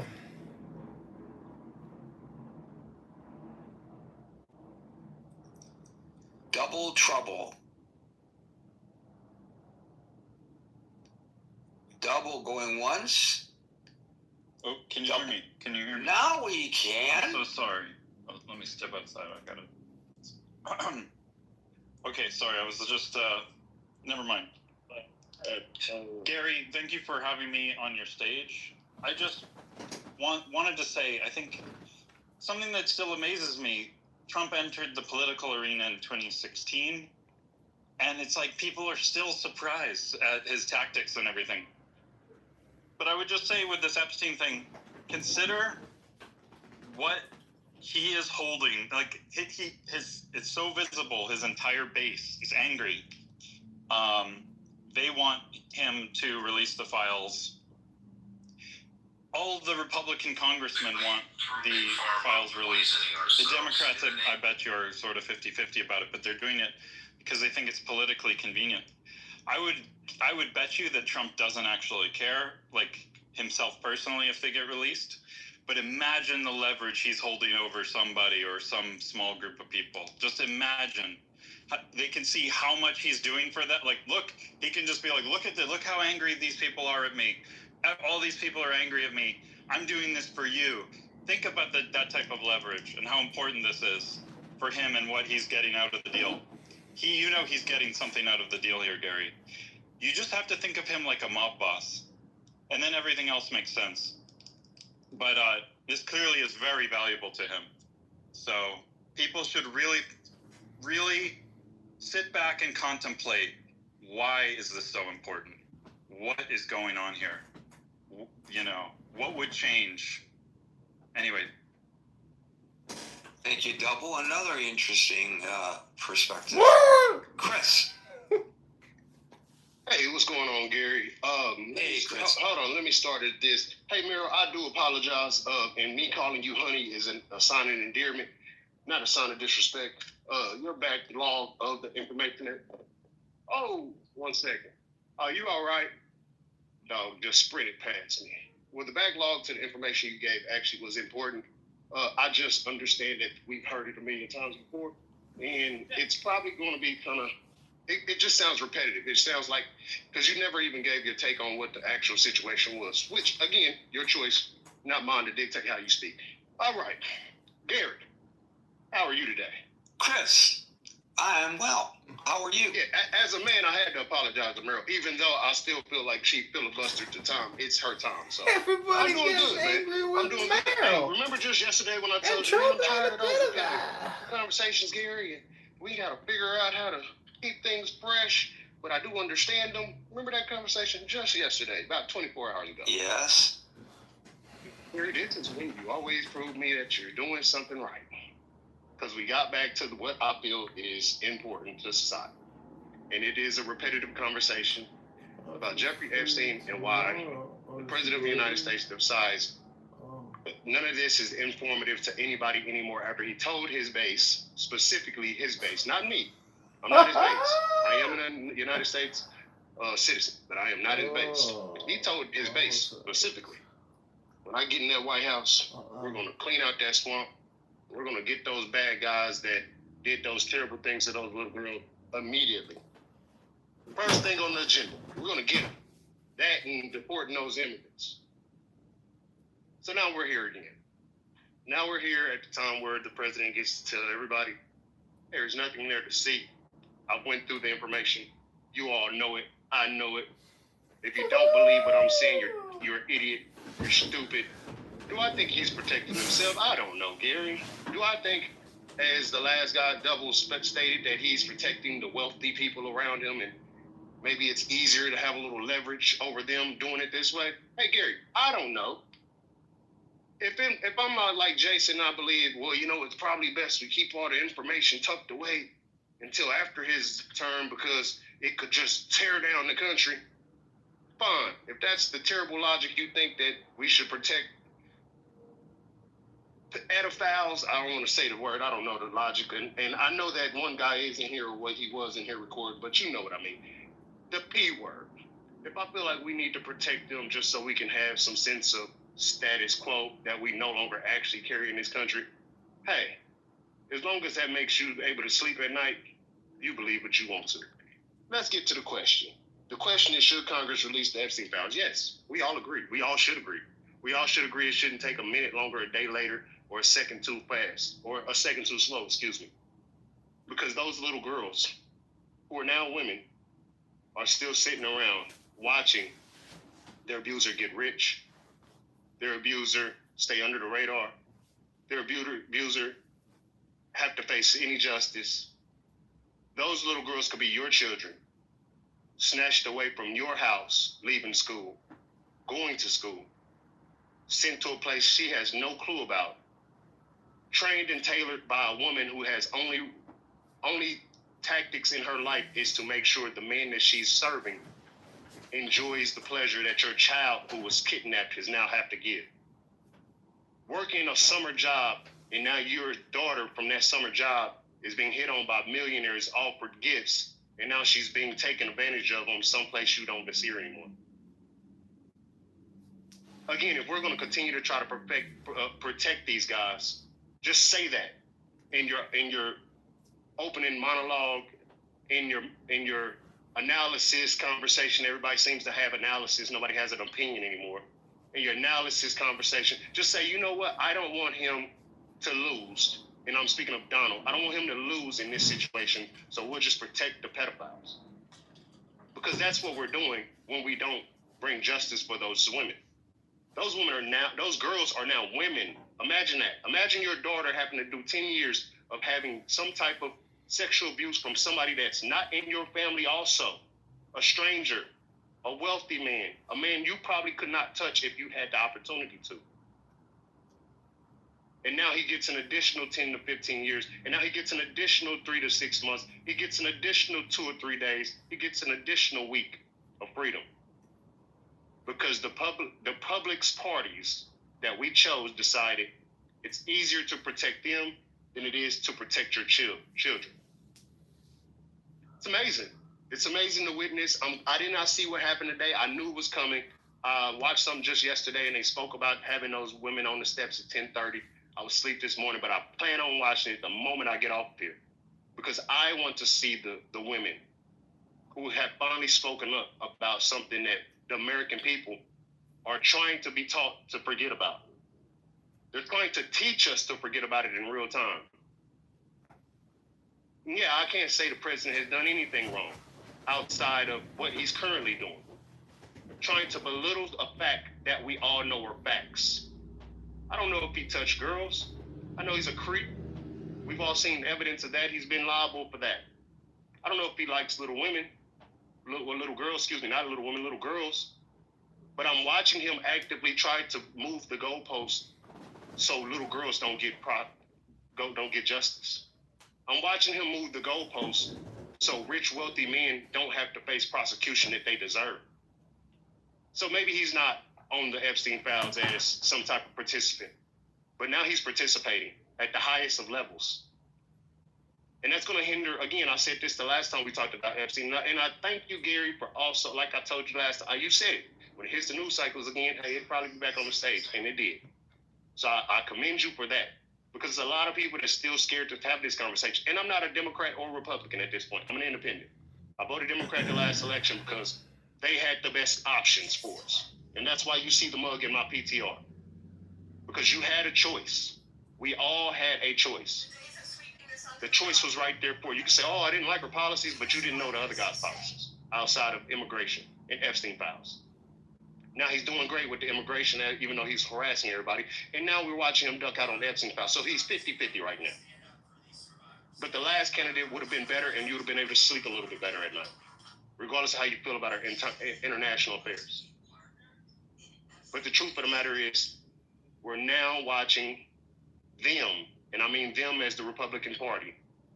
And shout out to Marjorie Taylor and the other few women that actually stood up for this. And I'm glad women stood up for this. Because it would have been really sad if we watched some hands-made tale of women actually not wanting to stand up for women because their color that they wear on their top. So I'm very honored to see women standing up for this. But I think it's time for the American people, and even the people in this room that find the opposite side of every argument to argue, to realize this is probably not the argument to have that argument with. Those women deserve justice, just like your child would deserve justice. Just like you wouldn't want any rich man to ever walk past your daughter and grope her with his eyes, regardless of how wealthy he is. And if you are that type of guy, then you're a terrible person.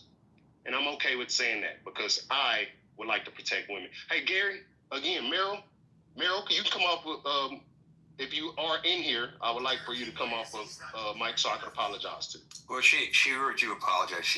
She's here on the stage. Thank you, Chris. Chris brings up I don't need acknowledgement. I just need to get that off. Thank you. Yeah, thank you. Thank you for doing that, by the way. I'm sure she appreciates it.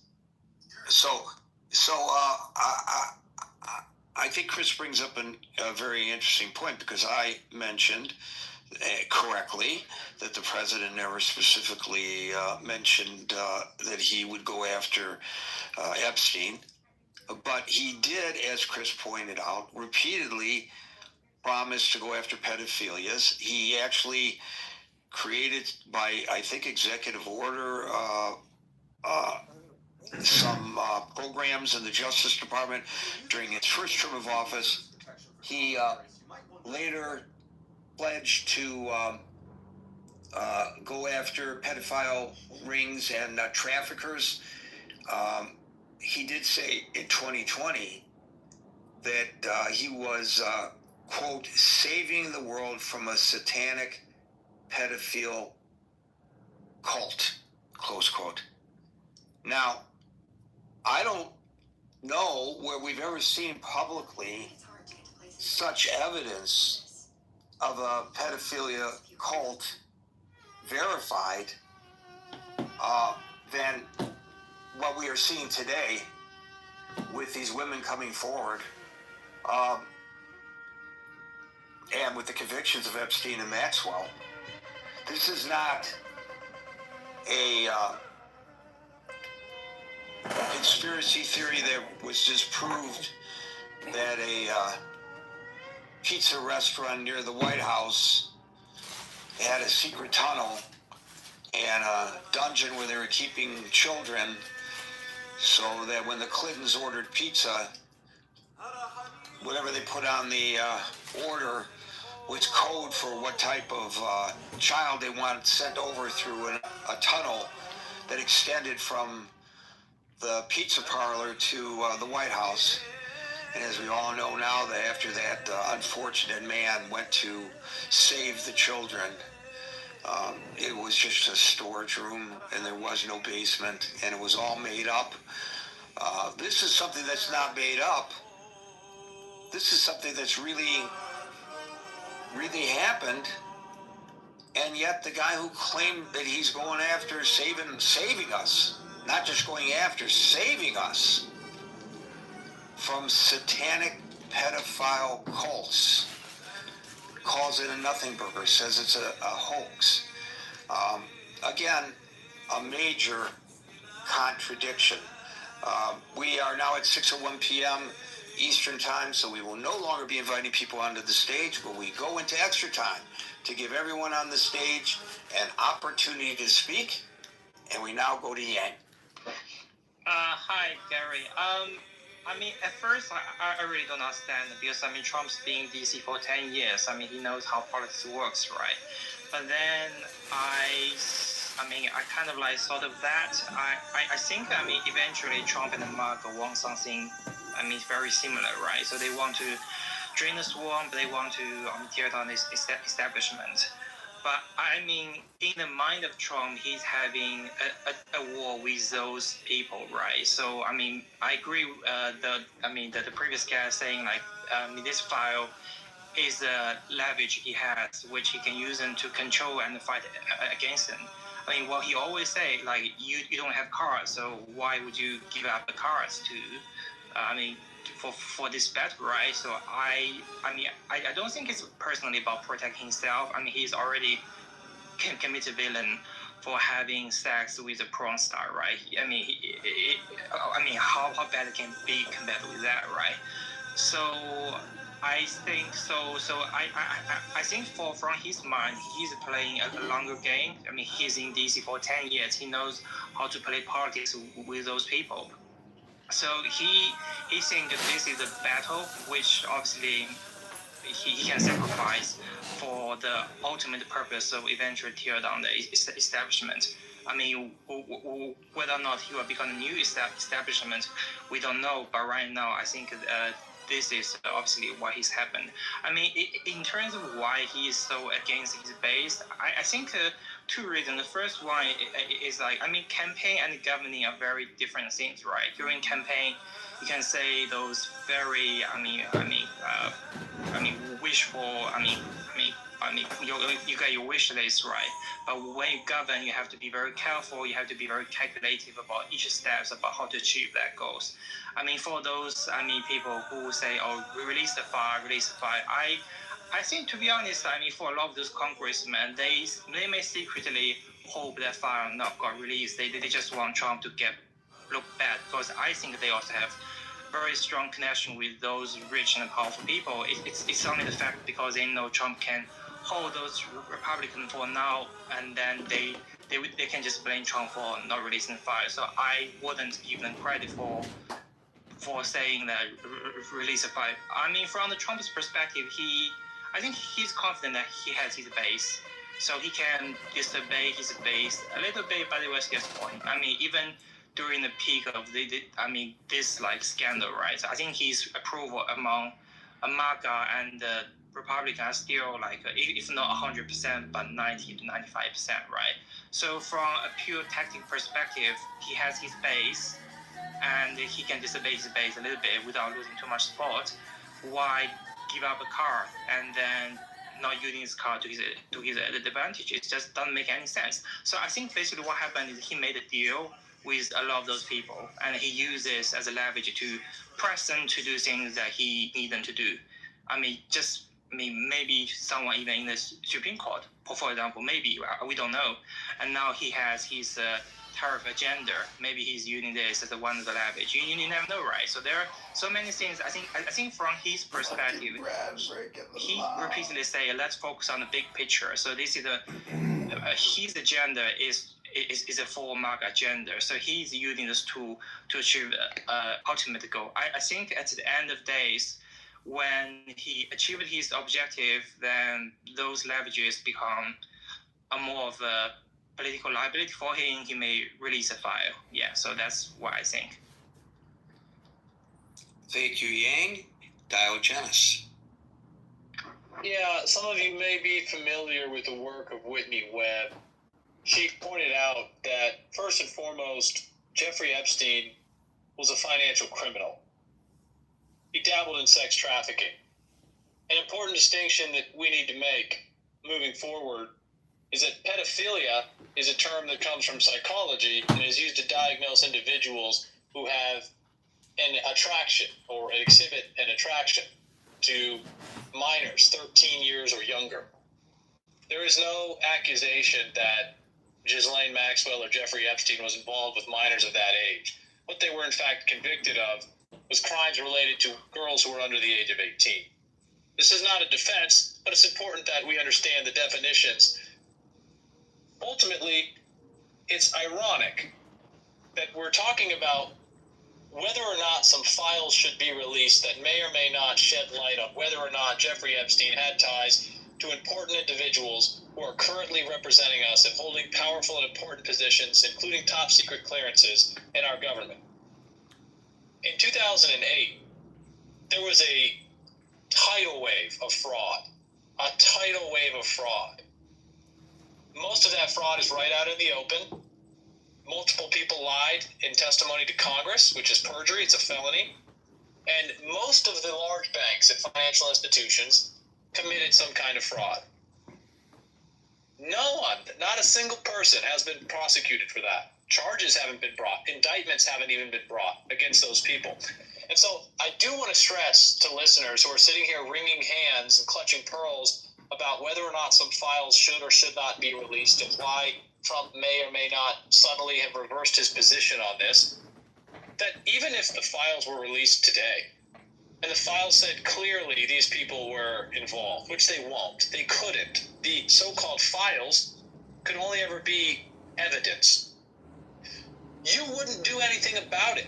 You, the public, won't do anything about it. You're all desperately hoping, some bolt from the blue, you're hoping that some evidence will suddenly be released and broadcast to all of your telephones. At the same time, you'll get a push notification that will tell you, guess what? Jeffrey Epstein was a pedophile. Not just someone who engaged in inappropriate grooming behaviors with women who worked for him, but he was actually a pedophile. And here's video evidence, verified video evidence of him raping children. Now we're going to do something about it. So how do you know what people, how do you know what people in this room or in the general public are hoping for? You have no idea of knowing what I, Alan, Merrill, Howard, Scott, Dismal, David, and Jane are hoping for. So get off your high horse and make your commentary without trying to put words in the mouths of other people here, all of whom are very good at articulating their feelings and do not need your help to do so. You don't need to be offended or defensive about this. It's a fact. I am not being defensive about it. I am telling you that it is offensive to think that you are in a position to speak on behalf of these other people. If you want to ask people what they feel and what they hope will occur if these files are released, that's fine. But don't try to speak on their behalf. Speak on your behalf. Sure, I'll rephrase. So ultimately, the public at large hopes and prays that someone else will handle everything. We don't need to go looking for bogeymen. We don't need to go looking for hidden evidence of felonies. Some of the most unjust things that have happened in recent history happened right out in the open, and they were financial crimes. They remain unprosecuted. There are no conversations about the failure to prosecute. What does that have to do with this? Look, if you're going to keep interrupting me, I will, because I'm moderating, and I am moderating. And sometimes the moderation requires, when people fall off track, to redirect them. And so if I'm incorrect in me asking you to redirect, you can tell me so. But what does that have to do with this? Are you trying to throw in whataboutism to try to take us off the topic at hand? Or are you actually attempting to make a point that someone might learn something from? I don't understand. So let me help you understand, Gary. You were looking for bogeymen right now. Okay, thank you very much for after I asked you to not speak on people's behalf, speaking on my behalf. Who the hell are you to tell me what I'm doing, what I am looking for? I just got through telling you, ask. Don't tell me what I'm looking for. And by the way, sir, since you tried to lecture us, by the way, Alan, you're next. Since you tried to lecture us on the definition of pedophilia, you are correct that in a medical sense, the term pedophilia refers to the desire to have sex with children younger than the age of the children or the young people who were victimized by Jeffrey Epstein and God knows how many other people. However, in the legal sense, which is all that matters here, if you review any of the statutes, go to any of the federal statutes, go to any of the state statutes, having sex with a minor who, under the definition of the statute in the jurisdiction involved, who is under the age of consent, exposes yourself to prosecution for pedophilia. So it is not a mischaracterization to call this a pedophile ring. But thank you for at least pointing out you are correct that in a medical sense, you are absolutely right.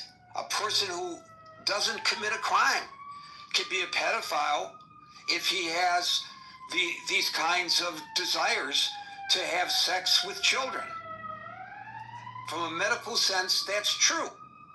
And a person such as that could undergo psychiatric treatment without exposing himself or herself to prosecution. We're not talking about what's in the minds of people. We are talking about the actions of people and the legal definitions. But thank you for trying to change the topic. And unfortunately for you, you were unsuccessful. Alan. Gary, your skill at moderating is something to just behold. Even when I disagree with you, I have so much admiration. I agree. The way you handled that.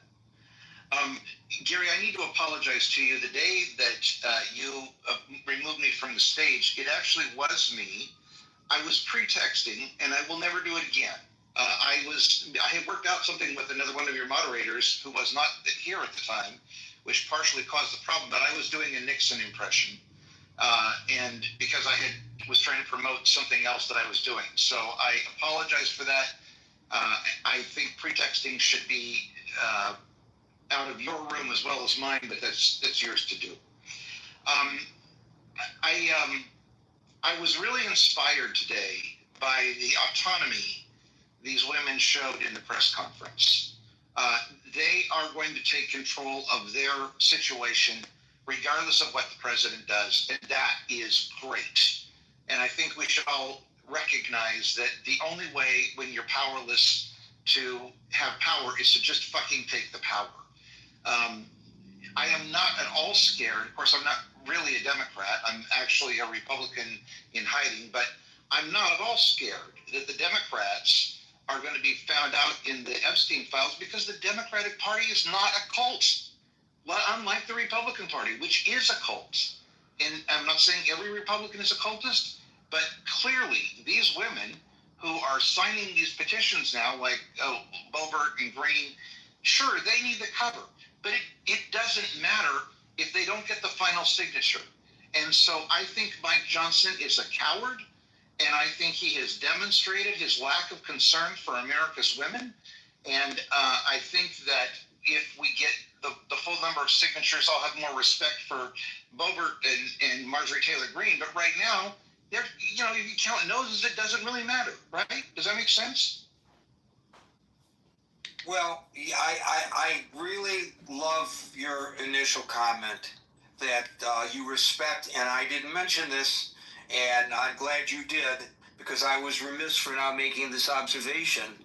You respect the autonomy of these women who are taking control of the narrative and taking the control of their lives, and not waiting for Congress or waiting for the president to do the right thing.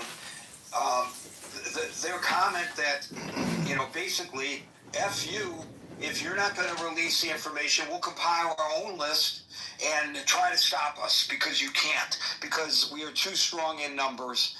And again, I just think it was terrific that several of the women, when they went to the microphone, called on other victims to step forward. And I bet some of them will. They may not publicly step forward, but I bet they contact that attorney. I hope they do. I pray they do. It'll be good for them if they can do anything to take control of their lives back, because when something like this happens, as several of the women pointed out, the therapy that they had to go under, part of their life is stripped away from them that will never be returned. Imagine if it was your daughter or my granddaughter, God forbid. They would change their personalities forever. These women are rising above one of the worst kinds of adversity anybody can experience, and bravo to them, and I'm glad you pointed that out. With regard to Mike Johnson, it's become abundantly clear in this case and in all the others that the one thing Mike Johnson wants more than anything else is to remain Speaker of the House. And so he would do whatever it takes to please the president, to ensure that the president not orchestrate a congressional coup to remove him, which by the new rules that the Republicans themselves established is a relatively easy thing to do now. So I think that's his motivation, and we should recognize that, and I'm glad you pointed that out as well, Alan. I need to give Yossi part of the credit for reminding me of this thing. Also, no punishment for bad behavior is the new rule in the Republican Party. This whole crap about therefore the rule of law, sending people into Chicago, when the president himself was told by a court yesterday here in California that he had violated the law, and yet it doesn't matter because he's already done it, and we're past the time limit. So I think anytime the Republicans want to say that they are for the rule of law, we should just laugh their asses out of the room, because they've proven they're not.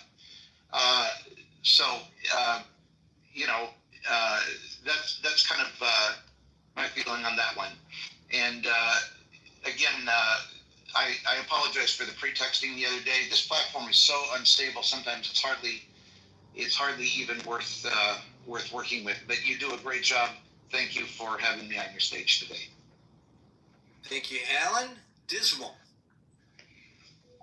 Thank you, Gary. And I want to not repeat what others have said, so I'll just acknowledge I really appreciated what Dr. Francine and what Chris said on the stage. I will agree with Alan. I think that the women that showed up today not only demonstrated bravery, because many of them did face direct threats, harassment, and attempts to discredit their stories and other kinds of intimidation that were designed to keep the truth hidden. And it reveals a terrifying abuse of power, and that extends beyond the original crimes, but on their ability to actually get and receive justice. But I think just because you brought him up, Mike Johnson, initially on the Epstein files, his story was he wanted maximum transparency. And he then converted with balancing privacy for the victims. And what happened, I have to applaud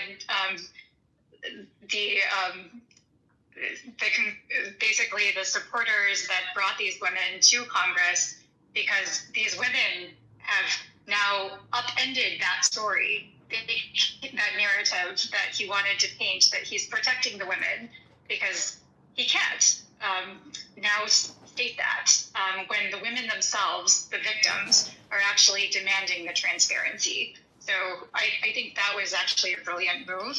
But what I wanted to actually raise is my concern with what the Epstein story has done with regards to Trump's decision making and that of leadership, because I think in recent months we've witnessed a very troubling pattern where whenever there are sensitive issues like the resurfacing of the Epstein case entering the public narrative, instead of addressing the matter directly and thoughtfully, there seems to be this attempt to basically divert public and media attention by making bold and swift actions, like the sudden military strikes on the Iranian nuclear sites in June, or the aggressive attention, even today, for example, the move for deploying the National Guard to Chicago was made during the actual conference that was occurring. The timing just suggests that there's this unwillingness to make fully deliberated decisions. And that's what concerns me, especially with regard to how are we spending taxpayer dollars and what does this mean for national security as a whole? I think we need to, for the health and welfare of our society, we need to call into question how these decisions are being made. We need far more oversight, unfortunately, than what our current members of Congress have been offering. And if this could create more concern and more oversight by creating this wedge issue, getting people that have been thus far very avid supporters of Trump to say, wait a second, he hasn't been very transparent on these issues, so maybe we need to scrutinize others. I'm all for it. I honestly, this wasn't something that I'd been tracking as closely. My understanding from discussing this issue with others is that there have been podcasts going on about this issue for years, and to be quick, I mean, this just wasn't something I had been tracking, so I don't want to pretend that I was an expert. I'm sort of listening to the stories unfold now. I care more about the broader decisions for our country, and I just don't want there to be a haphazard decision made just to create and divert our attention from this issue. Thank you.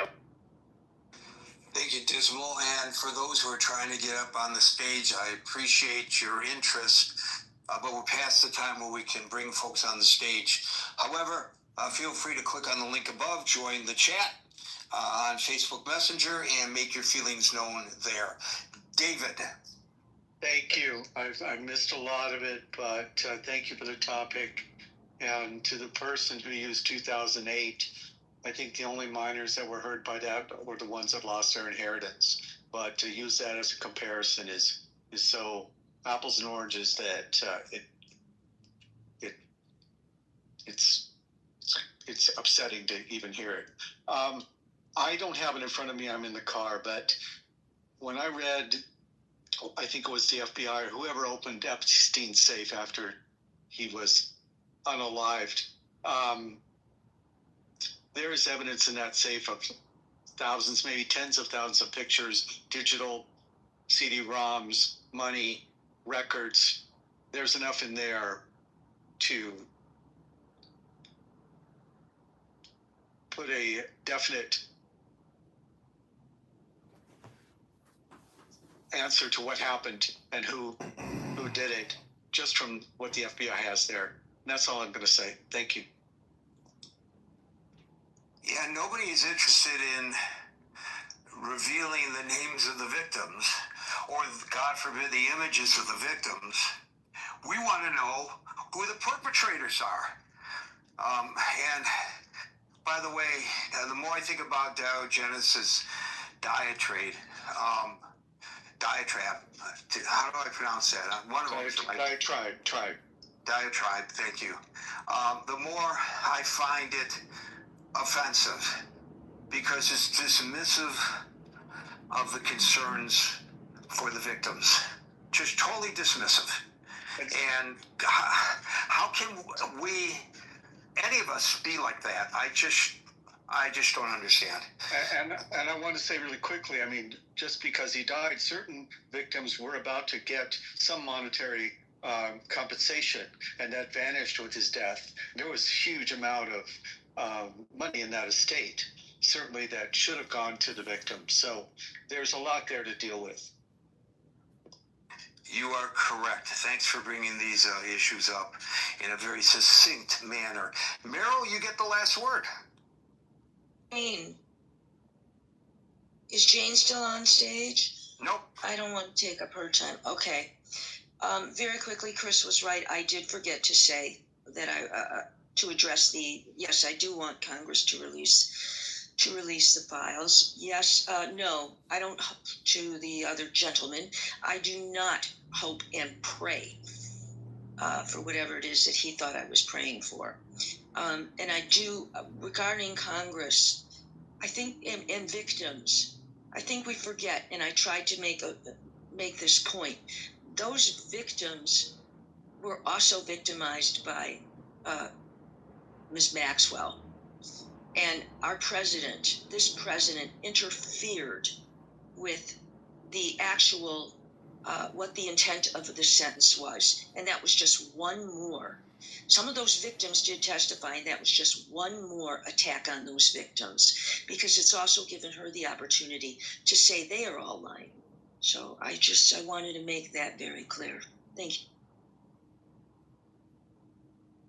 Thank you, Meryl. Folks, we're here Monday through Friday from 5 p.m. to 6 p.m. New York time, so until 5 p.m. New York time tomorrow. For the next edition of the Critical Thinking Forum, everybody be safe, be well, and peace out.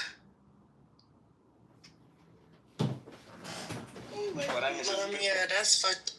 My mother told me. This is a very consistent Republican thing. For now, we're talking over 30 years. So, but it's even a lot longer than that. But just in recent history, that's what it is. And then there are things that they do subtly, like Ramona mentioned, voter ID, which is a very Republican, exclusively rather Republican effort to disenfranchise people from voting. There's also gerrymandering, which moves around districts and makes it funnel people into certain areas where it's difficult for them to get to vote. Locally, there will be instances where areas where black folks disproportionately vote, voter machines happen to be limited and or not work. I know here in Georgia, there were instances in certain places where the cords to the machines were missing for a great deal of time, and the machines weren't on. Now, that may not seem like an issue to you or I or some of us, but when you're waiting in line for 3 to 4 plus hours to vote, you get discouraged from going to vote, even if you actually did make the effort to go out and do that. And if those people don't leave, even if they say, hey, listen, you can come back, there's still the chance that less people are going to come back than were here. Right. So those are all underhanded things to keep people from voting. On the other side of it, and I think I may be taking for granted what we have here in Georgia, or more specifically in Atlanta, but during the pandemic and during the 2020 election, they opened up State Farm Arena where the Hawks play. And had voters machines during early voting where people could go and vote. And that is what made the difference in Georgia, as far as I'm concerned. Among a number of other things where they dump money into local projects like Georgia Voter Project, Georgia Black Voters, Stacey Abrams program. So there is a number of things that can happen in order to do that. It's just that they pass laws now where you can't even take people water while they're waiting in line. So, you know, just little things like that to keep people from voting. So there is a pronounced effort to do that. And I'm sure in Louisiana, I'm sure it's much worse. So it's not inane. I mean, some of it is that they're just choosing not to go vote, but there is a reason. Okay, so with all that in mind, just like when we talk about the perpetuance for black people to commit crimes, and we get sentenced more harsher than other people, and we have these conversations, and I have these conversations with, my children and their friends. I said, if that's the case, don't commit crimes. I mean, why are we having this conversation right now? You understand the assignment, so to keep your ass away from that situation, point blank, period. So I'm just trying to figure out, in the same vein, we got issues, and if this making it harder for us to vote, then we have to come together as a community. I don't know that community. See, it's hard for me to talk on other people's shit. I try not to, because I'm not there and I don't know the hardships. But people who live there do know the hardships, and they need to try to figure out a way. If people want to vote, because do they want to vote? You know what I'm saying? Because I want to Google the turnout for the last election, and I can't because I'm driving. I'll Google when I get home. I can tell you this, it's really, really low. Yeah. It's really low. It's low for a number of reasons. I mean, again, it's not just one thing. I get you. I understand. Yeah. You got brothers who have felonies who can't go and vote. Well, they're eliminated. Okay, let's put them on the side. Well, you've got people who just don't have access to vehicles. If my voting place is more than a few miles from me. Yeah. So, the way that we try to balance that here is as a matter of fact, more specifically, Jeezy took some buses into the hood. Yeah, that's what I was going to say. Yeah. And put people on buses to go and vote during the state election. So that was just one example. I'm just giving that because people know who he is.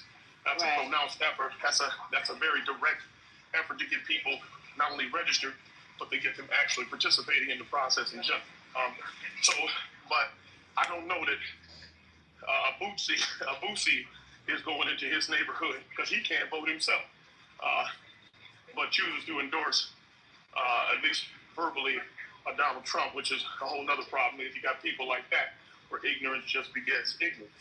Mm-hmm. People are telling people that do listen to him, their voting is not something that's advantageous for us. So, there's a number of things. It ain't just one thing, but some people do go vote. It's just not, you're just not trying to get everybody to vote. You're just trying to discourage, as many people as you can. It's not an all or nothing thing. It's just picking off numbers here and there. It's a numbers game. Lisa, I got a question. If you need an ID to vote, then people need to be out here, and there needs to be community outreach so that you can get access to get that ID. It should become at no charge so that you can participate in the process, okay? Mm-hmm. Because they're making you have an ID in order to participate, then they should be able to provide you with said ID. Period. That's it. Wait, they should be providing you? They should be making it possible that you are able to get the documentation that you need to go and vote if they're making it mandatory that you have that information in order to vote. You know what? I don't know if anybody's done this. Hey, how y'all doing? Welcome, and have a good day. I don't know if anybody ever voted for yourself. Like, did you manually change the names of the candidates and just put your name on every freaking category? Has anyone ever done that before? So what also happens during the process is actually there are different people. Our Lieutenant Governor and our Secretary of State, who at one point was Brian Kemp, scrubs voter rolls. So if you've been on the roll for too long and haven't voted, they just fucking take you off. Yeah. And then you have to go and re-register again. Again, it's just every little bit counts. That's all it means. It's that every little effort counts to take one more person off the rolls to vote. Because why? Because these people generally don't vote for us anyway. So what do we care if they vote? Yeah, Raffensperger just scrubbed the voting rolls again here. He just did it. Well, there's a consensus because... go ahead, brother. Go ahead. There's a consensus because you have to understand that even though you have multiple demographics, nationalities voting for such candidate, right? Whatever that is, whether it's a local election, whether it's a, you know what I'm saying? You have a primary, you have to understand that the individual doesn't know of the inner workings behind the scenes, who's related, who's not related. You know what I'm saying? There's so many things and who raised enough money for the campaign, who's your, you know what I'm saying? So there's so many different levels, you know what I'm saying, to that. You know what I'm saying? You really don't have the final say of who you really want to be president or whatever constituent categories of office. Yeah, but I get that, but you have to vote. Shit. I mean, whoever's on there, you may not like. That's not the point of scrubbing voter rolls. Yeah, that's what I'm trying to be. You still gotta know. Who's at the gym? I hear treadmill. I'm sorry, that's me. I'm sorry. I'm jealous. I'm just jealous. I'm hearing the bells and I'm starting to get. I'm starting to twitch a little bit. My ass got this motherfucker on 5 and acting like it's on 9 or something. I'm sorry, excuse me. Are you running 5.0 miles? Are you on 9 incline? I should know. No. I should be. If I'm at 9, I should be sprinting. But I'm not. I'm just out of shape. I'm telling you, hey, don't worry about it. As long as you're on it, I don't even start feeling it or doing anything until it's time for me to get off. Then I want to get special and start running faster. You gotta mix it up. I know. I got to do the hit, but it's just that's too much energy. I need somebody standing there next to me to monitor me, because I'd be like, oh God, here we go. Monitor you? God is monitoring you. What you talking? He's spotting you when you're doing them. Never mind. Yeah, well, God, as long as you're moving. At least I just want to say, I check my voter registration every 3 to 4 months. Because they are scrubbing the voter registration. Yes, ma'am. Right. So I check mine every 3 to 4 months to make sure I'm still registered. And I've been registered since I was 18. So that's just try to do some PSAs, because it seemed like, you know what, guys, I'm going to be very honest with you. Maybe I should wait till I get to the 420 to start talking like this. But, I'm really getting so sick and tired of the excuses. Because you know why? I was talking to Grampy the other day. and she was giving me all this wisdom, trying to get me out of my funk. And she was like, she was talking about, girl, you ain't seen hard times. I was like, yes, I have. And they're like, no, you ain't seen hard times. I had to get on my knees and scrub white folks' floors and all. And she just starts giving me the business. I had to pick cotton. I was like, you ain't pick, So what I'm saying is, like, I think we need to stop complaining, and we know what the obstacles are. We're clear. If you're not clear, then we need to start having PSAs in our community. If I have to, I don't live in the community that I want to serve, but I can put on my Adidas NMDs and start walking down the street, and no, I won't be knocking on doors. Never mind. Okay, Jehovah's Witnesses, Lisa. I was gonna be a bullet. You must have a bulletproof vest on, because you can't knock on motherfuckers' doors anymore. Sister Wife, you are not to be out here in no tennis shoes anywhere by yourself, because you have to start knocking on doors and telling people, especially our population, because they have every fucking excuse for why they can't get this shit together. So I'm just saying. Let's put it as, like, when you're doing nothing wrong, I just feel the urge to, like, attack you. And I just hope it's in the bad way. And this guy is a shawarma eating kanafa bacon, financier. He's just an annoying person.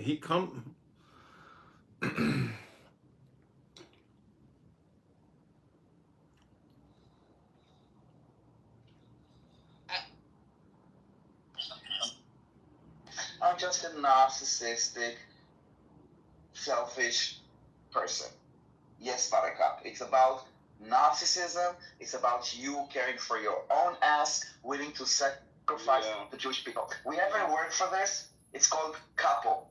It's people that were willing to align with Nazis and sacrifice the Jewish brothers and sisters for their own sake. Let me break it down to you, Buttercup. They may kill you last, but they will also kill you. Because as much as you want to align with them, they will still see you as a Jew that needs to die. And when you will be attacked, you will pack your bags and you will come to Israel. Maybe after a few years living there, maybe you will have like a voice to speak out. Until then, we don't give a fuck about how you think we should live our life. You are not part of us. You are not an Israeli citizen, and I can have a lot of opinion about how you should be a better person and how you should destroy your life so we can build it better. But that is your life, and that is our life. And we keep on telling you that your statements are not humane, moral, or just. They're genocidal, they are hateful, and they're ignorant. And because you're a Jew, they're also, how do you call it, treacherous? Like, as a traitor. And this, the only reason that it could be that you are selfish with this moral supremacy, this white savior, whatever that bullshit. I'm not a shrink. You should go talk to someone. But please, don't use us to feel better about yourself. It doesn't matter where she's going, my friend.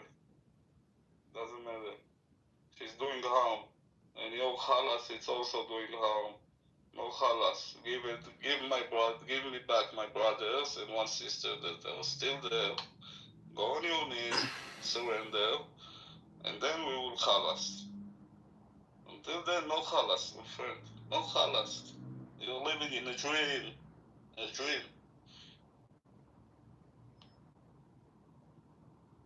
Do your, I see that you're writing in your chat that your Palestinian friends are not going to the rallies because it's too extreme for them. Tell me, when did you and your Palestinian friends go out in a rally that has those extreme messages like release the hostages? I want to see a picture of you. You can blur your face with your Palestinian flags, with your Palestinian friends going out to the street of New York with holding signs saying release the hostages, or saying Hamas is a terror organization. Or is this too extreme for your Palestinian friends? To say Hamas is harming the Palestinian people also, and hijack Jewish people and Israelis, even Arab Muslims and Christians from Israel, and Thais and all kinds of people. from the states of Israel, instead of going and doing rallies and saying Hamas is the blame one, tell them to bring the hostages back, release Gaza from their indoctrination or whatever they are doing there, and that's it. But no, opposite. Stop the war, Hamas is to be there, they are good for the Gazans. You know, Shlomi, she asked you why you offended by her. She also asked me in the chat, like, Danielle, but why, like, I'm not offending you. Why are you so offended? Literally, she comes every day calling for the one state. You think, no, wait, Daniel, if she asks that, I will answer her when she's downstairs. You offended me, but I'm not a crybaby. Like, you are, wow, it's amazing. Exactly like the Palestinians, like Hamas. Free Palestine. Free Palestine. Always. Fuck you, free Palestine. Fuck Israel. Fuck his mama. This motherfucker's killing baby. Listen, Barakat, listen. Barakat, those are your people. When you go to sleep with dogs, please don't come here crying when you wake up with fleas. And when you... Just one sentence. And Barakat, when you look around and you see that you're surrounded with anti-Semites and Nazis, and you say, I don't align with them, they align with you, you need to ask yourself, why am I surrounded with Nazis? No, she's still here. She left. Okay. But I'm still gonna say it. She acted exactly like the Palestinians, like Hamas. She's coming, attacking me, like in a beautiful way, asking me, and I will repeat her question. Did captivity made you a little bit more aggressive, Shlomi? I find that very offensive. But anything. But when she got a little bit offensive after that, she came and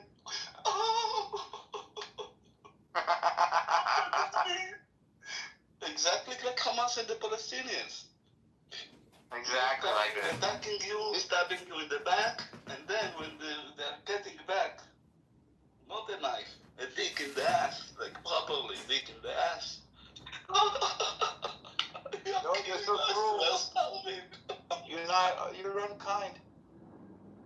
This is chutzpah to the max to ask to accuse you of being aggressive because you were held captive. This is maximum chutzpah. What do you expect from a person like her? It's not chutzpah. No, it's a new way of living and a new way. Well, she plays the victim. She plays the victim, like I was saying. It's a new way of behaving. There is chutzpah, there is honor. Now there is a new way of behaving. It's Palestinianism. Yeah. Palestinism. Yeah. This is nothing new, though, Shlomi. They've been doing this since the 1960s. They've been doing like this. They're the victims of the world. No, but like our people to act like them because they are advocating for them, and like. I don't really believe she's Jewish, honestly. I really don't believe so. I don't care, bro. I don't know why you are trying and... I'm not trying. Me personally, I don't believe it. But, I mean, anybody else can think whatever they want, but I don't believe it. No, every time to give her the stage and try to explain her how she's wrong and she's doing bad to her. Because I think it's actually hilarious, show me. It's just the same thing funny. like Amos, and there is no need to give any energy. Yeah, go ahead, Ellie, sorry. I was just saying it's funny. I think it's hilarious because they make themselves look stupid. And honestly, I think that's the best entertainment you can get. It's better than Netflix, I think. I love coming on here and listening to how stupid people sound. I really do. I think it's great. So sometimes, yeah, it can be annoying. Yeah, whatever. But listen, when she's going against some smart people on here, yeah, I mean, she's going to get defeated every fucking time. It's nothing new. You know, so, and then when she gets defeated, she'll play the victim card like she always does. That's what she does. Then, look what she wrote. This room's extremely unkind. We've had several conversations, and she'll, try to point it back at you like you're the enemy. Like you're the aggressive one. Palestinians is. Yeah. learn from them very well. Oh man, too funny. The fact that she's a woman sounds like a cute voice with a cartoon. She's always going to be able to take over an audience, especially if she's giving a polarized speech. So she's a good example of somebody your father should warn you about and say, you know what? Don't marry a liberal. That was awesome. That's your girlfriend in the picture, John? Kids. She's one of the good things that has come out of running for Congress. Very nice.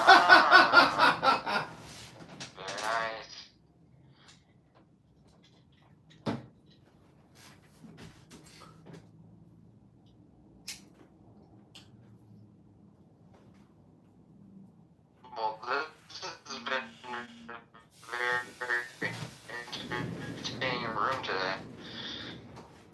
We've had all walks of life of terrorists coming in our room today from Clubhouse. It's amazing. Well, you know what else is amazing is that Shlomi has lived it. It's not just somebody coming on here giving their political rhetoric. Shlomi's personal lived experience is all the evidence you need to basically support his position. Because when you've actually experienced it and you're not just on here running your mouth, projecting all the propaganda you've consumed, I mean, it's the evidence you need to defeat the opponent.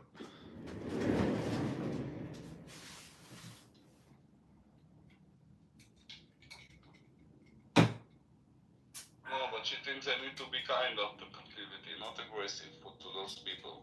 Definitely, if they have my brothers and one sister there also, still. Maybe after they bring them back, my hostility and my everything will go down also.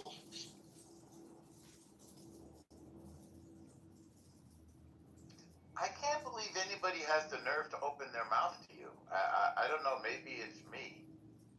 Maybe I'm naive. Yeah, I mean, they did it to Shlomi in Amir's room. They did it to you in Amir's room that one time. So, no, I mean, it's not for Amir. I'm not expecting anything else, but it happened for Amos. It definitely will happen for Igal. It will go so on and so on, and it's happening with people like that. There's the people that think like this. That's it. The same that I will find here the people that are thinking the same, that are 1% of this country. No, I'm exaggerating a little bit more, but they are a minority. It's like 200,000 people. From 8 million, I don't know the math of the percentage. But if I will face them in the street, I will get the same, no. So I'm not surprised, my friend. but why does he really think that that's a conspiracy? Like, I don't understand. Why is it bad? Like, if that happened, why would you think that that's a conspiracy? Because it's the same like Watercup. They hate Bibi and they don't care what's gonna happen in the middle. You understand? But wouldn't that make their stance of hating Bibi even more? Like, because if they said that, if they're saying that they knew about it in the morning before and they didn't tell Bibi, because they're saying that Bibi. No, okay, I see. The morning before, it's the night. Early morning. That's what I meant. Early morning. So they pretty much are saying that Bibi knew about it before and did nothing. But what you're didn't know about that before. Okay, and according to your story, that's what verifies that, and that's why people like Igal and her are denying that, because they think Bibi knew about it and did nothing. Am I correct on that? The first time that Bibi knew about it was 6 and something. Like when it was happening. Yeah. Yeah. I talked to you that morning, bro. Everybody was shocked. Like, you didn't know what the fuck. We didn't know what was going on. I mean, it was just rockets, you know. Exactly. You know? It was the only rockets. Like, we had no idea that there was going to be terrorists coming over the border. So. But shortly after I spoke with you, I saw it on the TV. You know? So. Hey, Shlomi. Yeah, you saw on the TV. Yeah, and so watch it on TV, bro. I saw Hamas terrorists on pickup trucks driving into Sderot and the kibbutzim around, and with guns mounted on the top, and dead bodies. Like there's dead, but they were showing like dead bodies scattered around. They were showing them driving, like trying to get into buildings and stuff. And people that were living in the city were filming it. So I remember I was messaging you, like asking you if there was anything going on, and that's when we were talking, bro. We had the voice chat, you know, about what was happening. So we were. You mean that day? We were. Yeah. Yeah, I don't provide evidence for you. Go ask Ronen Bar for the evidence, okay? Yeah. He is in interrogation. Needs to be, not me, my friend. We were. Leave me alone. Leave me alone. You're bothering me. We were in a room.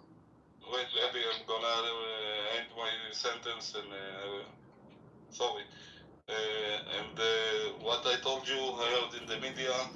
And if you wanna go, look for it. If you don't want, don't look for it. I don't wanna prove you anything. I don't wanna prove you anything. Don't come to me. Don't ask me for anything. Don't engage with me. Okay? I don't wanna speak with you. Thank you. There's articles all over about it. There's all like you just Google Ronen Bar, and then knew about October 7th. It's like all over. It's a bunch of articles. I don't know what he's saying. It's conspiracy. Let him think what he wants to think. I don't want to engage with him anymore. And don't come to me and don't ever reach to me. You are bothering me. Thank you. So we're talking about that day. What you didn't know, we were all in a room, a whole bunch of us that day. And then, Harry, do you remember, I was on the phone with Adele. Yeah. Adele, that was the craziest part. Adele's like, I think they're coming to my house. I'm going in my safe room. That was crazy. And we had this whole conversation with Adele about her dog and what to do about her dog, because if she took the dog in the safe room, the dog would bark. So, I mean, it's so nuts remembering back in real time and worrying about you and Jake. It just, like, everyone coming in back and forth into the room that day. Harry, you remember all that? Yeah, of course. I called her 2 nights ago. We had a long catch-up. Yeah, I mean, I was on the phone with, after we were in the room, then I called her separately, and I talked to her while she was in her safe room. I mean, and she heard them breaking windows in her home. Yeah, they tried her windows. That's right. As I recall, they were also, like, trying to open the door on the other side of the safe room. In those days, they didn't lock.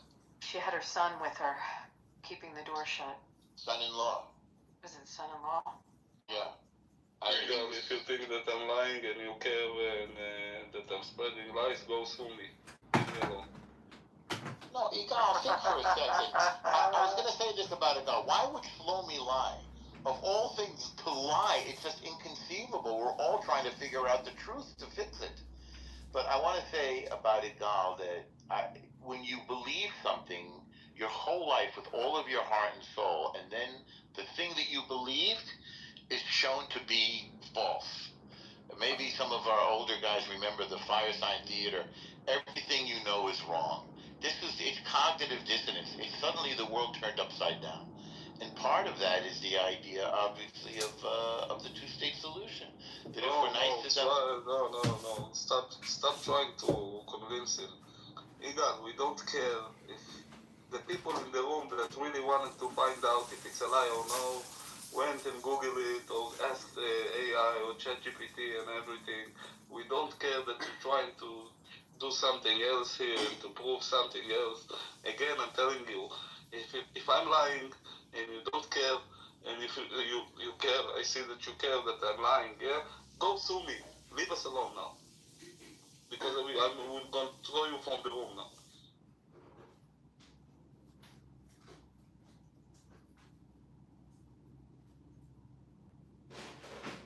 And you can sue me on that also.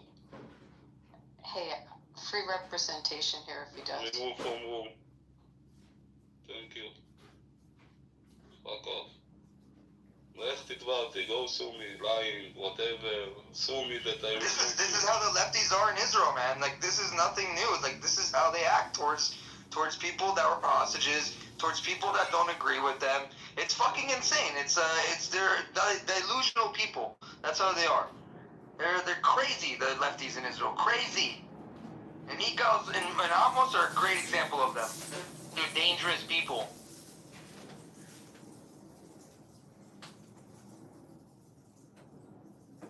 I'm not afraid, my friend. Well, I'm not saying physically. They're not dangerous physically. They're dangerous by them spreading lies. That's what I meant. Yeah, in that way, in that matter, in that way, I agree with you 1,000%. Yeah, it's fucking dangerous shit, man. And you provide the evidence of them, and they still deny it. That's how fucking brainwashed they are. Shit's crazy, man. You'll never to see the right way. That always will be how they are. Lefty idiots. And if they were in power in Israel, Israel would have been gone after October 7th, probably. They would have gave them a fucking country, probably, already by now. Disgusting, the lefty. Disgusting people. Not much better in the U.S. They're just as bad. See, you might have fun talking to retards on this app, but the opportunity cost that it's costing you to come on here and have these endless, meaningless, stupid conversations with brainwashed retards, I mean, is it really, worth it? It's worth it, John. Why do you come on here? You do the same thing. You record. Well, I'm a filmmaker like El Normo. I'm creating product. I'm creating product. I'm a filmmaker. I've got 30 YouTube accounts, 5,000 subscribers. I'm trying to make money out of all these retards. Meanwhile, you're just talking to retards, wasting all your time. Yeah, but I'm helping you get the content because if not, they'll just be talking to themselves.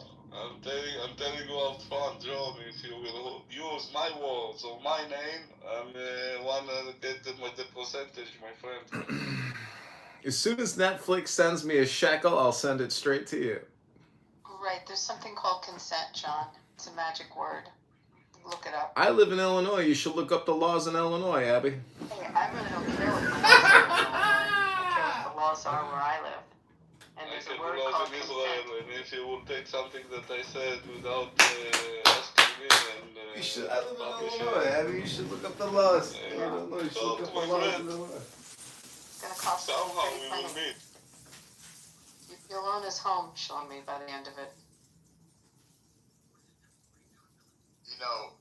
Only certain people could remember that it was. I think it was 50 years to the day since the Yom Kippur War, the day attacked on October 7th.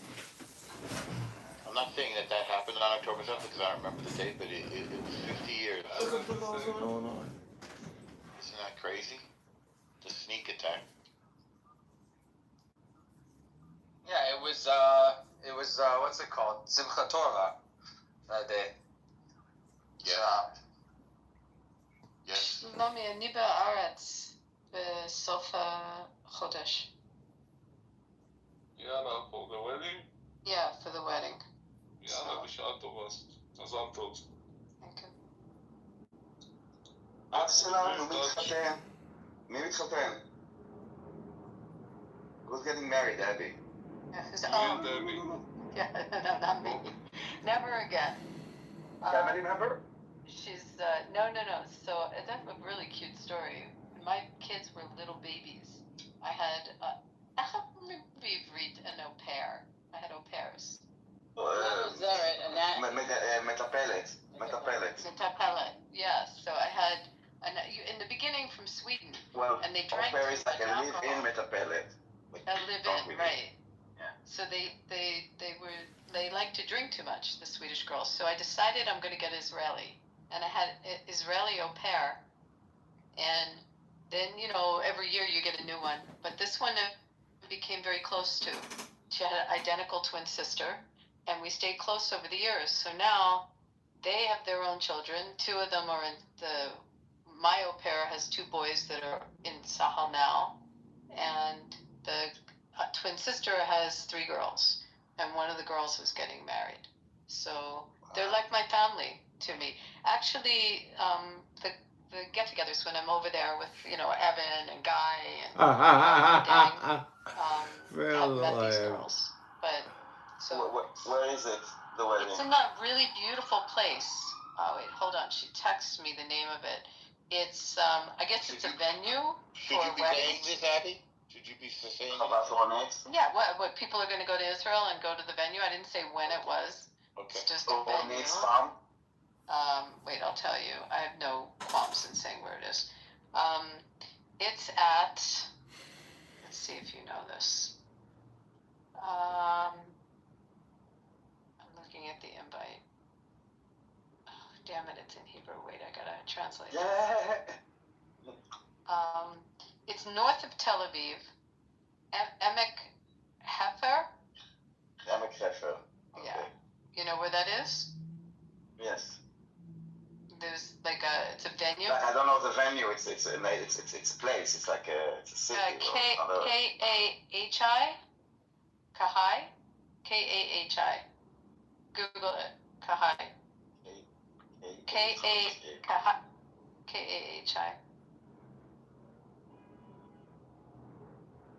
Yishvil Mesiba. It's maybe also Kahi. Kahi, maybe? Maybe Kahi Yeah, Resort. Event venue in Israel. Looks gorgeous. Yeah. Looks nice. I see water. We know it's Kai. in Israel. Kai. Yes. The weddings, we know. Well, this was supposed to be, you guys know the story. It was in Europe en route to Israel when the war broke out in June. So they had to. Wow, what a nice place. Nice place, isn't it? So they had to postpone the wedding. You staying there? It's no, like I think no. like a. אני במלון בתל אביב. זה לא.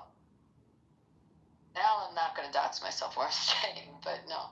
No, it's okay because I think it's a hotel also, but it looks very nice. Yeah, it does look nice. Daniel, there's no better hotel in Israel than the Daniel Hotel in Tel Aviv. Yeah, the Norman. Daniel Hotel? He's saying the Dan. The Dan. Yeah. No, John. That's the one with the agam colors, right? With the colors, right? Yeah. That's a nice hotel. There's 2 Dans. There is 2 Dans, yeah. And only 1 Norman. You can say that again. I want to go back and stay at. It's called the 100. Yeah, but I was in Royal Beach, like in Tel Aviv. You like Royal Beach, right? That's where the steakhouse is. It was wonderful, Abby. I was like 2 weeks ago, something like that, or 3 weeks ago. I enjoyed the time, really. It was worth it. So, John, I'm not joking. The nicest hotel in Tel Aviv is the Norman. I haven't been in that one, but I went to the 180-degree hostel. The most expensive one. You're going to have a better time on the rooftop at the 180-degree hostel, which is a cheap hostel, right in the epicenter there. You're going to have a great time on that roof.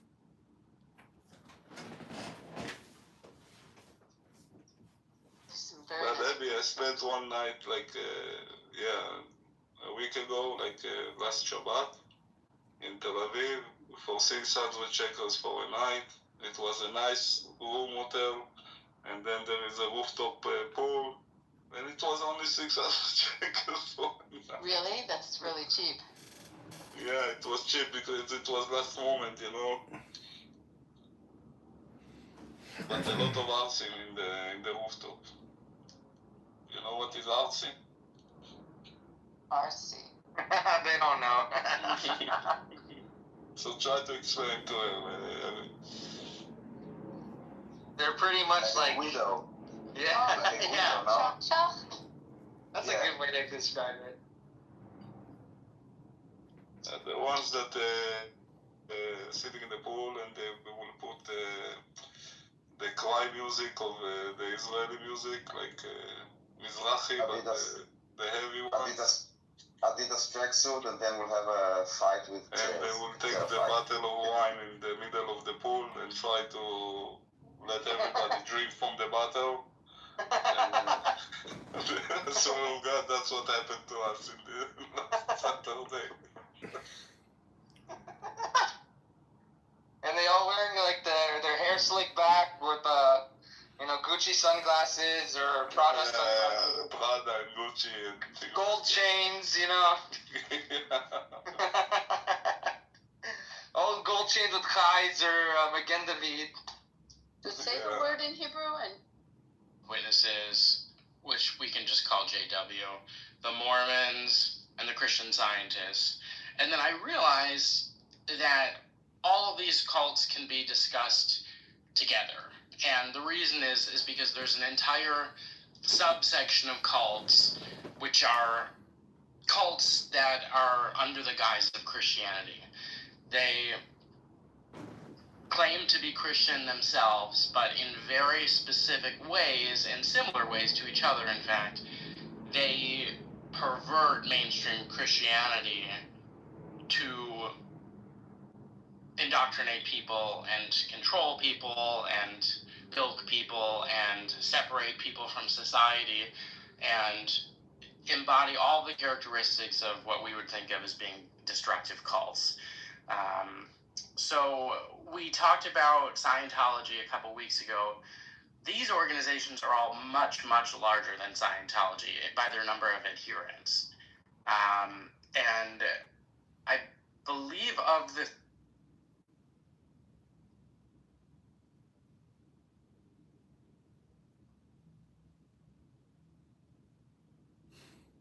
that niggas get to just say what they want about my mom, my dead mother, right?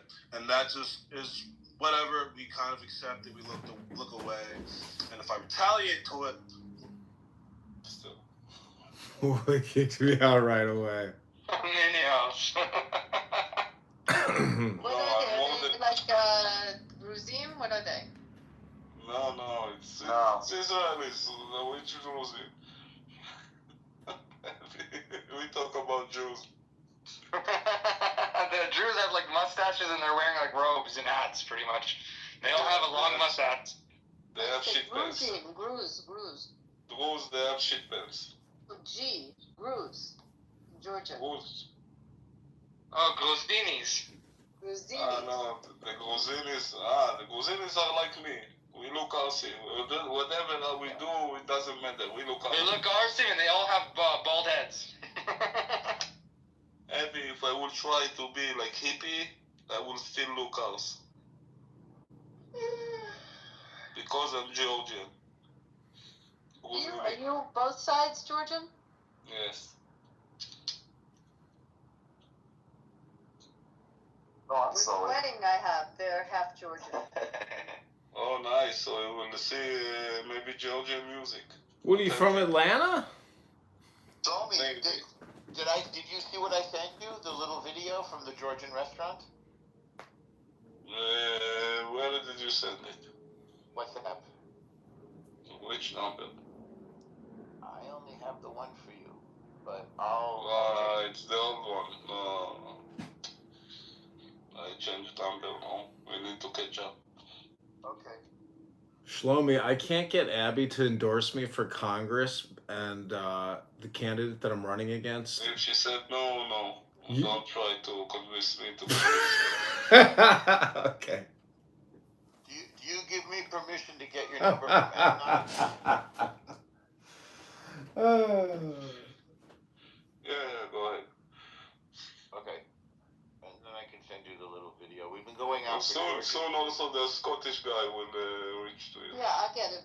To get from the Scottish guy. the Scottish guy. So I should get it from him The instead? guy in the skirt. He's got nice legs, by the way. Don't. Go ahead, but yeah, the Scottish with the skirt, the gay guy will reach to you soon. With the nice legs. Yeah, the shaved ones.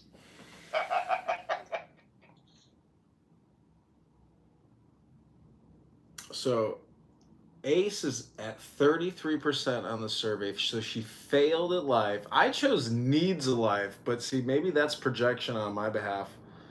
Who projected needs attention? Let's see. Anybody? Nobody? We only have 2 people that have taken the survey on the stage. If you haven't taken the survey, why does Ace gaslight people on Clown House?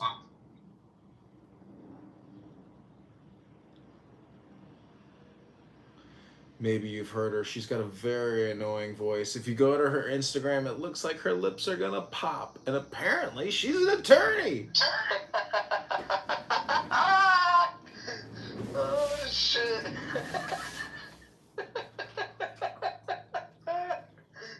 Oh, man.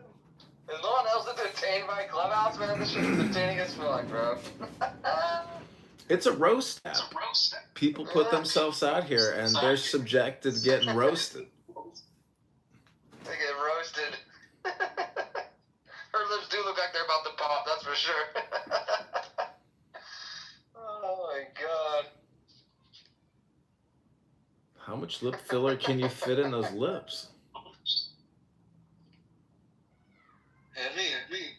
Yeah. This captivity makes you more aggressive. I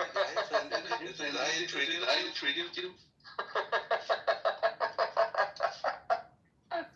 I can't believe she said that, but honestly, I'm not shocked that she said this either. I'm really not. Fucking idiot, man. What's up, Sammy? How you doing, bro? See you down there. Sammy's a good guy. I like Sammy. We need more people like Sammy in Judea's scenario. See, if you really want to get Amir's room to... I'm getting a lot of feedback from you, Harry. I'm just saying, if you haven't recorded Amir's room yet, put it on X, tag Dan Bongino and Kash Patel at the FBI. Amir is a terrorist promoter, and then go into Amir's room and post the link to X, and you'll see Amir's head explode like a firework. Do you think that they actually really see that on their Twitters? Do you think they actually check that or have somebody check that? You gotta have somebody check it. Yeah, they use it as intelligence. I tell you why.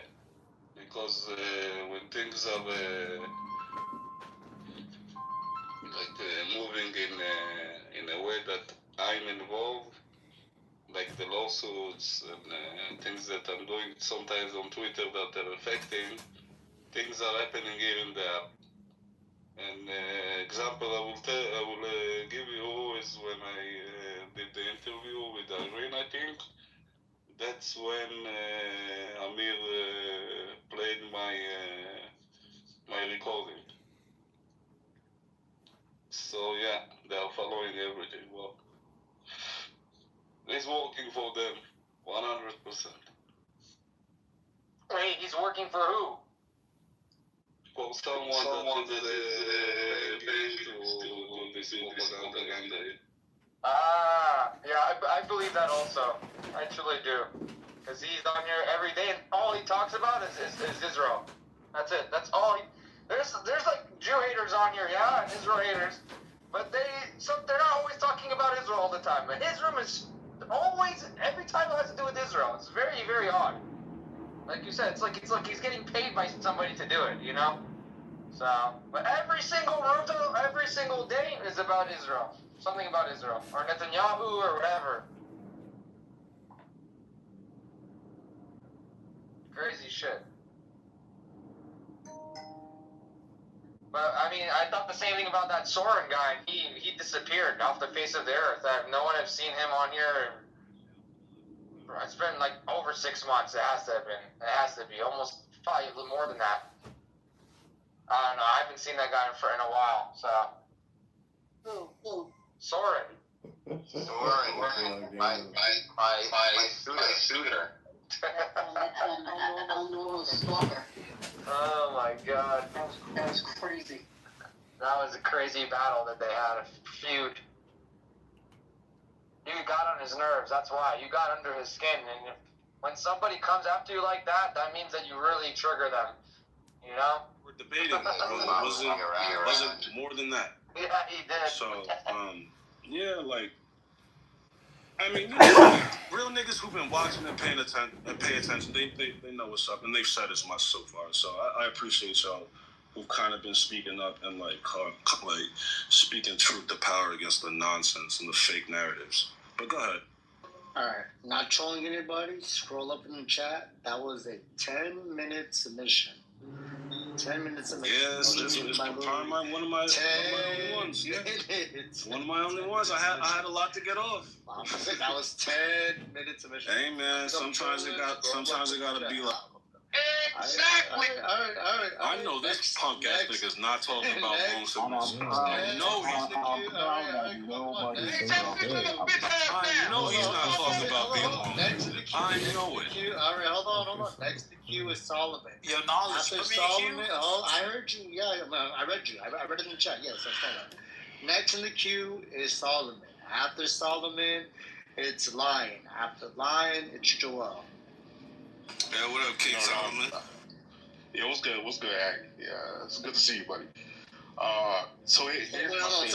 After Lion, it's Concrete. After Concrete, it's Joel. My fault. No, that's cool. So my thing, knowledge, is because obviously when we see heated back and forths like with Louis and Lion, the first thing we think is, okay, how can we fix this? And obviously that's what a lot of us want, myself, Concrete, and others. The problem is, and like, we have to have the Holy Spirit, bro. And I get it, especially with what you just said, Louis. Because I believe in the same thing. I'm a Proverbs 26:5 individual. I don't believe in none of this pacifist faggotry that a lot of modern Christians think the Bible speaks to. There's a time and place for war, and there's a time and place for peace. But we also, if we say we believe in Christ, we have to know when it's time for the both.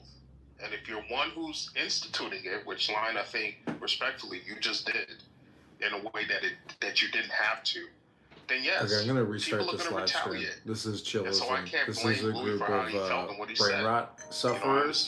They may have Down syndrome or autism or some other type of neurotypical disorder. So we're here documenting retardation in real time.